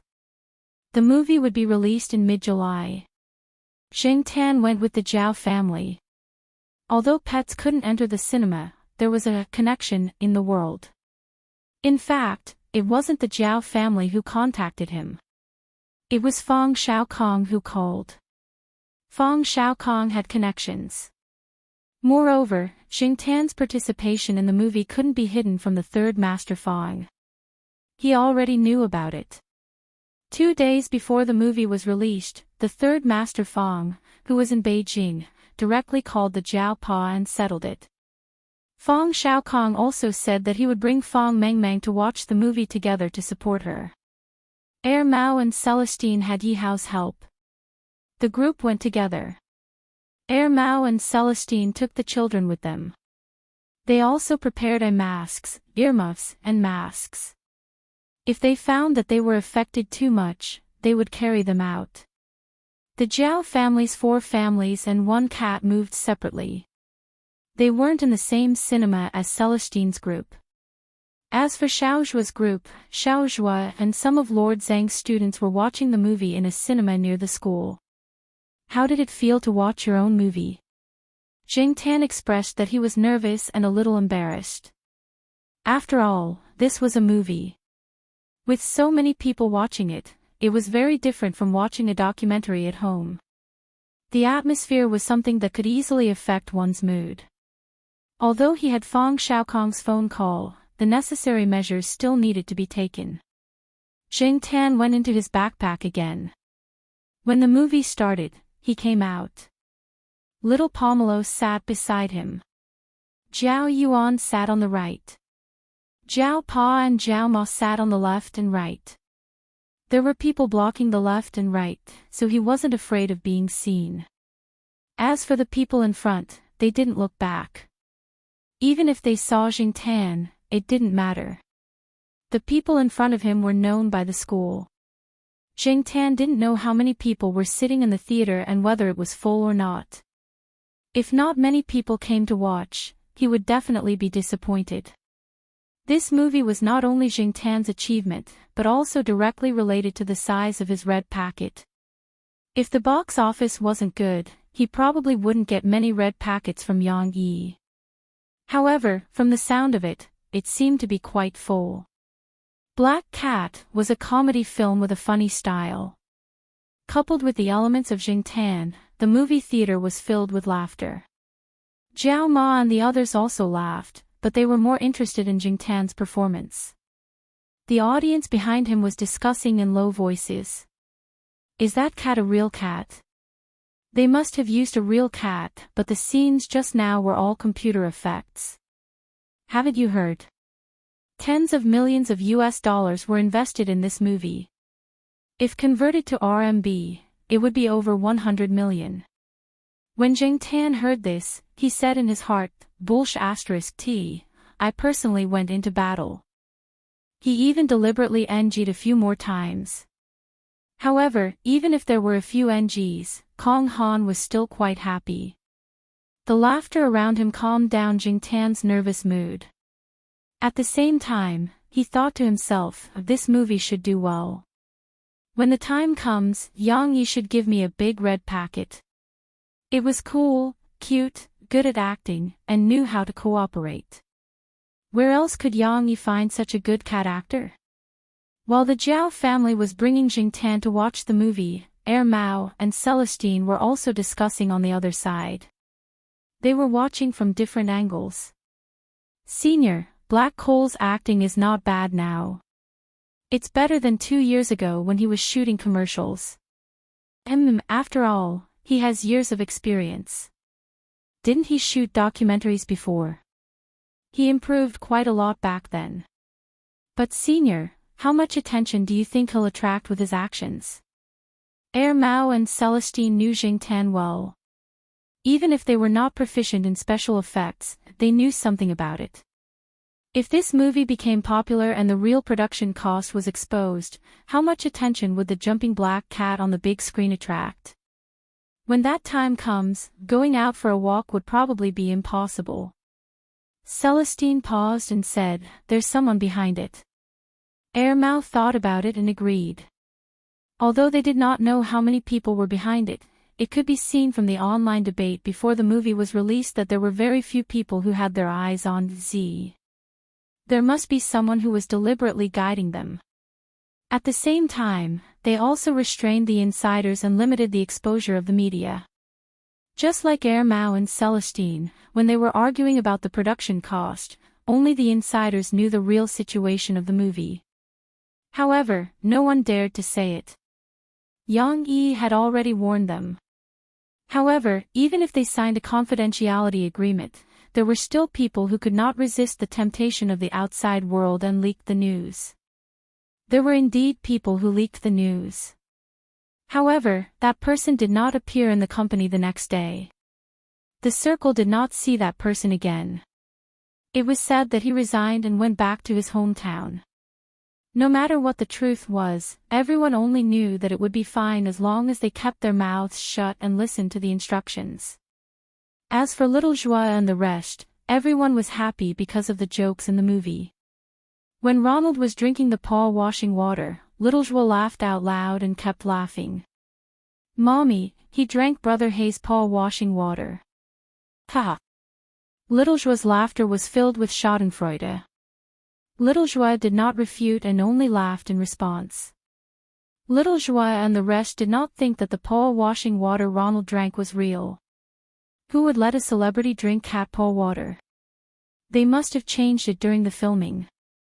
Little Joel always believed that Ronald drank Jing Tan's paw-washing water and kept laughing. Little Joel's juniors thought that children were indeed children. They took everything seriously. In fact, everyone who knew the inside story would be happy for a long time when they saw this scene. Little Joel did not know the inside story, but she believed that this scene was real. After Black Cat was released, all kinds of comments and reviews appeared on the internet. There were good comments and bad comments. Some people said that the movie was good. It was worthy of being made with tens of millions of USD. The computer made the cat look like a real cat. It was not as if there were no animal special effects movies of this level in the country. They liked it. Of course, there were also people who said that the plot did not have much meaning. The newcomers' acting skills were too bad, such as a certain Luo. When it came to meaning, there were not many commercial blockbusters that had any. Some people despised fast food culture, but it was reasonable that it existed. After a hard day of work, looking for something relaxing to watch was also a kind of adjustment. We are not cultured people. We watch movies for fun. If it was a literary blockbuster, I might not even go. The children at home are happy watching it. As long as they are happy, everything else is secondary. Some netizens said. Yixing culture also took the opportunity to continue promoting the movie. They made full use of the internet and attracted a lot of viewers. Jing Tan did not pay much attention to those. There were people at home these days, so it was not convenient for him to go online. However, according to Jiao Yuan and the others, the movie's box office was good after a week of release. It directly beat another movie with a Best Actor and a Best Actress. Everyone saw that the movie was so popular during this period of time. They all said that tens of millions of USD were spent on this movie. However, Yang Yi did not say anything. He put on airs. However, everyone took Yang Yi and Kong Han's silence as tacit agreement. All kinds of speculations were reported, and they were all very sure. In fact, Yang Yi and Kong Han did not know how many times they had celebrated in private. Movie special effects professionals were still arguing about the movie's minute, which scene used special effects, the cat's mouth could not be that shape, the cat could not be that cooperative, and so on. There were endless comments. At the same time, more people who had never seen a movie before and were not interested in this kind of movie went to the cinema to watch it. They then came back to join in the debate. In the cat and dog friend circle, the movie was also popular. It was a hot topic recently. There was once a critic who joked that Black Cat was a movie about cats and that the actors in the movie were all reduced to the background. Apart from Ronald, the other important actors did not care about the background of the movie. Even Wei Wen and Shi Xiaotian did not care about the background. To them, the most important thing was the attitude of the big boss towards them. Everything else was secondary. Unfortunately, Yang Yi had been pretending to be mysterious during this period of time. No one knew what this tycoon was thinking. The box office sales had already exceeded 100 million yuan, and it was still in the screening period. Jing Tan did not know how much the box office sales would be in the end. He only knew that he would receive a huge red packet and did not care about the rest. As a cat, he did not want to live under the spotlight all the time. That way, he would lose his freedom. His cat life, which was already tough to begin with, would definitely become even tougher. Cats had no human rights. Fortunately, Yang Yi was there to take care of the aftermath. Third Master Fang seemed to have contributed as well. Until now, not many people had taken the direction of Z seriously. This summer, the Jiao family did not go on a long trip. As a cat who did not have any summer homework and spent most of his time on vacation, Xingtian felt that his cat life was actually very boring. What do cats do most of the time?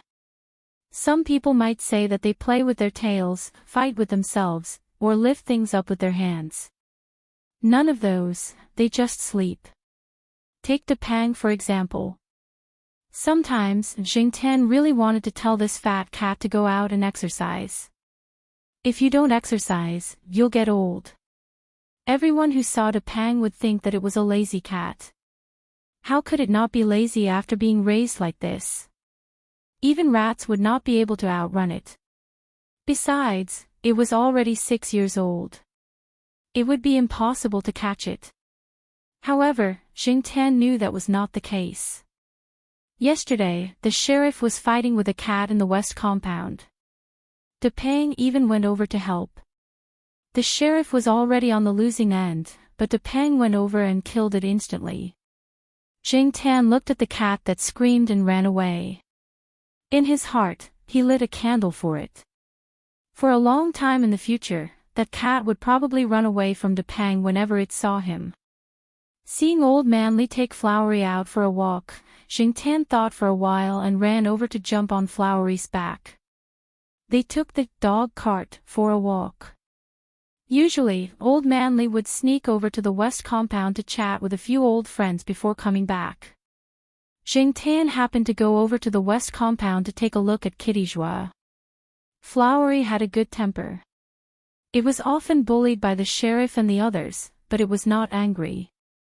After Xingtian jumped on, it did not refuse. This weight was nothing to Flowery, who was 100 kilograms. However, very soon, Huang jumped on as well. Old Manly found it funny. His Flowery had a good temper. It was kind to children and other animals. It was so big, but it was always bullied by these few kittens. The sheriff came out with a smirk. He looked and jumped on as well. Old Manly wanted to say something, but when he looked up, he saw a certain fatty running over. Then, he jumped on as well. Flowery looked at Old Manly with a wronged expression. Woo, Old Manly, actually, the 4 cats combined were not that heavy. Little Flower had played with the children in the courtyard before.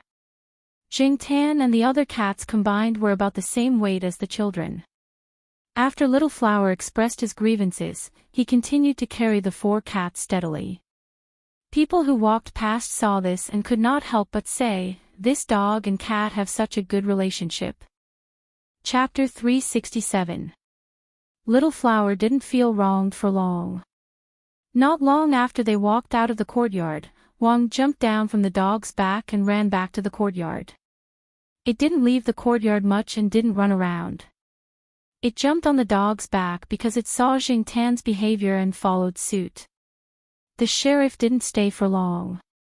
He saw a little Pekingese and ran after it. Xingtian always thought that the sheriff was born in the wrong body. He should be a dog. As for Depang, it jumped down at the intersection of the walkway to the courtyard and the main campus road. Then, it found a tree and squatted there, waiting for its old lady to come back. Therefore, when Old Manly walked slowly with Little Flower to the west courtyard, only Xingtian was left on the dog's back. There were also many pet dogs in the west courtyard. When they saw Little Flower, they started barking. They were all small dogs like Chihuahuas and Pekingese. Although they were barking fiercely now, they wouldn't dare to run up once the leash was released. Dogs bullied people because of their master's power. This was the philosophy of dogs. 1 or 2 cats squatted on the tree, letting the dogs bark around them. They lazily looked in the direction of Little Flower and Xingtian. Those who knew Xingtian wouldn't come over to provoke him. Those who didn't know him didn't dare to go over. After all, there was such a big dog next to them. They were too lazy to get down from the tree. Shua Kitten was reading at home. When she heard the noise, she ran to the balcony with binoculars. Then, she said to Xiaozhua, "Mommy. Brother He and Little Flower are here. I'll go down and play." Because Old Manly often brought the dog here, some people in the West Courtyard had a deep impression of Little Flower, whose size didn't match its name at all. However, everyone knew that this dog had a good personality. It didn't fight with other dogs and was good to children. Shua Kitten even rode it. Therefore, sometimes when she saw Little Flower come over, Shua Kitten would go over to play. Now that Jing Tan was here, Shua Kitten wanted to go down even more. Xiaozhuo was worried about him going down alone. After informing the nanny, she followed him downstairs. The children in the courtyard loved to play with Little Blossom because Little Blossom would not bite their balls. Someone in the courtyard even had a German Shepherd. That dog also loved to play with balls. However, the children in the courtyard did not play with it because many of the children in the West Courtyard knew that if they threw their balls at the dog, their balls would not return. It was not that the blackback wanted to monopolize the ball, but it often used its teeth to bite the ball. With one bite, the ball would go through. Once, Jingtan saw a middle school student who was playing basketball in the Western District courtyard throw the ball over. Then, the basketball was deflated by the blackback teeth. Little Blossom stood under the shade of the tree. Some children came out to play with Little Blossom. Some children even climbed onto Little Blossom's body and treated him like a large plush toy. After Shua Kitten came down, she didn't go with them. She went to sit beside Jingtan and talked about the movie they watched a few days ago. When the little brat talked about Ronald drinking Jingtan's paw washing water, she couldn't help but laugh. Xiaozhua stood under a tree not far away. He smiled and looked over. He didn't interrupt Shua Kitten. No matter what other people thought, Shua Kitten was certain that the actor in the movie was Jingtan. However, other people only took it as a child's words and didn't take it seriously. After Shua Kitten finished talking about Jingtan's movie, she talked about Little Blossom. "Brother He, what's in the wine barrel that Little Blossom is wearing around his neck?" "Mom said that it's wine, but I don't believe it." Shua Kitten moved closer to Jingtan's ear and whispered, "I touched it once, but Little Blossom pushed it away before I could open it. But there's definitely no wine in it. According to the weight, it's not empty, and there's no liquid in it." Many people knew that in some pictures, Saint Bernard dogs always had an oval-shaped wooden barrel hanging around their necks. This was also their classic image. Some people said that the barrel was filled with wine. It was used to warm up the bodies of people who were in danger in the snow. It was said that Saint Bernard dogs used to rescue travelers in the snow. The wine in the barrel could warm up people trapped by avalanches and inspire their courage to survive. Of course, there were also people who said that the barrel was just a special decoration. Old Manly had made a small barrel for Little Blossom to wear on a whim. Usually, other than some people that Old Manly and Little Blossom were very close to, Little Blossom didn't like other people to touch the barrel. The barrel contained some of Old Manly's medicine. Old people always had this kind of problem. Sometimes, they would forget to bring medicine with them or some emergency items. Old Manly would then use this small wine barrel. Such a big dog didn't feel tired carrying a small barrel filled with medicine. After wearing it for a few years, Little Blossom had already gotten used to it. The children who liked to play with Little Blossom were all told not to touch the barrel. If they touched it, Little Blossom would get angry. Although it wouldn't bite, it would push people away with its mouth. Because of this, when Old Manly bragged with others in the East Courtyard, he was very proud when he talked about his dog. Seeing that Shua Kitten was very curious about the barrel that Little Blossom wore, Jingtan wanted to open the barrel on Little Blossom's neck one day and show it to Shua Kitten. While Shua Kitten and Jingtan were chatting about Little Blossom had already been taken away by Old Manly. There were two other old men following them. They were heading towards the entrance of the courtyard.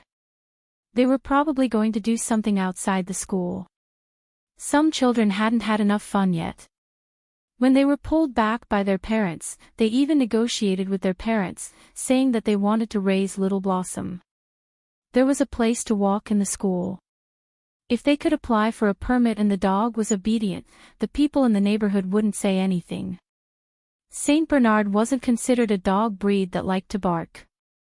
However, the problem was that Little Blossom was so big. It was obvious that it was a foodie. If they didn't have some financial ability, they really couldn't afford to raise this big guy. It also liked to drool and shed fur. It was torturous. Old Man Lee and the others didn't have much to do after retirement. However, some people who worked couldn't even take care of their children, let alone raise a dog. Moreover, it was a big guy. Raising a dog? No way.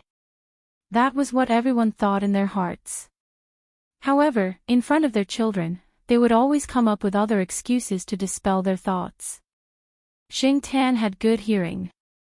He found it funny when he heard the excuses that the parents came up with.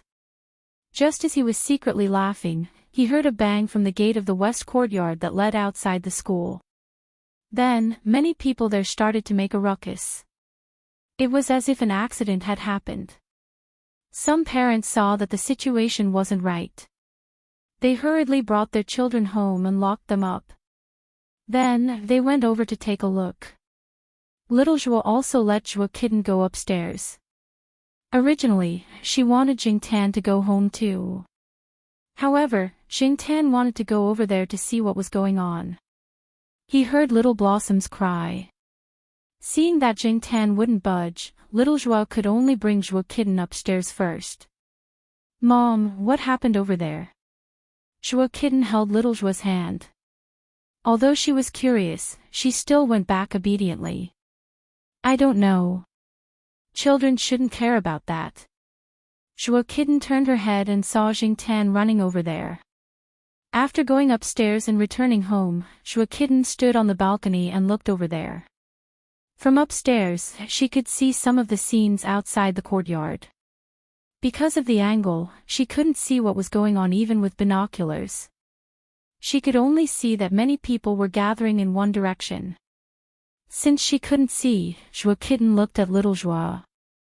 Seeing that Little Zhuo had gone into the kitchen, she took the phone and dialed a number. The phone didn't ring for long before someone picked it up. Hello, this is Zhu Yong's house. A very childish voice sounded from the other side. The words were unclear. It sounded as if he was eating something. At the same time, there were some crunching sounds. Little pig, I'm Kitten. Do you know what's going on outside the courtyard? Zhuo Kitten asked. I don't know. I'm watching TV. Little Zhu, put down your popsicle. Then, pick up your binoculars and go straight to the balcony. Then, look in the direction of 2:00. Where is the direction of 2:00? My alarm clock is on the bed. I can't see it. Little Zhuo stood at the door of the room and looked helplessly at Zhuo Kitten, who was holding the phone and directing the person on the other end of the phone to see what was going on outside. On the other side, when Jing Tan arrived outside the courtyard, he found that many people had already gathered around. Little Blossom was still screaming. However, there were too many people around. Jing Tan couldn't see what was going on. But he could guess that it wasn't anything good. This gate was outside the school. The gate was on a wide road. The western courtyard's cars often came in and out of this gate, so there were more guards here. The inspection was stricter. Now, when Jing Tan came over, there was no one in the guard room. The security guards in charge of this side didn't see him either. They all ran to the scene of the incident. Just when Jing Tan wanted to climb higher to see the situation, 3 people in security uniforms pulled Little Blossom out. Little Blossom was still growling. He was very dissatisfied with the people who pulled him out. He struggled and looked at the crowd from time to time. There were bloodstains on Little Blossom. He didn't know if it was his or someone else's. The 3 security guards tied Little Blossom's dog leash to an iron hook on the wall next to the guard room. Then, one of them immediately went to the crowd. The other 2 stood at the side to rest. They also dispersed the people who ran over to see what was going on. After listening to them, Jingtan found out that a person who wasn't very clear-headed just drove over and hit a motorcycle. The motorcycle and the people on it were all knocked out. The people on the motorcycle that were knocked out happened to be in the direction of Old Man Li and the others. Little Blossom blocked the motorcycle, but he didn't block the people. The people on the motorcycle hit Old Man Li and the others. The few old men were all lying down. "It shouldn't be life-threatening, right?" one of them said. "It should be fine." The owner of the car slowed down. The force of hitting the motorcycle wasn't very strong. The motorcycle owner shouldn't be in life-threatening danger. It's just that the injuries look a little scary. But those old men don't know. A person who jumped off a building can kill another person. A person who was knocked out can also injure another person. If it was a young person, it definitely wouldn't be dangerous. But after all, he's so old. Even a fall could be a big problem. If he was hit. Someone there said that Old Man Li and the others were sent to the hospital. It was the school's special ambulance. Little Blossom was tied to the side. He squatted there and looked in the direction of the crowd. He made a whining sound from his nose. His usually well-groomed fur was messy. There were many bloodstains and stains. There was also blood dripping down from his fur to the ground. Dripping blood. Jingtan went over to take a closer look. Little Blossom was injured. There were a few cuts, but they shouldn't be deep. He just didn't know if there were other problems. After all, some injuries weren't easy to see. Now, the people there were busy saving people and clearing the way. The police cars had also arrived. No one cared about Little Blossom here. Jingtan couldn't help with saving people. The school's ambulance had already sent them to the affiliated hospital. As for Little Blossom, this place wasn't far from the pet center. Jingtan untied Little Blossom's leash from the metal hook. Little Blossom went one round in that direction. He didn't find Old Man Li and was even chased away by a few policemen. Little Blossom turned around and ran towards Jingtan. Jingtan jumped on the dog's back and pulled the leash. He let Little Blossom go in the direction of the pet center. Chapter 368. The reason why Little Blossom could cooperate with Jingtan and run in the right direction was because Little Blossom was still a puppy. Saint Bernard was originally a big dog. Even when it was a puppy, it was still bigger than other small dogs. Naturally, it was bigger than Jingtan and the other cats. However, Little Flower's personality meant that it was destined to be bullied by the 4 cats in the courtyard. From then on, Jingtan began to train Little Blossom. However, other people thought that it was just a game between cats and dogs. No one thought that Jingtan was training a dog. Therefore, now, Jingtan only needed to gently pull the collar on Little Blossom's neck, and Little Blossom would run in the direction of the pull. If he pulled the collar back, Little Blossom would stop. After a few years, they had a tacit understanding. The passers-by saw this pair and thought it was quite interesting. However, the blood on Little Blossom's body made many people flinch. Little Blossom led Jingtan all the way to the pet center. He didn't let the passers-by look at him. Not long after Jingtan and Little Blossom left, the situation at the entrance of the western courtyard stabilized. The road was completely cleared. It didn't look like an accident had just happened. A few guards were talking about what had just happened. A young man in a school guard uniform ran over. "Hey, Xiao Wang, what are you doing here? Although there was an accident here, we didn't inform you to come over. You can't leave your post without permission," one of the guards said with a frown when he saw the young guard. "No, Brother Liu, I received a call from Brother Zhang. He said that he sent Professor Lee and the others to the affiliated hospital. Professor Lee woke up in the car and asked us to take care of Little Blossom. He said that Little Blossom was also injured. Brother Lou, who is Little Blossom? The young guard looked around as he spoke. He had heard that there was an accident here and saw the school hospital's ambulance leave. However, they couldn't leave their post without permission. Therefore, he suppressed his curiosity and didn't come over. He didn't expect to receive a call not long after. The person who sent Professor Lee and the others over thought that the matter here was not settled yet, so he did not call the security guards in the Western District compound. Instead, he called the young security guard who had been working a lot easier recently and asked him to take care of Xiao Hua. However, he did not know who Xiao Hua was, and the other party hung up without saying anything. After receiving a call from his colleague, the young guard immediately came over. However, he didn't know much about the people and things in the school. He had only heard of Professor Lee's name on the phone.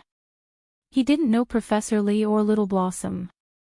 He thought Little Blossom was Professor Lee's relative or something. When he came over, he wondered why Little Blossom didn't go to the hospital with the ambulance. When he came over, he looked around and didn't see any injured people. Little Blossom. An older guard was stunned and looked around. Didn't I tie Xiao Hua to the side at that time? Why is it gone? Bolt?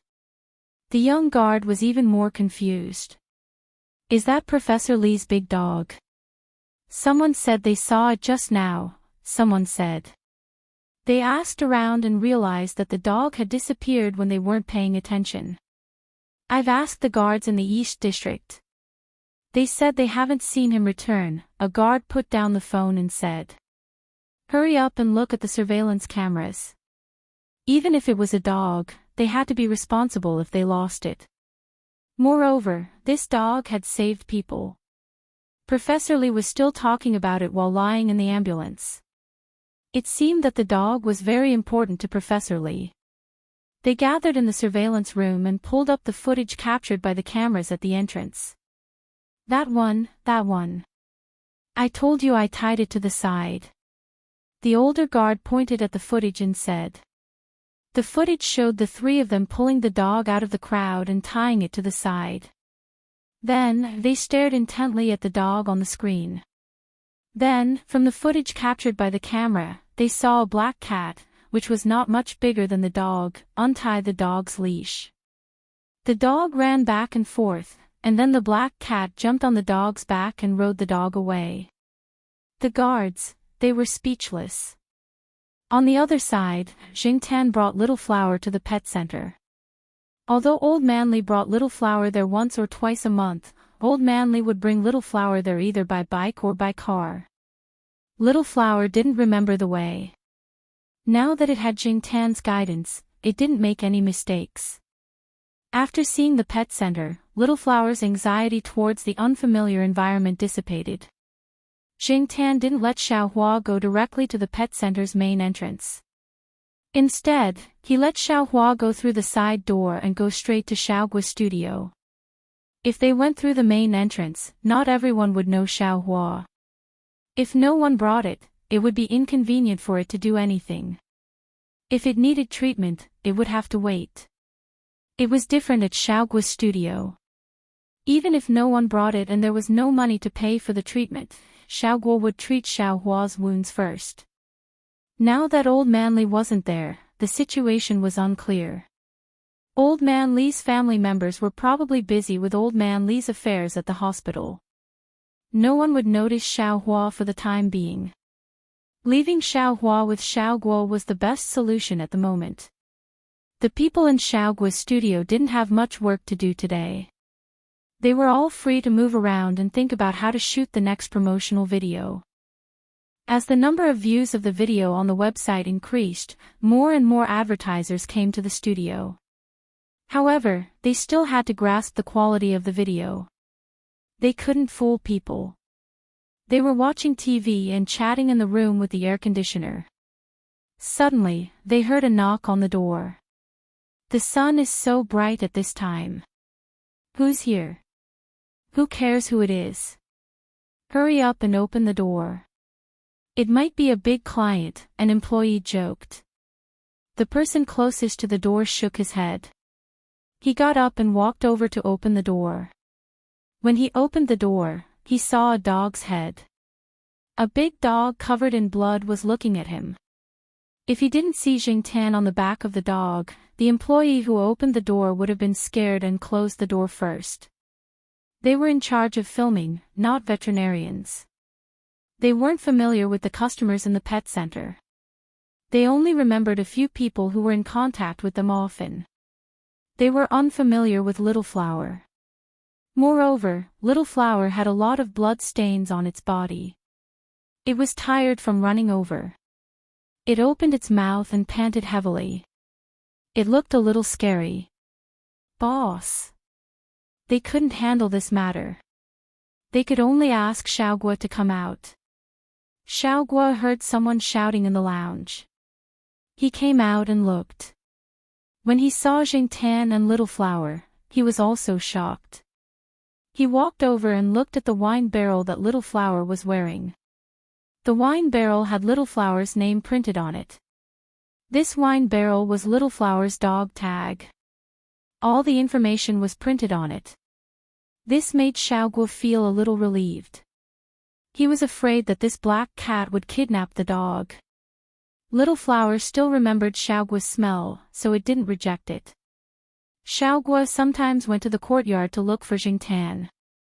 Occasionally, he would also go to see Little Flower. The few pet owners in the courtyard all knew Xiaoguo. Old Li and the others lived on the first floor. Little Flower's kennel was also on the first floor. It was more convenient to visit. Oh, it's Little Flower. There were very few pet owners around. He just wanted to confirm it by looking at the wine barrel. Little Flower ran over on its own this time. He didn't see Old Li, so Xiaoguo was a little confused. Although he was confused, Little Flower's injuries still had to be treated quickly. He called the veterinarians in the pet center and brought Little Flower over. Meow, Sesame stood at the door and looked around. It smelled a strange smell. When it saw Jing Tan, it trotted over. Sesame was now a size bigger than Jing Tan. It was about the same size as peanut candy. If they were to really compare, Sesame was a little bigger than peanut candy. Jing Tan wasn't in the mood to play with this guy. He wanted to go over and see how Little Flower was doing. Just now, he only wanted to hurry over to the pet center to treat Little Flower's injuries. He neglected Little Flower's physical condition. Previously, when he saw Little Flower being dragged away by the guards, he didn't see anything wrong with it. When it was hiding from the police, it also ran pretty fast, so he didn't think too much about it. Now that he was here, Jing Tan was a little worried. If it already had internal injuries, would it be more serious if it ran over here? Although it hadn't been long since it came here from school, no one could be sure about its injuries. Little Flower was already more than 5 years old. It was said that the average lifespan of a large dog was shorter than that of a small dog. If it had some hidden injuries, would it shorten Little Flower's lifespan? In the past, Jing Tan didn't have any feelings for cats and dogs. But in the past few years, he watched the cats and dogs in the courtyard grow up. They also played together on a daily basis. In the eyes of many people, they were childhood friends who grew up together. Although many cats were considered adults when they were 1 year old, from a human's point of view, whether it was 1 year old or 5 years old, they were all categorized as children. Just as he was about to follow Xiaoguo to check on Little Flower's condition, he heard movement behind him. Jing Tan turned around and realized that Sesame was following him. He raised his hand to push Sesame's head back into the house. It was a hot day, and it had a body full of eye-catching fur. It was better for Sesame to be obedient and bring it into the house. When Little Flower was receiving treatment, Xiaoguo also called Old Man Li. The person who answered the phone was Old Man Li's wife. Because she was too worried about Old Man Li's condition, she didn't say much when Xiaoguo called. She only said that she wanted Xiaoguo to help take care of Little Flower. Little Flower's examination results came out very quickly. There are no serious fractures, and there are no problems with the internal organs.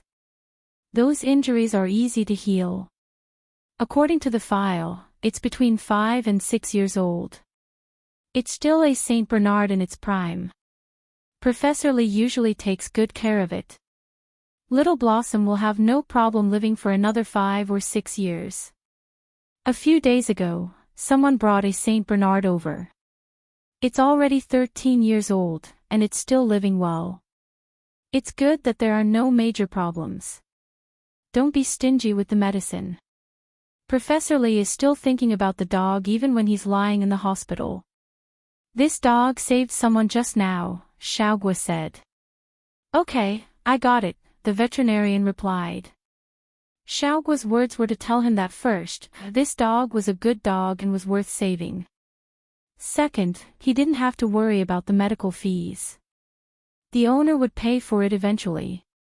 Hearing the veterinarian talking to Xiaoguo about Little Flower's condition, Xingtian was relieved. It was good that there weren't any major problems. Actually, now that he thought about what he heard at the entrance of the courtyard, Xingtian felt that with Little Flower's reaction speed, it could easily dodge the motorcycle that was sliding over. However, Little Flower probably didn't want Old Man Li behind it to get hurt, so it blocked the motorcycle. If the car hit the motorcycle with more force, Little Flower might not have survived.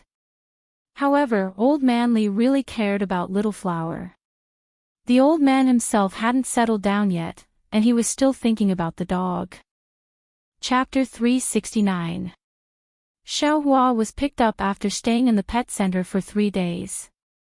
Because the injury was not serious, the medicine use was good. Plus, according to the vet, Xiaohua was still a young man with good recovery ability. After the wound was treated and the fur was cleaned, it looked almost the same as usual. Every few days, he would come back for a checkup to see if there was any infection or other unnoticed injuries. Old Man Li's life was not in danger. Because of his age, he had many old problems, so he was asked to stay in the hospital for observation for a few more days. Not only Old Man Li, but the other old men who were hit were also asked to stay in the hospital for observation. Anyway, Old Man Li had company, so he was not lonely. However, Old Man Li still missed Xiaohua every day. How good was it to have Xiaohua? It could be used as a towel to wipe the water, as a backrest, and to warm the feet in winter. It was much more useful than the woolen thermal slippers that his children bought. The dog was big and majestic. It looked good when he took it out. It was not afraid of being robbed at night and would protect its owner when it was in danger. It was such a good dog. He missed it after not seeing it for a day. They were an old couple and did not live together with their children and grandchildren. Usually, Xiaohua was the one who accompanied Old Man Li the most. Even his wife had to stay behind. The old lady had her own things to do, but the dog did not. The man and the dog did not separate from each other even when they were eating and sleeping. At night, the dog lay beside their bed. He always felt safe with such a big dog by his side, especially when he heard that there were thieves. Old Man Li touched Xiaohua's head and sighed. It was better to have a dog. Old Man Li lay on the bed and looked outside the window. He sighed. Unfortunately, the hospital did not allow dogs. Teacher Jiao's family had secretly brought a cat in before. Don't think that he did not know. But with Xiaohua's size, anyone who was not blind could see it. It was impossible to bring it in secretly. Every day, besides resting and chatting with his old friends, Old Man Li lay on the bed and groaned as if he had a toothache. Old Man Li's wife found it funny. He just missed the dog. I'll bring Xiaohua here tomorrow, Old Man Li's wife said. Old Man Li's grumbling toothache disappeared immediately. How? The hospital doesn't allow it. It's okay. I'll leave it with the hospital's guard. I know a guard. Just say hello. Okay. I'll go down and walk around. Even if I can't leave the hospital, I should be able to walk around, right? Also, you'll be safe with Little Blossom. Thieves won't dare to look for you. On this day, when Jingtan went out for a walk, he saw Old Man Li's wife carrying a lunchbox in one hand and holding Xiaohua's hand in the other as they walked towards the affiliated hospital. Sometimes, when she felt tired carrying the lunchbox, she would put it on the dog's back for a while. Was he going to visit Old Man Li? Other than Old Man Li's wife, Jingtan also met Xiaozhua, who was riding a bicycle. Now that Xiaozhua was back, she was not in a hurry to go to work. With Lord Xing around, it was not a problem whether she wanted to stay in school or do other things. The most important thing for Xiaozhua now was to recuperate. She did not receive the late-stage recuperation treatment in the project team. After she came back, she could not fall behind in the treatment. For little kitten Zhua, she also had to have a good rest.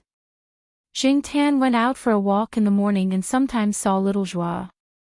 Little Zhua was receiving treatment at the affiliated hospital. He didn't have to go there every day. He just had to go there once every few days. Little Zhua was also obedient. There was a nanny at home, so she didn't have to worry. Because little Zhua was familiar with Xiaohua, Xiaozhua also had some understanding of Old Man Li and the old lady. After greeting Jingtan, Xiaozhua got off the bicycle and pushed it with the old lady. She also put the lunchbox in the old lady's hand on the basket of the bicycle to save the old lady the trouble of carrying it. After they walked into the hospital gate, Jingtan squatted behind the flower bed and looked around. It was not good to squat on the wall. He still remembered the situation when he came to the hospital and was scolded by people. The old lady talked to the guard for a while, then tied Xiaohua to a small open space behind the guard room. She asked Xiaohua to stay there obediently, and then walked in with Xiaozhua. The guard was told to help look after the dog.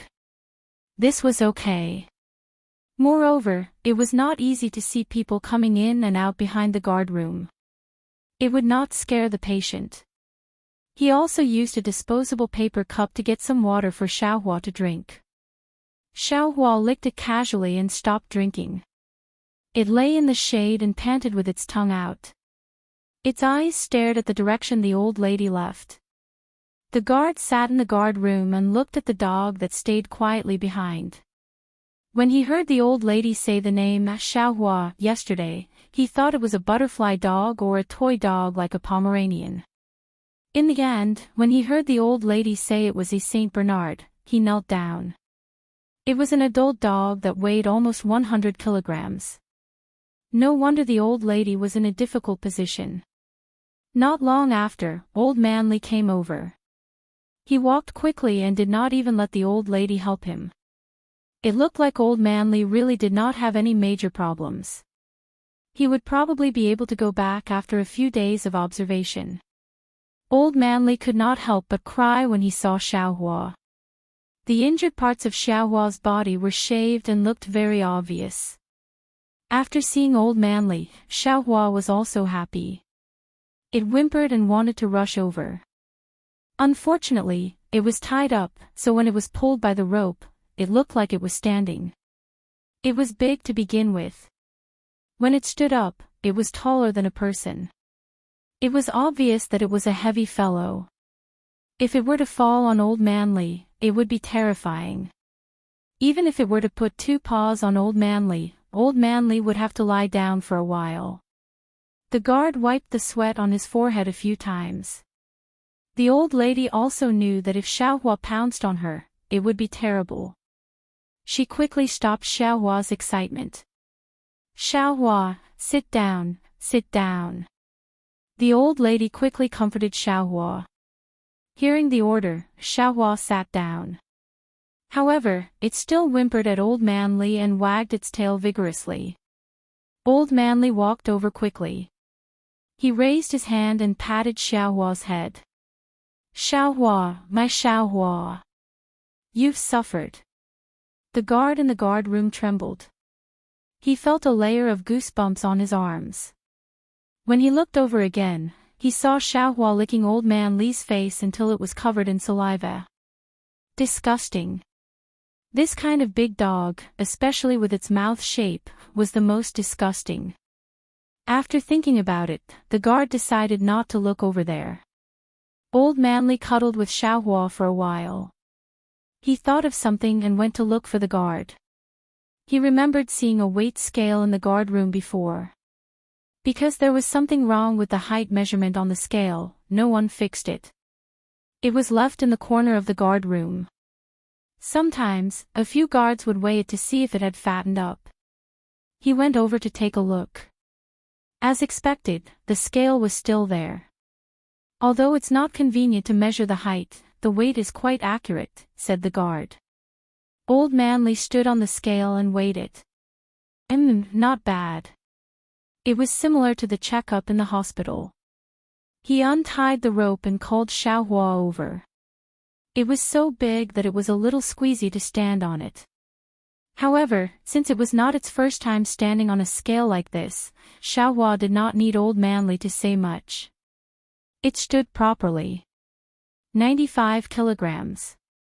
Your dog is really... The guard wanted to praise it. This dog was almost 10 kilograms heavier than a Saint Bernard owned by a friend of his. His friend often bragged about how big and strong his Saint Bernard was.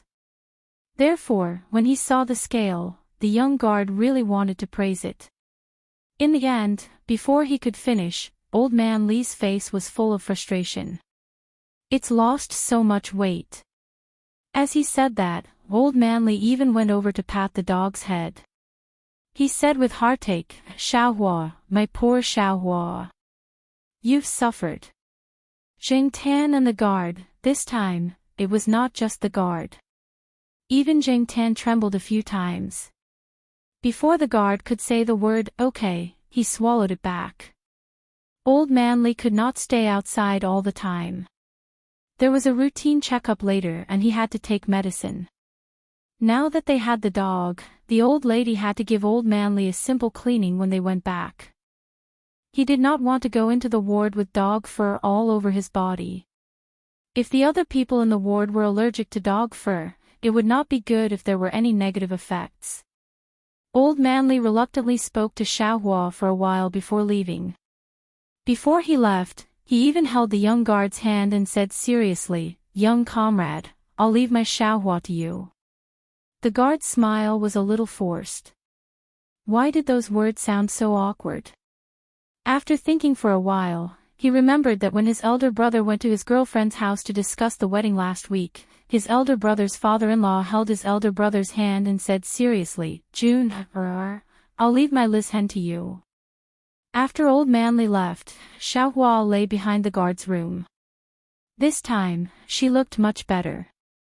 Xiaohua was a little anxious when she did not see Old Man Li previously. Now, she finally calmed down. For the next few days, whenever the old lady came to visit Old Man Li with a lunchbox, she would bring Xiaohua along. Today, the weather forecast said there would be a strong wind, but it was not obvious in the morning. There was no sun, and there was a little wind, but it was not considered a strong wind. Even so, it was enough to disperse the scorching heat. Some children even ran to the pond to play. Old Man Li's wife carried a thermal lunchbox as usual. She held Xiaohua's hand and walked towards the affiliated hospital. This little bit of wind was nothing to her. However, she still wore a mask. The wind was strong. Sometimes, there would be dust in some places. It was better to wear a mask. Jing Tan went with them. However, today, Jing Tan did not go to the hospital. Instead, he went to the lakeside villa to see what Feng Baijin and Hu Zi were doing. Then, he could get a free meal there. Recently, there were more cats in the lakeside villa area. Every time Jing Tan went there, he could see cats chasing each other and playing around. Usually, in the afternoon, 3 to 5 cats could be seen lying under the willow tree. Occasionally, when fish jumped out of the water, they would move their ears and open their eyes to look in that direction. However, even if it was a scene of collective laziness, the style could change in the next moment. Did you know what would happen if you threw a lively grasshopper into a group of cats? Jing Tan had tried it before. That day, he happened to catch a grasshopper that jumped in front of him. It was probably caught by a cat. One of its legs was broken, and there were traces of cat claws on its body. However, this grasshopper was still quite happy. It jumped boldly and directly in front of Jing Tan. It even planned to jump over Jing Tan and jump into the bushes. After Jing Tan caught it, he threw it to the place where the cats were lying under the willow tree. Then, the cats that were lying there lazily a moment ago suddenly became alert. Their pupils dilated. Looking at the grasshopper that was being fought over by the 5 cats, Jing Tan silently lit a candle in his heart. When Jing Tan came over, Feng Baijin was playing a game. It was probably a new game that he had created. Jing Tan had never seen that game before. Hu Zi was lying on Feng Baijin's lap. When Feng Baijin moved, it snorted twice unhappily, indicating that it was disturbed and that Feng Baijin should not move. Chapter 370. After eating lunch at Feng Baijin's house, Jing Tan planned to stay for a while and watch Hu Zi fight other cats in the neighborhood. However, after seeing the chat history between Feng Baijin and his classmate, Jing Tan decided to leave quickly and go home. Feng Baijin had a classmate's house in the neighboring city. When the two of them were chatting, Jing Tan saw that Feng Baijin said that there was a hailstorm and a strong wind. The wind outside Chuhua City seemed to be getting stronger too, but there was no rain or hailstorm. Jing Tan had been in Chuhua City for a few years, but he had never seen hailstorms here. He had heard of hailstorms in the suburbs, but he had never seen hailstorms in the city. It usually only rained in the city. Looking at the sky, Jing Tan decided to leave quickly. The weather was getting worse.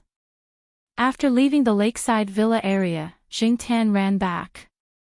A strong wind blew, and some bicycles that were parked on the side fell in a row. The trees on both sides of the road were bent by the wind, and the leaves rustled. Something was blown up by the wind and hit some of the parked electric cars and cars, making a sharp alarm sound. Jing Tan didn't look at it for long.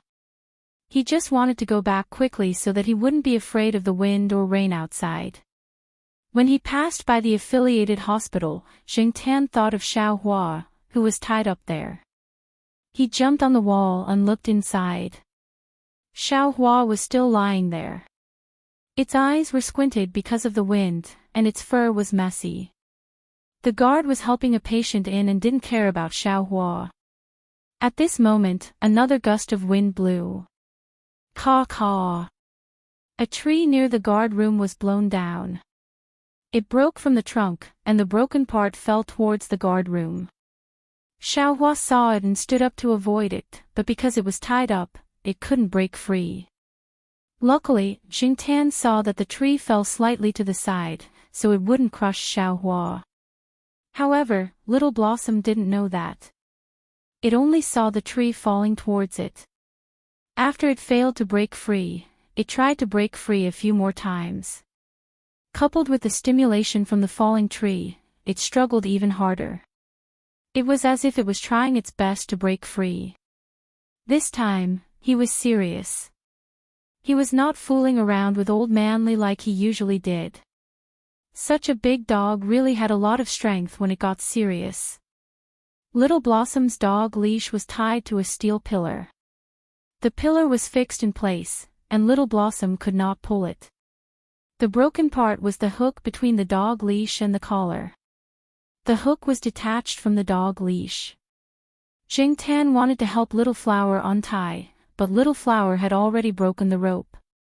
After breaking free, Xiao Hua's first reaction was to run in the direction where Old Man Li and the old lady had left. However, there were many people there, and they were also on guard against Xiao Hua, the big dog. After being chased away, Xiao Hua ran out of the hospital. Since it could not enter the hospital, it would go home. Seeing Jingtan at the entrance of the hospital, Xiaohua immediately sped up and ran towards Jingtan. Jingtan jumped onto Little Blossom's back. He hooked the collar around the dog's neck to stabilize it. Then, he moved the collar, indicating that Little Blossom could go back. With Jingtan around, Little Blossom did not run around like before. Moreover, it had been brought here by the old lady for the past few days. It remembered the way. While running, Jingtan realized that it had started to rain. This was not a good sign. If it was raining, Jingtan would not mind. However, Little Blossom was still injured and had not fully recovered. It would not be good if it got wet. Now, it was windy. It seemed that the storm was about to start. There was a traffic jam at the T-junction in front. There were many cars and people. The road ahead was so blocked that Little Blossom could not squeeze through. An old lady even chased Little Blossom away with an umbrella when she saw it. It could not go on like this. Summer rain would not give you much time to react. It might rain down in the next moment. He thought about the distance between here and the courtyard. Although it was not far, with Little Blossom's running speed, it would still take 5 minutes. He did not know if it could last for 5 minutes in this weather. If it started to rain immediately, even if it stayed outside for 2 seconds, it would be drenched. "Hey, over there!" Someone shouted in his direction. Jingtan did not think that it was him at first. The voice shouted a few more times. Then, it added a "me" at the end of the sentence. This was how people called cats in this area. Jingtan looked over. Not far away, at the entrance of a small grocery store, a middle-aged man stood there and looked in Jingtan's direction. When he saw Jingtan looking over, he waved his hand. Jingtan hesitated for 2 seconds. In the end, he decided to go over and take shelter from the rain. The rain was about to get heavier. He could not delay any longer. He had to be decisive. He pulled on the collar and signaled Little Blossom to go over. Little Blossom was a little confused. It looked at the grocery store and then turned to look at Jingtan. It still followed Jingtan's instructions and walked over. However, it was still vigilant. When it was 2 meters away from the grocery store, it stopped and looked at the person standing beside the cashier. "Come in."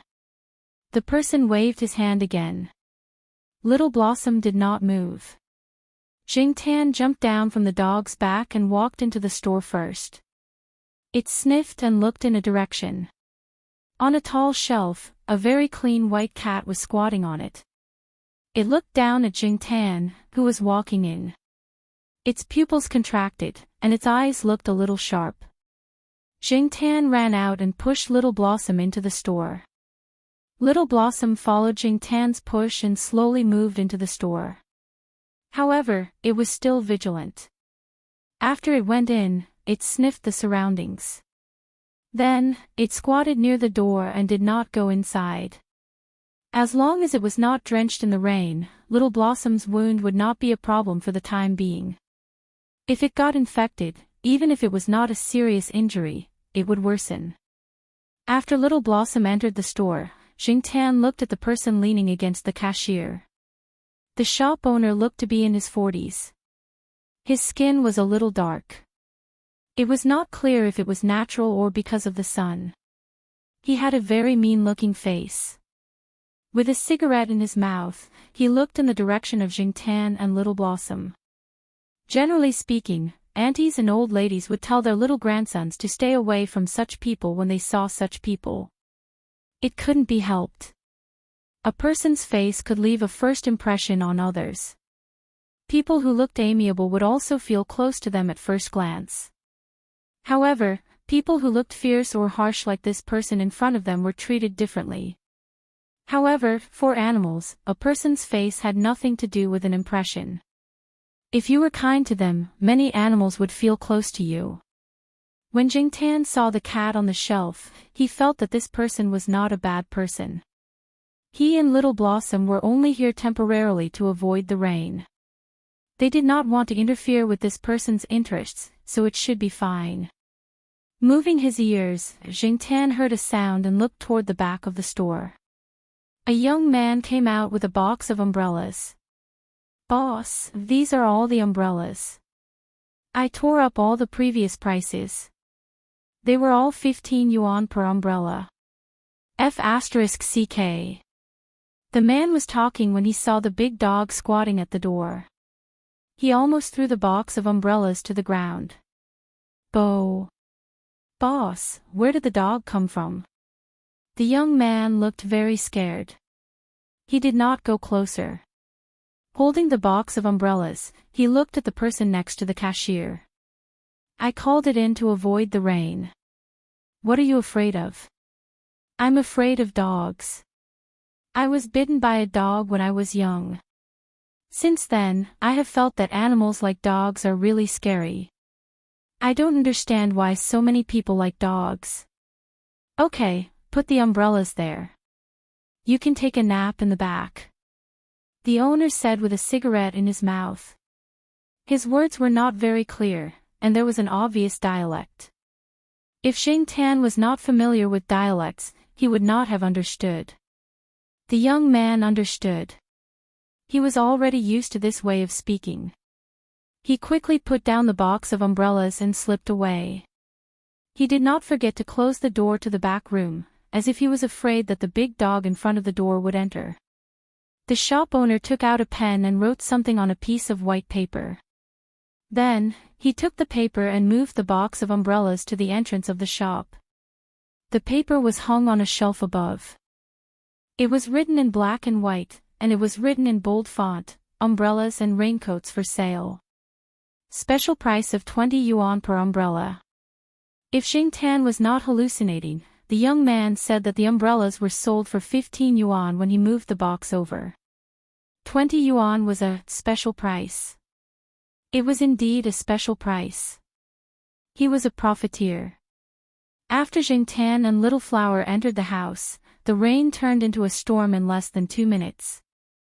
The raindrops splashed on the ground, and Little Flower could not help but take a step back. The wind outside became stronger. Basically, as soon as they went out, they would get wet. The wind was too strong, and the rain would still drift into the house. Therefore, the owner closed most of the door, leaving only the part where the umbrellas were placed. The box was covered with a layer of cloth. It was waterproof, so there was no need to worry about the rain falling into the box. Needless to say, there were many people who came to buy umbrellas and raincoats. Many of them hurriedly paid the money and left with the umbrella.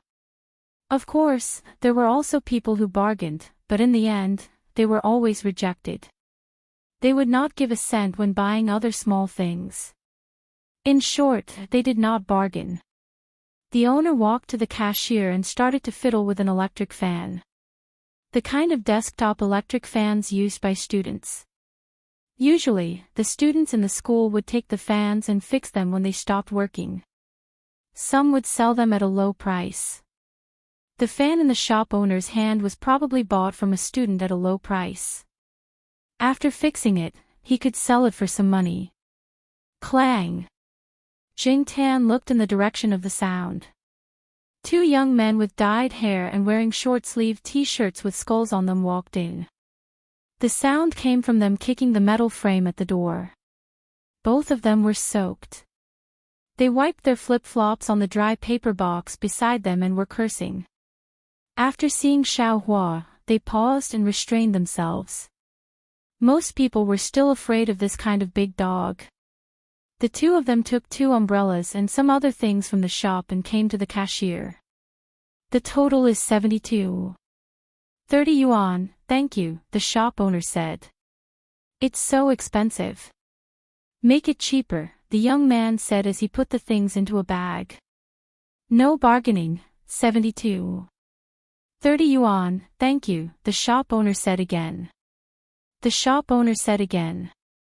He didn't say anything about the young man putting the things into the bag without paying. "Hey, you old thing, wasting time. I told you to make it cheaper, so make it cheaper. You don't understand nice words, right? As he spoke, the young man took out a 50 yuan bill and slammed it on the counter, intending to take the things and leave. However, the shop owner reacted faster.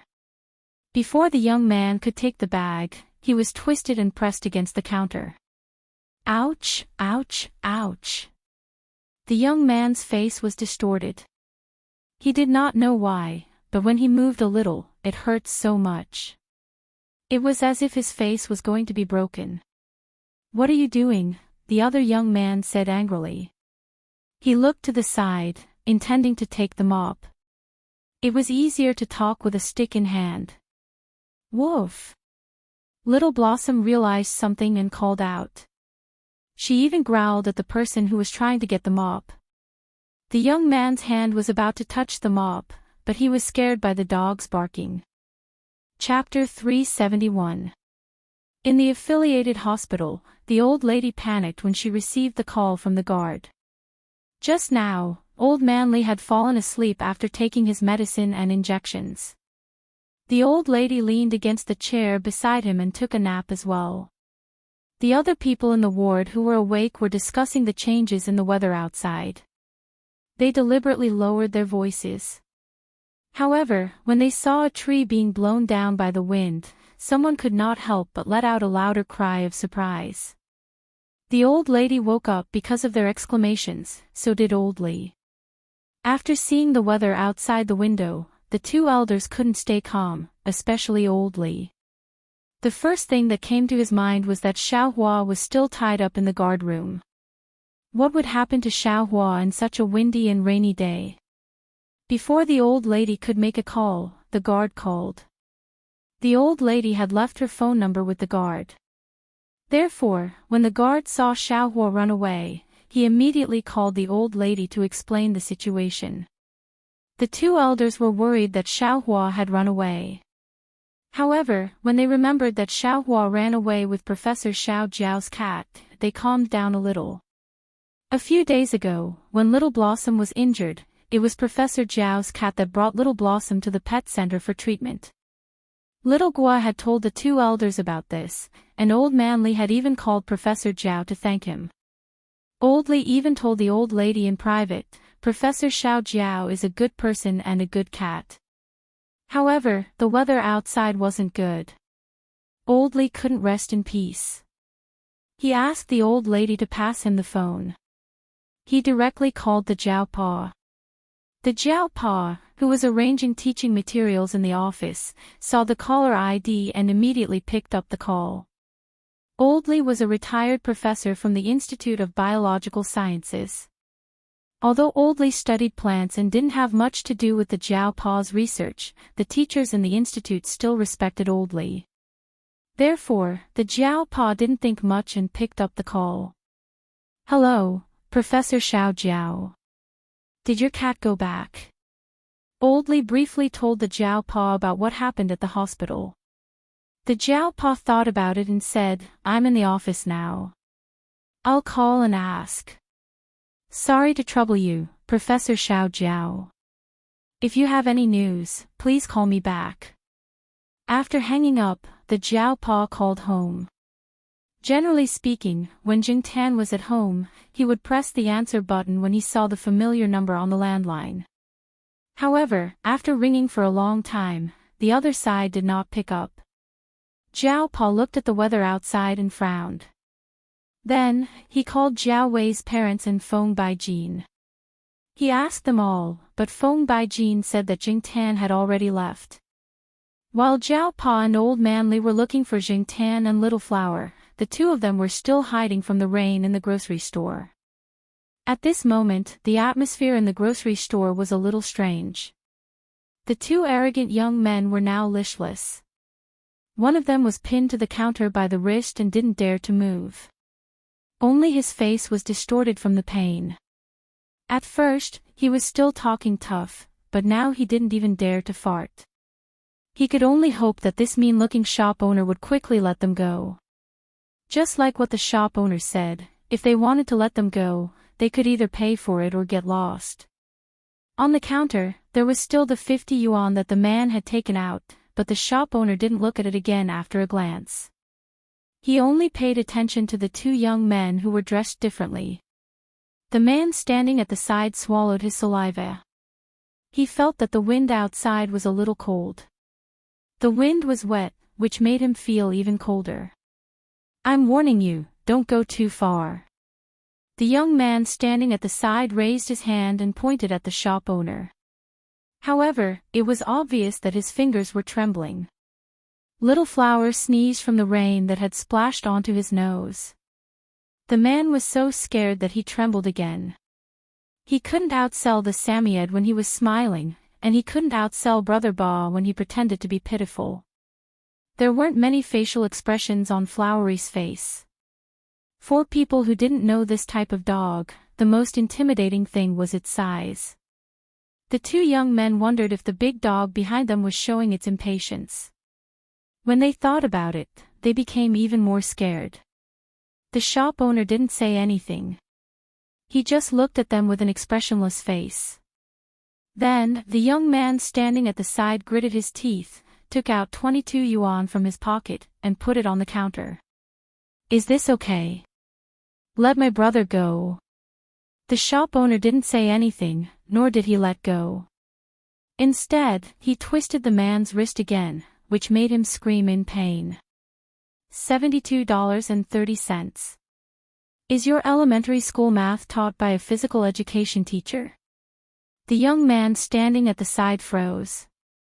He didn't expect the shop owner to be so serious about 30 cents. "I don't have 30 cents left. If you don't believe me, I'll show you." As he spoke, the man rummaged through his trouser pockets and took out everything in them. There was a 10-cent coin in his left trouser pocket and two old 10-cent coins in his right trouser pocket. The man standing at the side choked. He didn't expect there to be 30 cents left. He put all three coins on the counter and looked at the shop owner. "Is this okay?" The shop owner shook his head and looked at the man. "Last chance." "Ouch. F***ck, hurry up and give me the money." The man whose wrist was being held shouted at his partner. The person standing next to him put another 50 yuan note on the counter with a depressed expression, and then hurriedly left with his companions. The man wanted to take the 50 on the counter, but he found that a finger was pressing down on the corner of the 50. He looked at the 50 on the counter unwillingly and snorted. He was pulled away by his partner, who took the things and walked towards the door. When he left, he wanted to find something to fight back. Even if he couldn't hit the man, he could at least hit the shop. He didn't expect to kick a shelf when he turned around. His toes hurt from the impact, and he wanted to curse. Just as he was about to curse to vent his anger and grievance, he heard two barks from behind. "Woof!" Xiao Hua stood up and looked at the two men. He felt that something was wrong from them, so he only barked twice to test them. At the same time, he reminded them not to come over.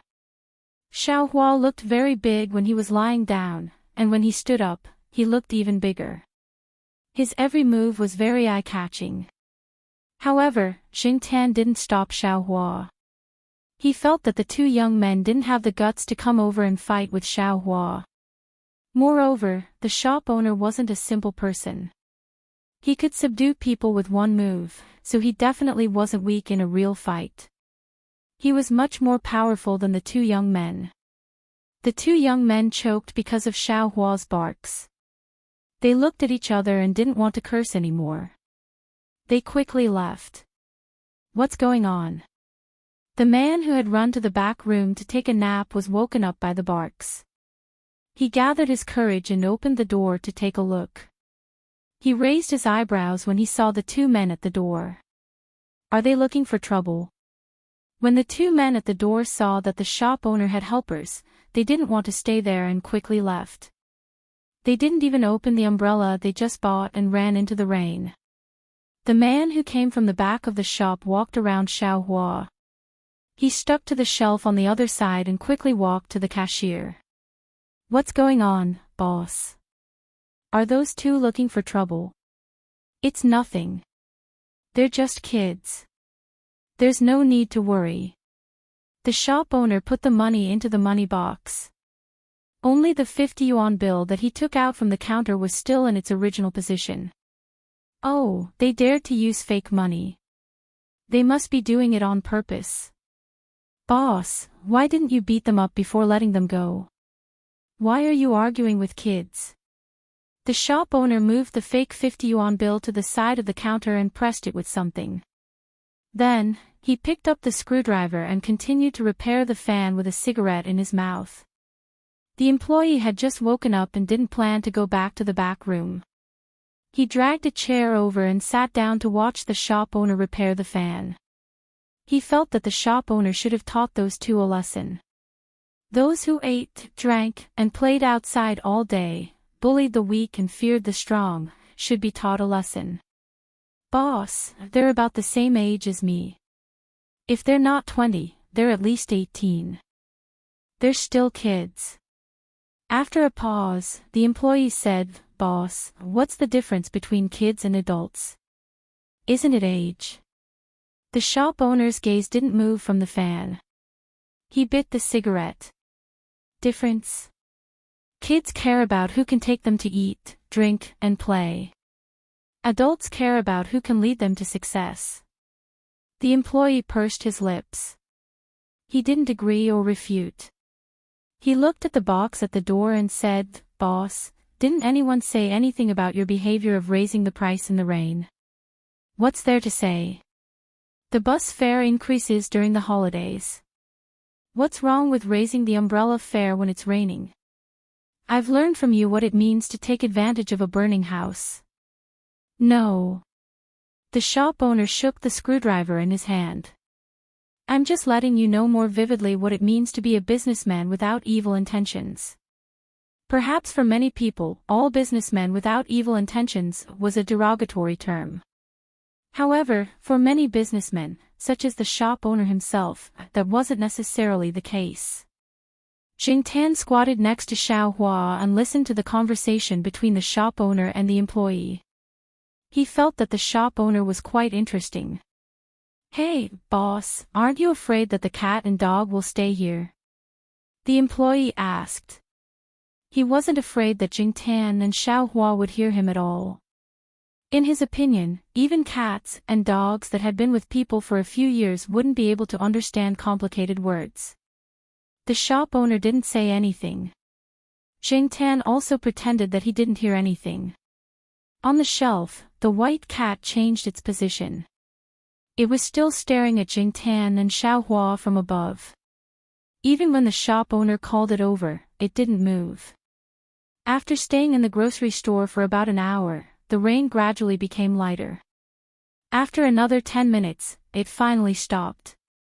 However, there were still a few drops of rain falling from the sky. The sky was much brighter now, but the wind was still blowing.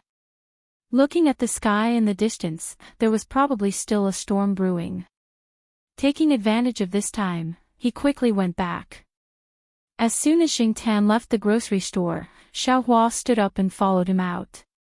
After walking for a while, Jing Tan turned back to look at the grocery store. Because the rain had stopped, the door was opened again. The situation at the cashier counter could be seen clearly from outside. The shop owner was testing the electric fan that he had just fixed. The white cat jumped down from the shelf and onto the cashier counter. The white cat looked at the shop owner with its sharp eyes. Then, it quickly used its paw to remove the cigarette in the shop owner's mouth. The shop owner hadn't stopped smoking for more than an hour. He liked to work with a cigarette in his mouth. If he didn't have a cigarette in his mouth, he would feel uncomfortable and weak. After his cigarette was removed, the shop owner wasn't angry. Instead, he choked on his laughter. Cough, cough. Hey, this cigarette can't be wasted. It's more than 10 yuan per pack. As he spoke, the shop owner quickly picked up the cigarette that had fallen on the counter and put it back in his mouth. Then, it used its paw to remove the cigarette again. Hey, you little heartless brat. The shop owner picked up the cigarette and took a puff. Then, he blew a smoke ring at the white cat. The white cat that was squatting there leaned back. It probably realized that it couldn't avoid the smoke ring while squatting, but it didn't want to move. Therefore, it raised its two paws and waved the smoke ring away. Chapter 372. When Jing Tan and Little Flower returned to the courtyard, De Pang, who was squatting on the first floor, saw them and yelled loudly. Jing Tan was still wondering why De Pang was yelling. Soon, De Pang's old lady came out. Yo, you're back. Black Charcoal, Little Flower, come in. De Pang's old lady opened the door and called Little Flower in. Little Flower was familiar with many people in the courtyard.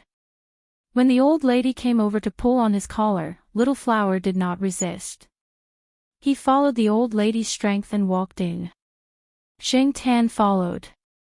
After bringing Little Flower into the house, the old lady took out her phone and called both the Jiaopa and Old Manly to tell them that they were safe. It turned out that when the Jiaopa knew that Jing Tan and Little Flower did not return to the courtyard and did not know where they went, and that the weather outside was bad, he asked De Pang's old lady, who stayed at home, to keep an eye on them. After receiving the news, the Jiaopa and Old Manly were instantly relieved. Although the Jiaopa felt that with his cat's intelligence, he would not get lost or get caught in the rain, he was still a little worried when he did not see or hear from them. It was mainly because of the weather outside that he was worried. However, now that he knew that the cat and dog had returned home safely and that their fur was dry, he knew that they must have found a place to hide from the rain. If someone helped them, the Jiaopa planned to go over and thank them.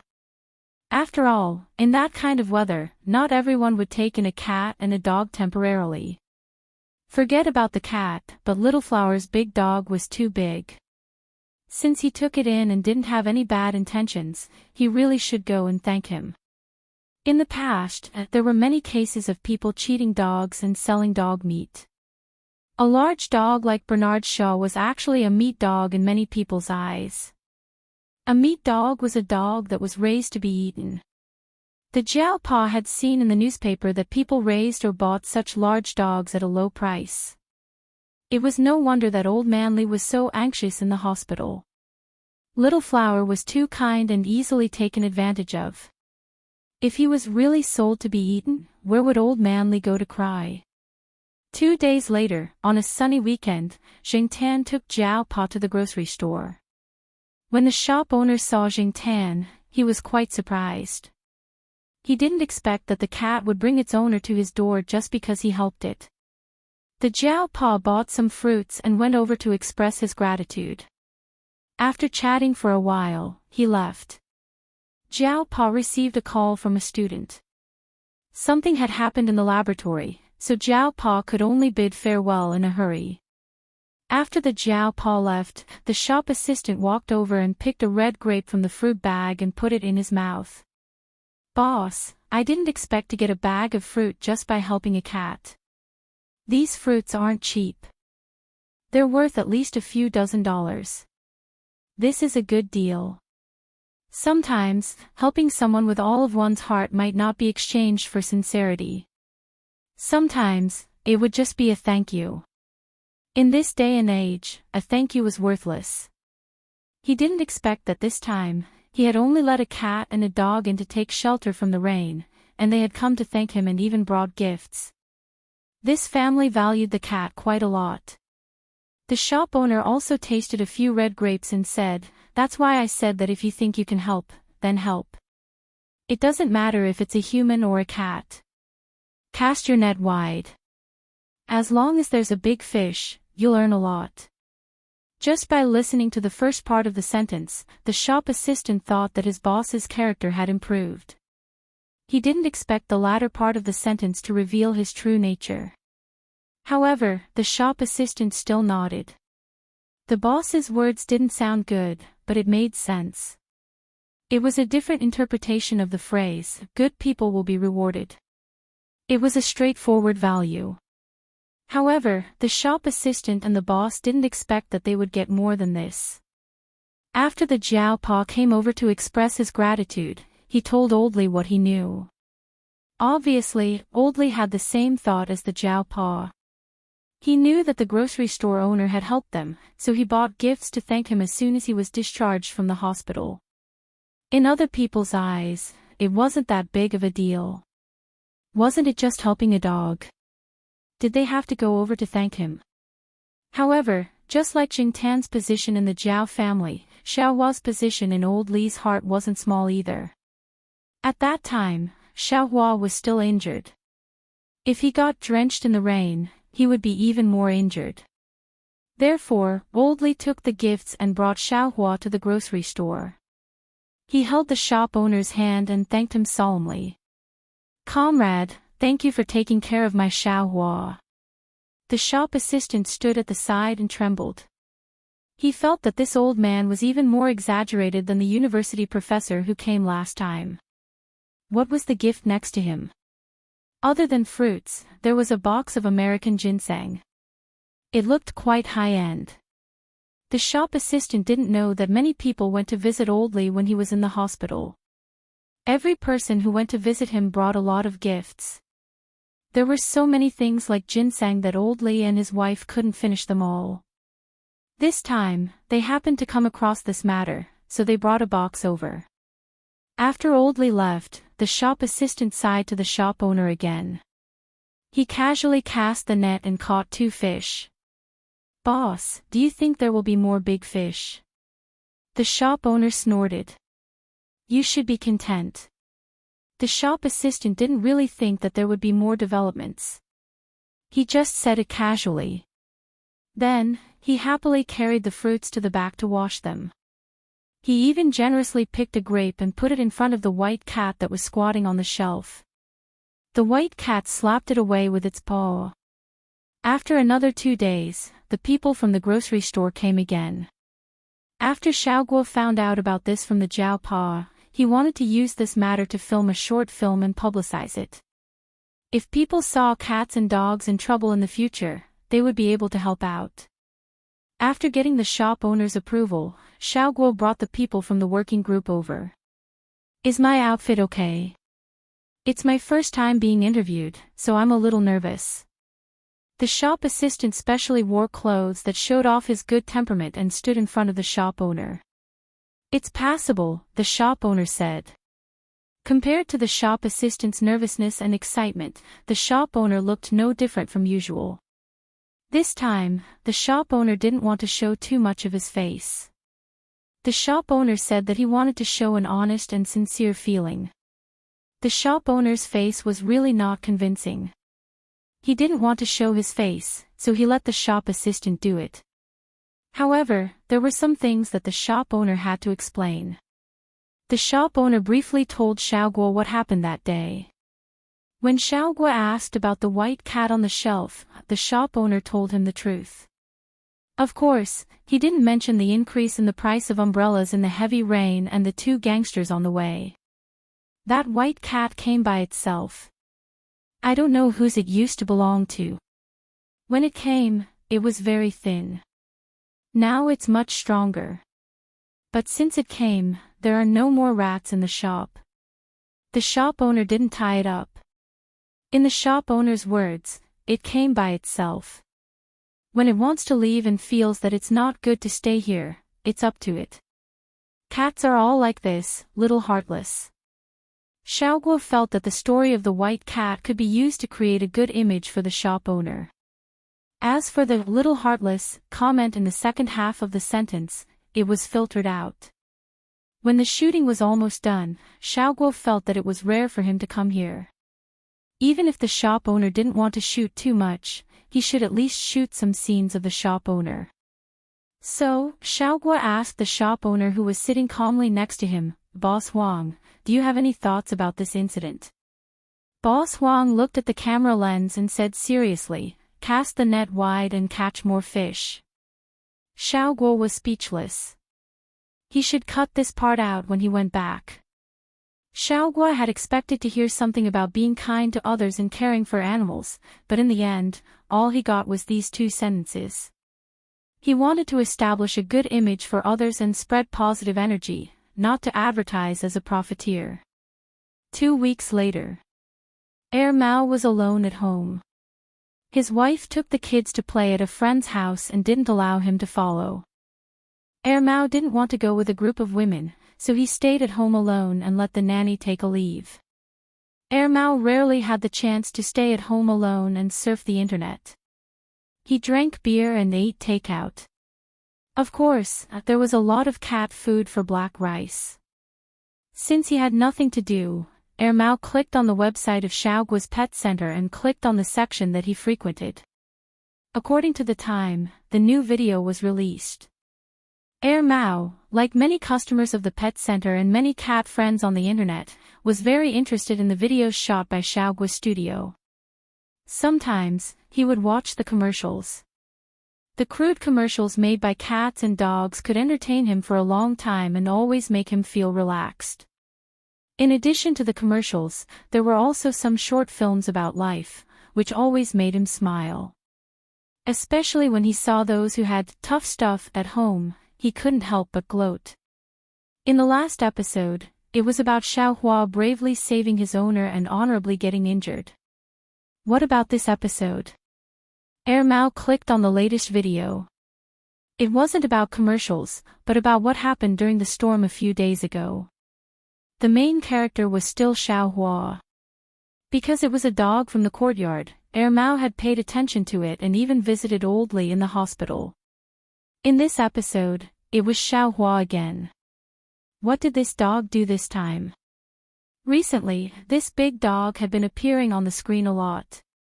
In the new video, after Mao saw a scene, he was stunned. He put down the beer, moved the progress bar forward a little, and then pressed pause on a certain scene. Staring at the somewhat mean face on the screen, Mao picked up the phone and called Xiaoguo. "Hello, Mr. Guo, are you free now? I have something to ask you."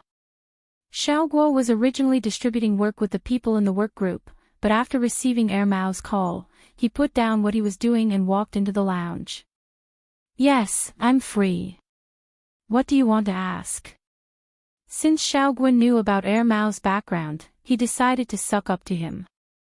Other than the matter about black rice, Xiaoguo wouldn't refuse Mao's rare call. How could he let go of such a good opportunity to get closer to Mao? Mao asked Xiaoguo about the video they had just shot, as well as the owner of the grocery store. "The owner? His surname is Huang, but I don't know his full name. He didn't mention it either. He didn't want to show his face too much during the shoot, so it was basically shot by the staff." Although he didn't know why Mao wanted to ask about the store owner, Xiaoguo still told Mao what he knew. "His surname is Huang." "Okay, I got it. I won't bother you anymore. Mr. Guo, you can continue with your work." After hanging up, Mao turned off the computer and went out. In the grocery store, the staff had been in a good mood because of the interview. After the video was released, he went to read the comments from the netizens. His performance that day was good, and the netizens commented that he was young and handsome. This made the staff proud for a few days, and he still hadn't completely let it go. As he was thinking, he saw a young man walk in. The staff went up to him and said enthusiastically, "What would you like to order?" "I'll introduce you." Because after the store owner said to cast the net wide and catch more fish, the staff thought that in the future, except for those who were obviously looking for trouble, he should treat the customers better. He wanted them to feel that even if it was a small grocery store, the staff was also professional. Mao walked into the grocery store and looked around. His eyes fell on the person who was sitting at the cashier and reading the newspaper. He said to the staff, "A weasel skin." Chapter 373. The shop assistant looked at his boss and then at the customer who seemed to be looking for trouble but did not look like one. After a few more glances, the shop assistant was sure that the customer knew his boss. Since they knew each other, the shop assistant had nothing to do with it. His boss would handle the rest. Therefore, the shop assistant picked up a rag and started wiping the shelves. His ears perked up as he was interested in his boss's gossip. After the initial shock, Boss Huang smiled helplessly. He put the newspaper down and took out 2 cigarettes. He put one in his mouth and tossed the other to Air Mao. Air Mao caught the cigarette but did not smoke. It waved its hand at Boss Huang's action of lifting the lighter, indicating that it was not going to smoke for the time being.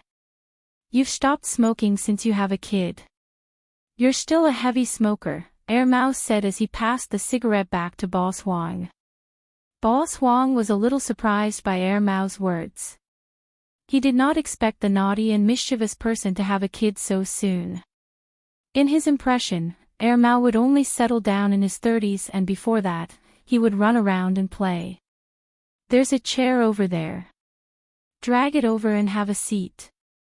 Don't be shy, Boss Huang said as he put the cigarette back carefully. Air Mao did not hold back.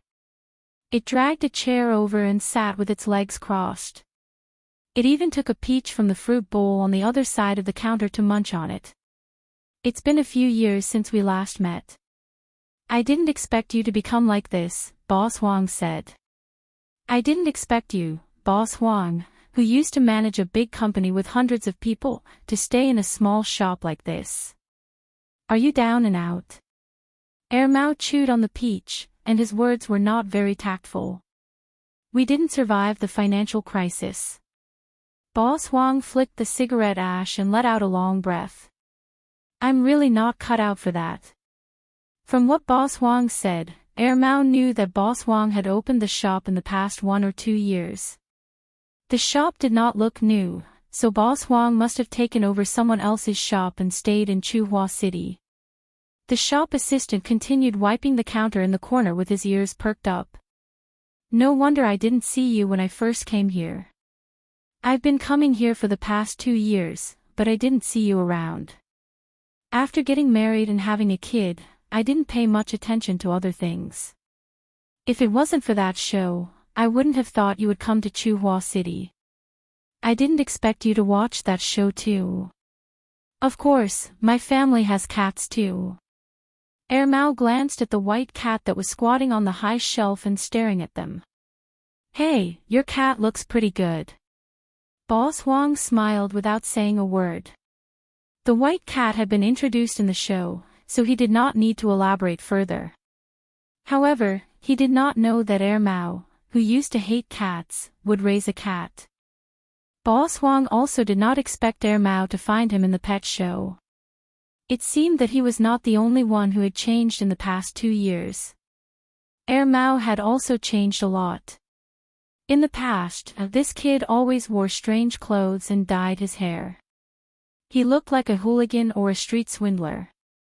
Now, he looked like a decent person. After all, he was a father. Air Mao did not ask too much about Boss Huang's old company. Even though they had not seen each other for a few years, they chatted like old friends. Air Mao asked why Boss Huang was kind enough to take in Xiaohua, and Boss Huang told him about it. This time, he did not explain it in an official manner like he did with Xiaohua and the others. Instead, he told him the truth. I heard that the online show has a lot of viewers, and it costs a lot to advertise it. My little shop benefited a lot from the free advertisement. Many people who watched the show have been coming over recently. Oh. Air Mao nodded. I was wondering where Xiaohua got his courage from. So, it's black coal. TSK, it wasn't in the video. Black coal. That black cat. Boss Huang recalled and smiled. Back then, the cat was riding on the dog's back. If it wasn't for the cat, the big dog wouldn't have come in. Don't underestimate black coal. It's quite the troublemaker. Air Mao mentioned something about Jing Tan. The two of them chatted until dinner time. Air Mao then stood up and left. Boss Huang wanted Air Mao to stay for dinner, but Air Mao declined. I still need to prepare cat food when I get back. I'll buy some side dishes tomorrow. Let's have a drink. Sure. Boss Wang did not reject Air Mao's offer. After all, it was not like Air Mao lacked money. After Air Mao left, the shop assistant threw the rag away and ran to the cashier counter. Boss, who's that? An old friend. Boss Wang did not want to say much, but after a pause, he smiled and said, I didn't expect to get so many things in one go. That's right. The shop assistant thought. The next day, when it was almost 5 p.m., Jing Tan was walking back from the lakeside villa. Unexpectedly, he bumped into Air Mao, who was carrying a bag of roast duck and a bag of cooked food. Black Coal, where are you going? Why don't you come with me to the grocery store where you took shelter from the rain? You can get to know someone while you're there. I'll call Professor Zhao later, said Air Mao. Jing Tan thought about it and decided that it was a good idea. Since Air Mao would call him, he did not have to worry about being scolded. Besides, Air Mao mentioned the grocery store, which piqued Jing Tan's interest, so he went with Air Mao. During the summer day, especially at noon, there were not many people shopping at the grocery store. Usually, there would be more people at night when the sun went down. When Jing Tan and Air Mao arrived, the sun was still up, so it was still warm. There were not many people in the grocery store. The shop assistant was sitting at the side, playing with his phone while Boss Wang was still reading the newspaper at the counter. As soon as the shop assistant saw Jing Tan, his eyes lit up. Jing Tan could not help but stop in his tracks. He did not know why the shop assistant looked at him as if he was some RMB. Boss Wang asked the shop assistant to bring out a folding table. He cooked 2 side dishes and brought a few bottles of beer. The 3 of them and the cat made do with the food. When he saw Jing Tan eating the same food as them, Boss Wang was curious.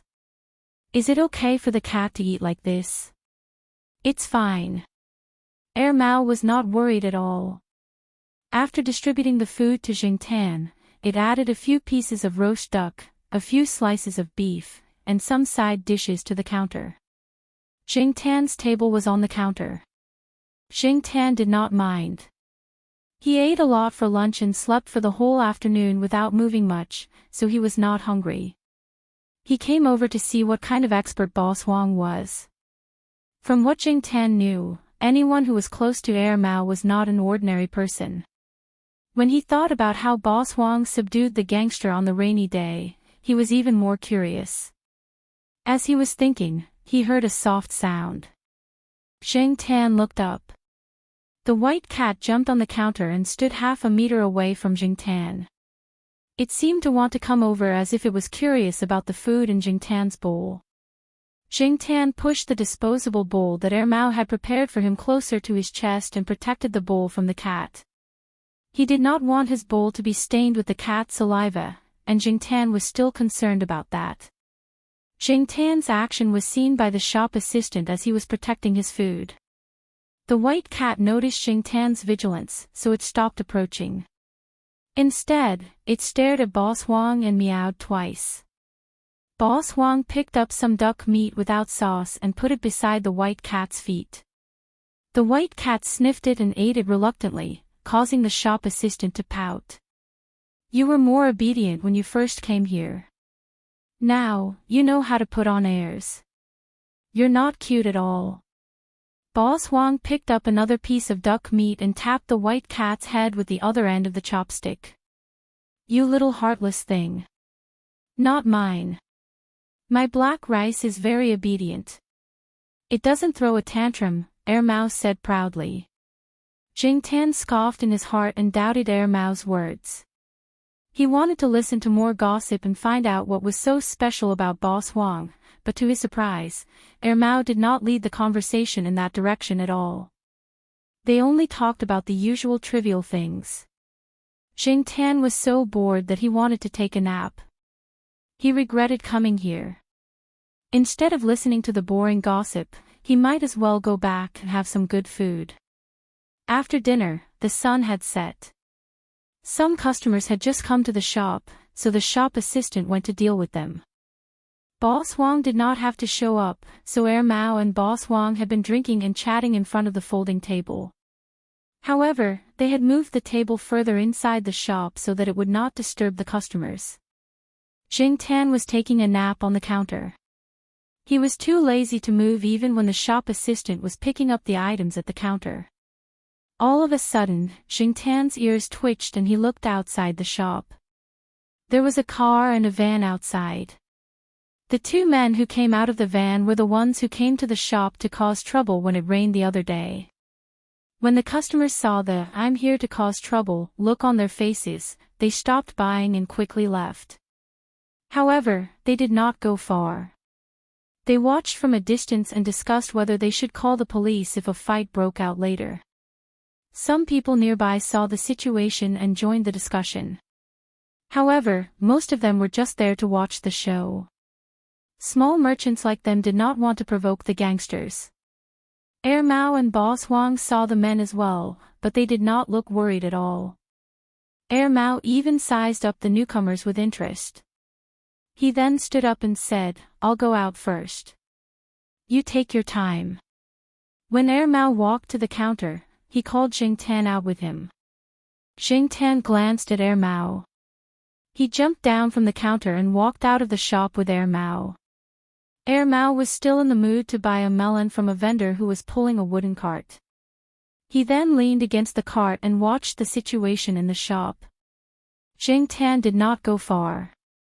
When he saw that Mao did not intend to leave, he jumped onto a small three-wheeled vehicle in front of the car and watched the shop. Inside the shop assistant was anxious. He wanted to call the police when he saw that the men were not friendly, but he was stopped by his boss. Boss Wang saw that the shop assistant looked like he was about to face a great enemy but did not run away, so he asked him to stay aside for a while. The shop assistant was actually very dissatisfied with Mao. Mao and his boss were like brothers when they were eating just now, but now that there was trouble, Mao turned around and ran away. Among the 9 men who came, the leader was called Brother Yu. He had a dragon tattoo on his arm, and the word Azure Dragon was beside it as if he was afraid that people would not know that it was the Azure Dragon. Brother Yu walked up to Boss Wang with his underlings. He raised his chin and asked him. "Yes, Brother Yu. That's him," said the young man whose hand was twisted by Boss Wang. Boss Wang was not in a hurry. He took out a pack of cigarettes and tapped on the cigarette box with his finger. A cigarette popped up and was caught between 2 fingers.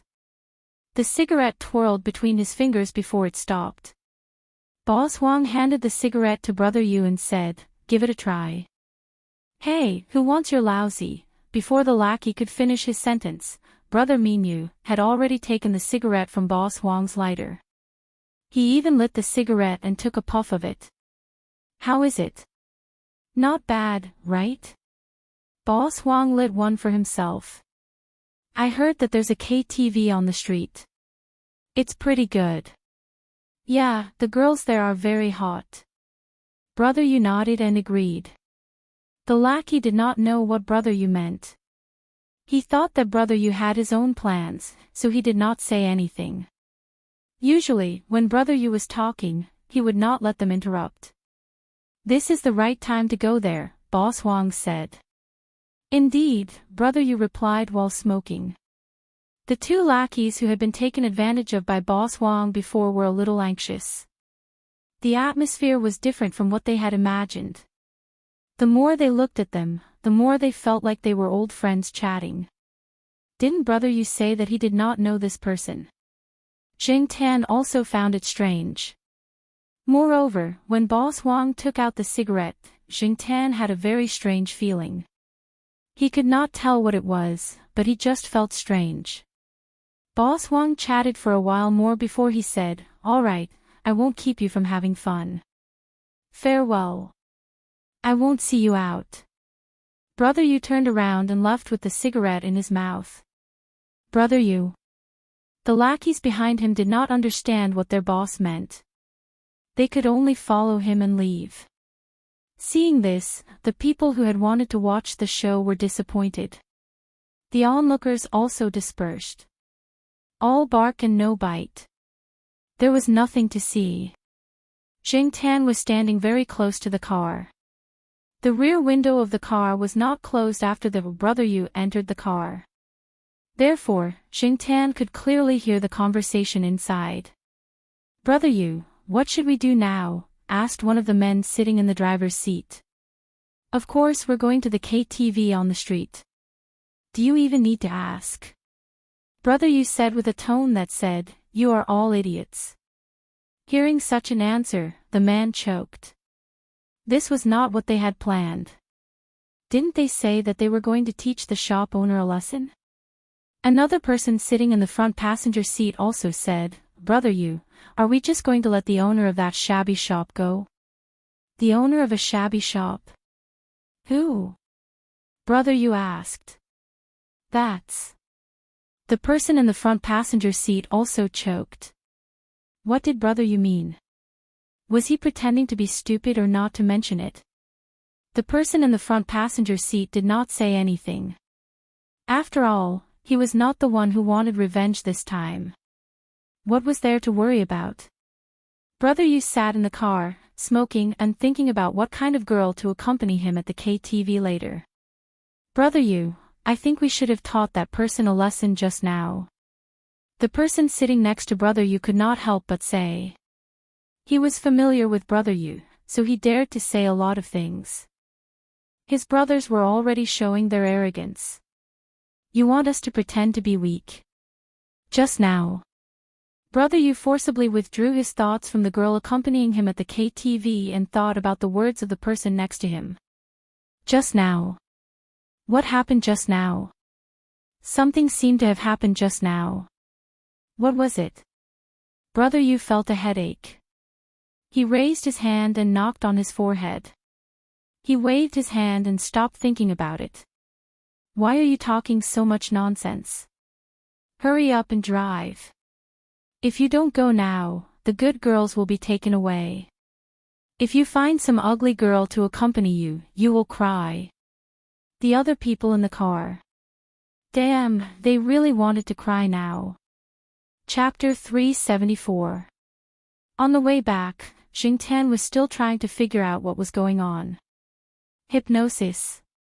Jing Tan had never seen anyone hypnotized in such a way. However, there were so many people at that time. Why was Minyu the only one who seemed strange? From the beginning to the end, Boss Huang only took out a cigarette and said a few words. Jing Tan wondered if there was something wrong with the cigarette. Maybe it was some kind of drug or something, but the cigarette was no different from the one Boss Huang smoked during lunch. As Jing Tan was thinking, he heard Air Mouse say, "Black Coal, do you know why that guy's nickname is Weasel?" They entered the school from the side entrance, and it took them about 10 minutes to walk to the eastern courtyard.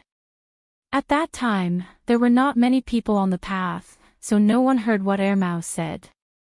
Jing Tan looked at Air Mao and perked up his ears. His name is Huang Shu. According to folklore, Weasel has the ability to confuse people. Of course, that guy might not be as evil as those folktales said. He only knew some tricks passed down from his ancestors. Because he had fooled many people, and his name sounded very similar to Yellow Weasel, everyone called him Weasel. Many people know who the person nicknamed Weasel is, but they don't know his real name. Nicknames are much more famous than names. Little tricks. Jing Tan was quite interested in that person's little tricks. It can be considered a relatively special kind of hypnotism. Perhaps it also involves some spiritualism. It's a kind of derivative trick that was once popular in the era of theocracy. Using your cat dad's scientific explanation, it should belong to the category of neuroscience. Of course, with current science and technology, some things are difficult to explain. Some people used to call these tricks heretical or even evil, but we call them folk arts. Every kind of skill that has been passed down for hundreds and thousands of years has its own reason and value. But don't be afraid. Usually, he wouldn't use that kind of trick, especially on people. He rarely used it when he was doing business back then. Of course, tonight's situation is an exception. Also, I told him not to use that kind of trick on you. While Mao was talking about Boss Huang, Jing Tan was thinking, even if Boss Huang is a hypnotist, he might be able to hypnotize humans, but can he hypnotize cats, dogs, and even rats? If he had that kind of ability, why would he stay in a small grocery store? However, Jing Tan had seen a lot of people with weird tempers. Just like Mao, who didn't live in a high-end elevator house or buy a villa, but chose to rent an apartment in a courtyard in the Eastern District and lived in a small place of about 70 square meters. Everyone had their own ideas. Jing Tan couldn't figure out the thoughts of those weirdos with his own way of thinking. Being able to see Boss Huang's special side made Jing Tan's afternoon trip worthwhile. The next day, Jing Tan went to the grocery store again. Initially, Jing Tan wanted to observe Boss Huang's little tricks more, but he was more curious than afraid about the hypnotic tricks that Mao mentioned. When the shop assistant saw Jing Tan again, he even greeted him with a smile. The shop assistant was still a little dizzy after what had happened last night. He didn't know why those people had come in such a rage and left after saying a few words to the boss. He had asked the boss about it, but the boss had only replied, probably because they were bored and had nothing better to do. The shop assistant couldn't sleep in the middle of the night and kept thinking about what happened last night. He suddenly realized that Mao might have expected something like that, so he went out to watch calmly. It seemed like Boss Huang had a lot of secrets. Young people were always curious, but Boss Huang had no intention of telling him anything. When Jing Tan arrived, there was no one in the store. The shop assistant was playing poker with Boss Huang out of boredom. It was the simplest kind of poker game. Whoever drew the most points would win in 5 rounds, and the loser would be responsible for cleaning the store for the day. Jing Tan jumped up and took a look. On the paper that recorded the results, the shop assistant had lost from the beginning to the end. Every time, it was a best-of-5 format. Even if the shop assistant won 2 rounds in a row, he still couldn't win. Jing Tan believed that this kind of simple game should be based on probability, right? However, the shop assistant didn't win even once. Later on, Rack 1 was marked to Rack 6, which meant that the shop assistant had to clean Rack 1 to Rack 6 alone for the day. The game was still going on, but the shop assistant's bad luck didn't turn for the better. No. Boss, shuffle the cards again, said the shop assistant. He was the one who shuffled the cards just now, but he lost from the beginning to the end. This time, it was Boss Huang's turn to shuffle the cards. He had seen Boss Huang shuffle the cards before, and his shuffling skills were terrible. After Boss Huang shuffled the cards, his luck should be better, right? Boss Huang didn't care. He picked up the cards and shuffled them. Jing Tan had seen Mao play poker before. Back then, Mao used to play fancy cards on the street to fool the female students. Since this person knew Mao, he must be a capable person. Based on his results just now, Jing Tan had a feeling that this person was the same as Mao. Sure. Boss Huang didn't care. He took the cards and shuffled them. His shuffling skills were terrible. He was like a kindergarten kid. When he shuffled the cards, Jing Tan clearly saw a king of spades at the bottom. Jing Tan could see it, and so could the shop assistant. Therefore, after Boss Huang shuffled the cards in such a childish way, the shop assistant said that he would pick first. Sure, Boss Huang answered as if he didn't care. As expected, the shop assistant picked the card at the bottom and flipped it over with a grin. Then, his smile froze. He thought it was a king of spades, but it turned out to be a 3 of hearts.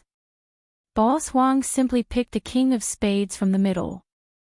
This isn't right, boss. How did this happen? I saw a king of spades at the bottom. How did it turn into a 3 of hearts? The shop assistant was puzzled.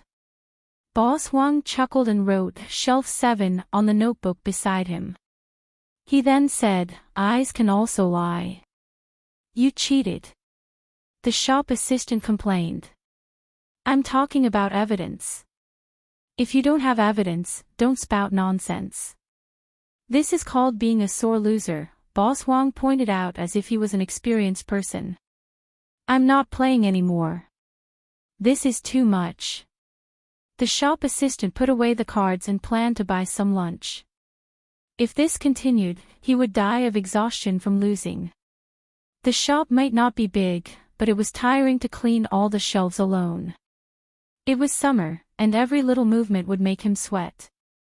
It was almost time, so Jing Tan went to Feng Baijin's place to eat. After Jing Tan left, Boss Huang went through the morning's income. When he saw the white cat jump on the counter again, Boss Huang stared at the greasy spot on its body and took out a 1 yuan coin. The white cat thought Boss Huang wanted to play with it, so it walked over. Boss Huang put the 1 yuan coin on the counter and moved it to the white cat. He held the coin vertically and flicked the edge of the coin, causing it to spin. The white cat lowered its head and looked at the spinning coin. Its tail, which had been wagging, slowly stopped moving. Boss Huang took out a square handkerchief and wet it with water. He then wiped the greasy spot on the white cat's head. The greasy spot must have been accidentally left on the white cat during breakfast. White fur was always like that, so the slightest stain was very obvious. Other than wiping the greasy spot, Boss Huang also gently wiped the white cat's ears. Usually, the white cat would sit on the shelves, and the shelves would only be cleaned once a week or a few weeks. The grocery store by the roadside was like that. There was a lot of dust outside, and the airflow caused by the passing cars would cause a layer of dust to fall on the shelves if they were not cleaned. The white cat often slept on the shelves, so its body was covered in dust. Boss Huang could not bathe it every day, so he had to wipe it every few days. However, the white cat refused to cooperate. When he wiped its fur and ears, it resisted like its life was in danger. Therefore, Boss Huang often resorted to other methods, such as the current situation. After wiping the cat's ears, Boss Huang casually flipped the white cat's fur. He saw the cat carrying a fat rat in its mouth, so he wondered if it was infected with fleas. Cats had to be stroked, and flipping their fur would make them feel uncomfortable. Many cats would resist, including the white cat, but it did not move at all, allowing Boss Huang to do whatever he wanted. After flipping the cat's fur and finding no fleas, Boss Huang was relieved. He did not plan to bathe the cat or buy flea medicine. Putting the towel down, Boss Huang raised his finger and flicked the white cat's nose. The white cat shuddered as if it was awakened. It looked at Boss Huang and the coin beside its paw. It raised its paw and played with the coin, as if it had no idea what had just happened. Looking at the white cat playing with the coin nonchalantly, Boss Huang thought of the black cat that came in the morning. Was the black cat a male or a female? Mao didn't say anything about it, did it? Boss Huang pondered. The white cat in his shop was a female, and the black cat kept coming over. If it was a male, did it have its eyes on the white cat in his shop? He was not sure. The black cat walked with its tail hanging down, so Boss Huang was not sure if it was a male or a female. Boss Huang thought that if he saw the black cat again, he would have to see if it was a male or a female. Even though Mao told him not to play any tricks on the cat, he just wanted to see if it was a male or a female. It would not hurt the cat anyway. Boss Huang picked up the coin that was almost pushed out of the counter by the white cat. He fiddled with the coin in his hand and stopped reading the newspaper. After lunch, he kept an eye on the outside of his shop to see if the black cat would come again. Jing Tan had lunch at Feng Baijin's shop. He watched Feng Baijin play a new game before he jumped on a willow tree by the lake to take a nap before he went back to his shop. Initially, Jing Tan did not plan to enter the grocery store. He was just passing by, but Boss Huang, who had been keeping an eye on the outside, suddenly called out to Jing Tan. Cole. Cole. Come here. Boss Wang waved at him. Jing Tan was speechless. Did this guy learn this from Air Mao? But it was even worse than Air Mao. Even the word black was omitted. Jing Tan had no idea what Boss Wang wanted, but he still walked over. Boss Wang tapped on the counter. Come on, Cole. Let's play a game. Boss Wang then took out a hemp rope and dangled it beside the counter. He played with it a little since he usually used it to tease the cat. Jing Tan looked at Boss Wang as if he was looking at an idiot. He did not touch the hemp rope. Instead, he jumped on top of the counter to see what Boss Wang wanted. When Jing Tan jumped on top of the counter, Boss Wang did not care why Jing Tan did not play with the hemp rope. He took out the coin from earlier and flicked it like how he did with the white cat. When the black cat in front of him looked at the coin without moving its tail, Boss Wang thought it was enough. He wanted to grab Jing Tan's tail to see if it was a male or a female. However, the moment his hand touched the tail, his eyelids twitched. He suddenly realized that something was wrong. A black figure flashed in front of him and he only managed to raise his hand to block it. However, he failed to block Jing Tan's kick. Boss Wang almost fell off his chair after the kick to his face. He did not care about the pain on his face as he was shocked. It's ineffective.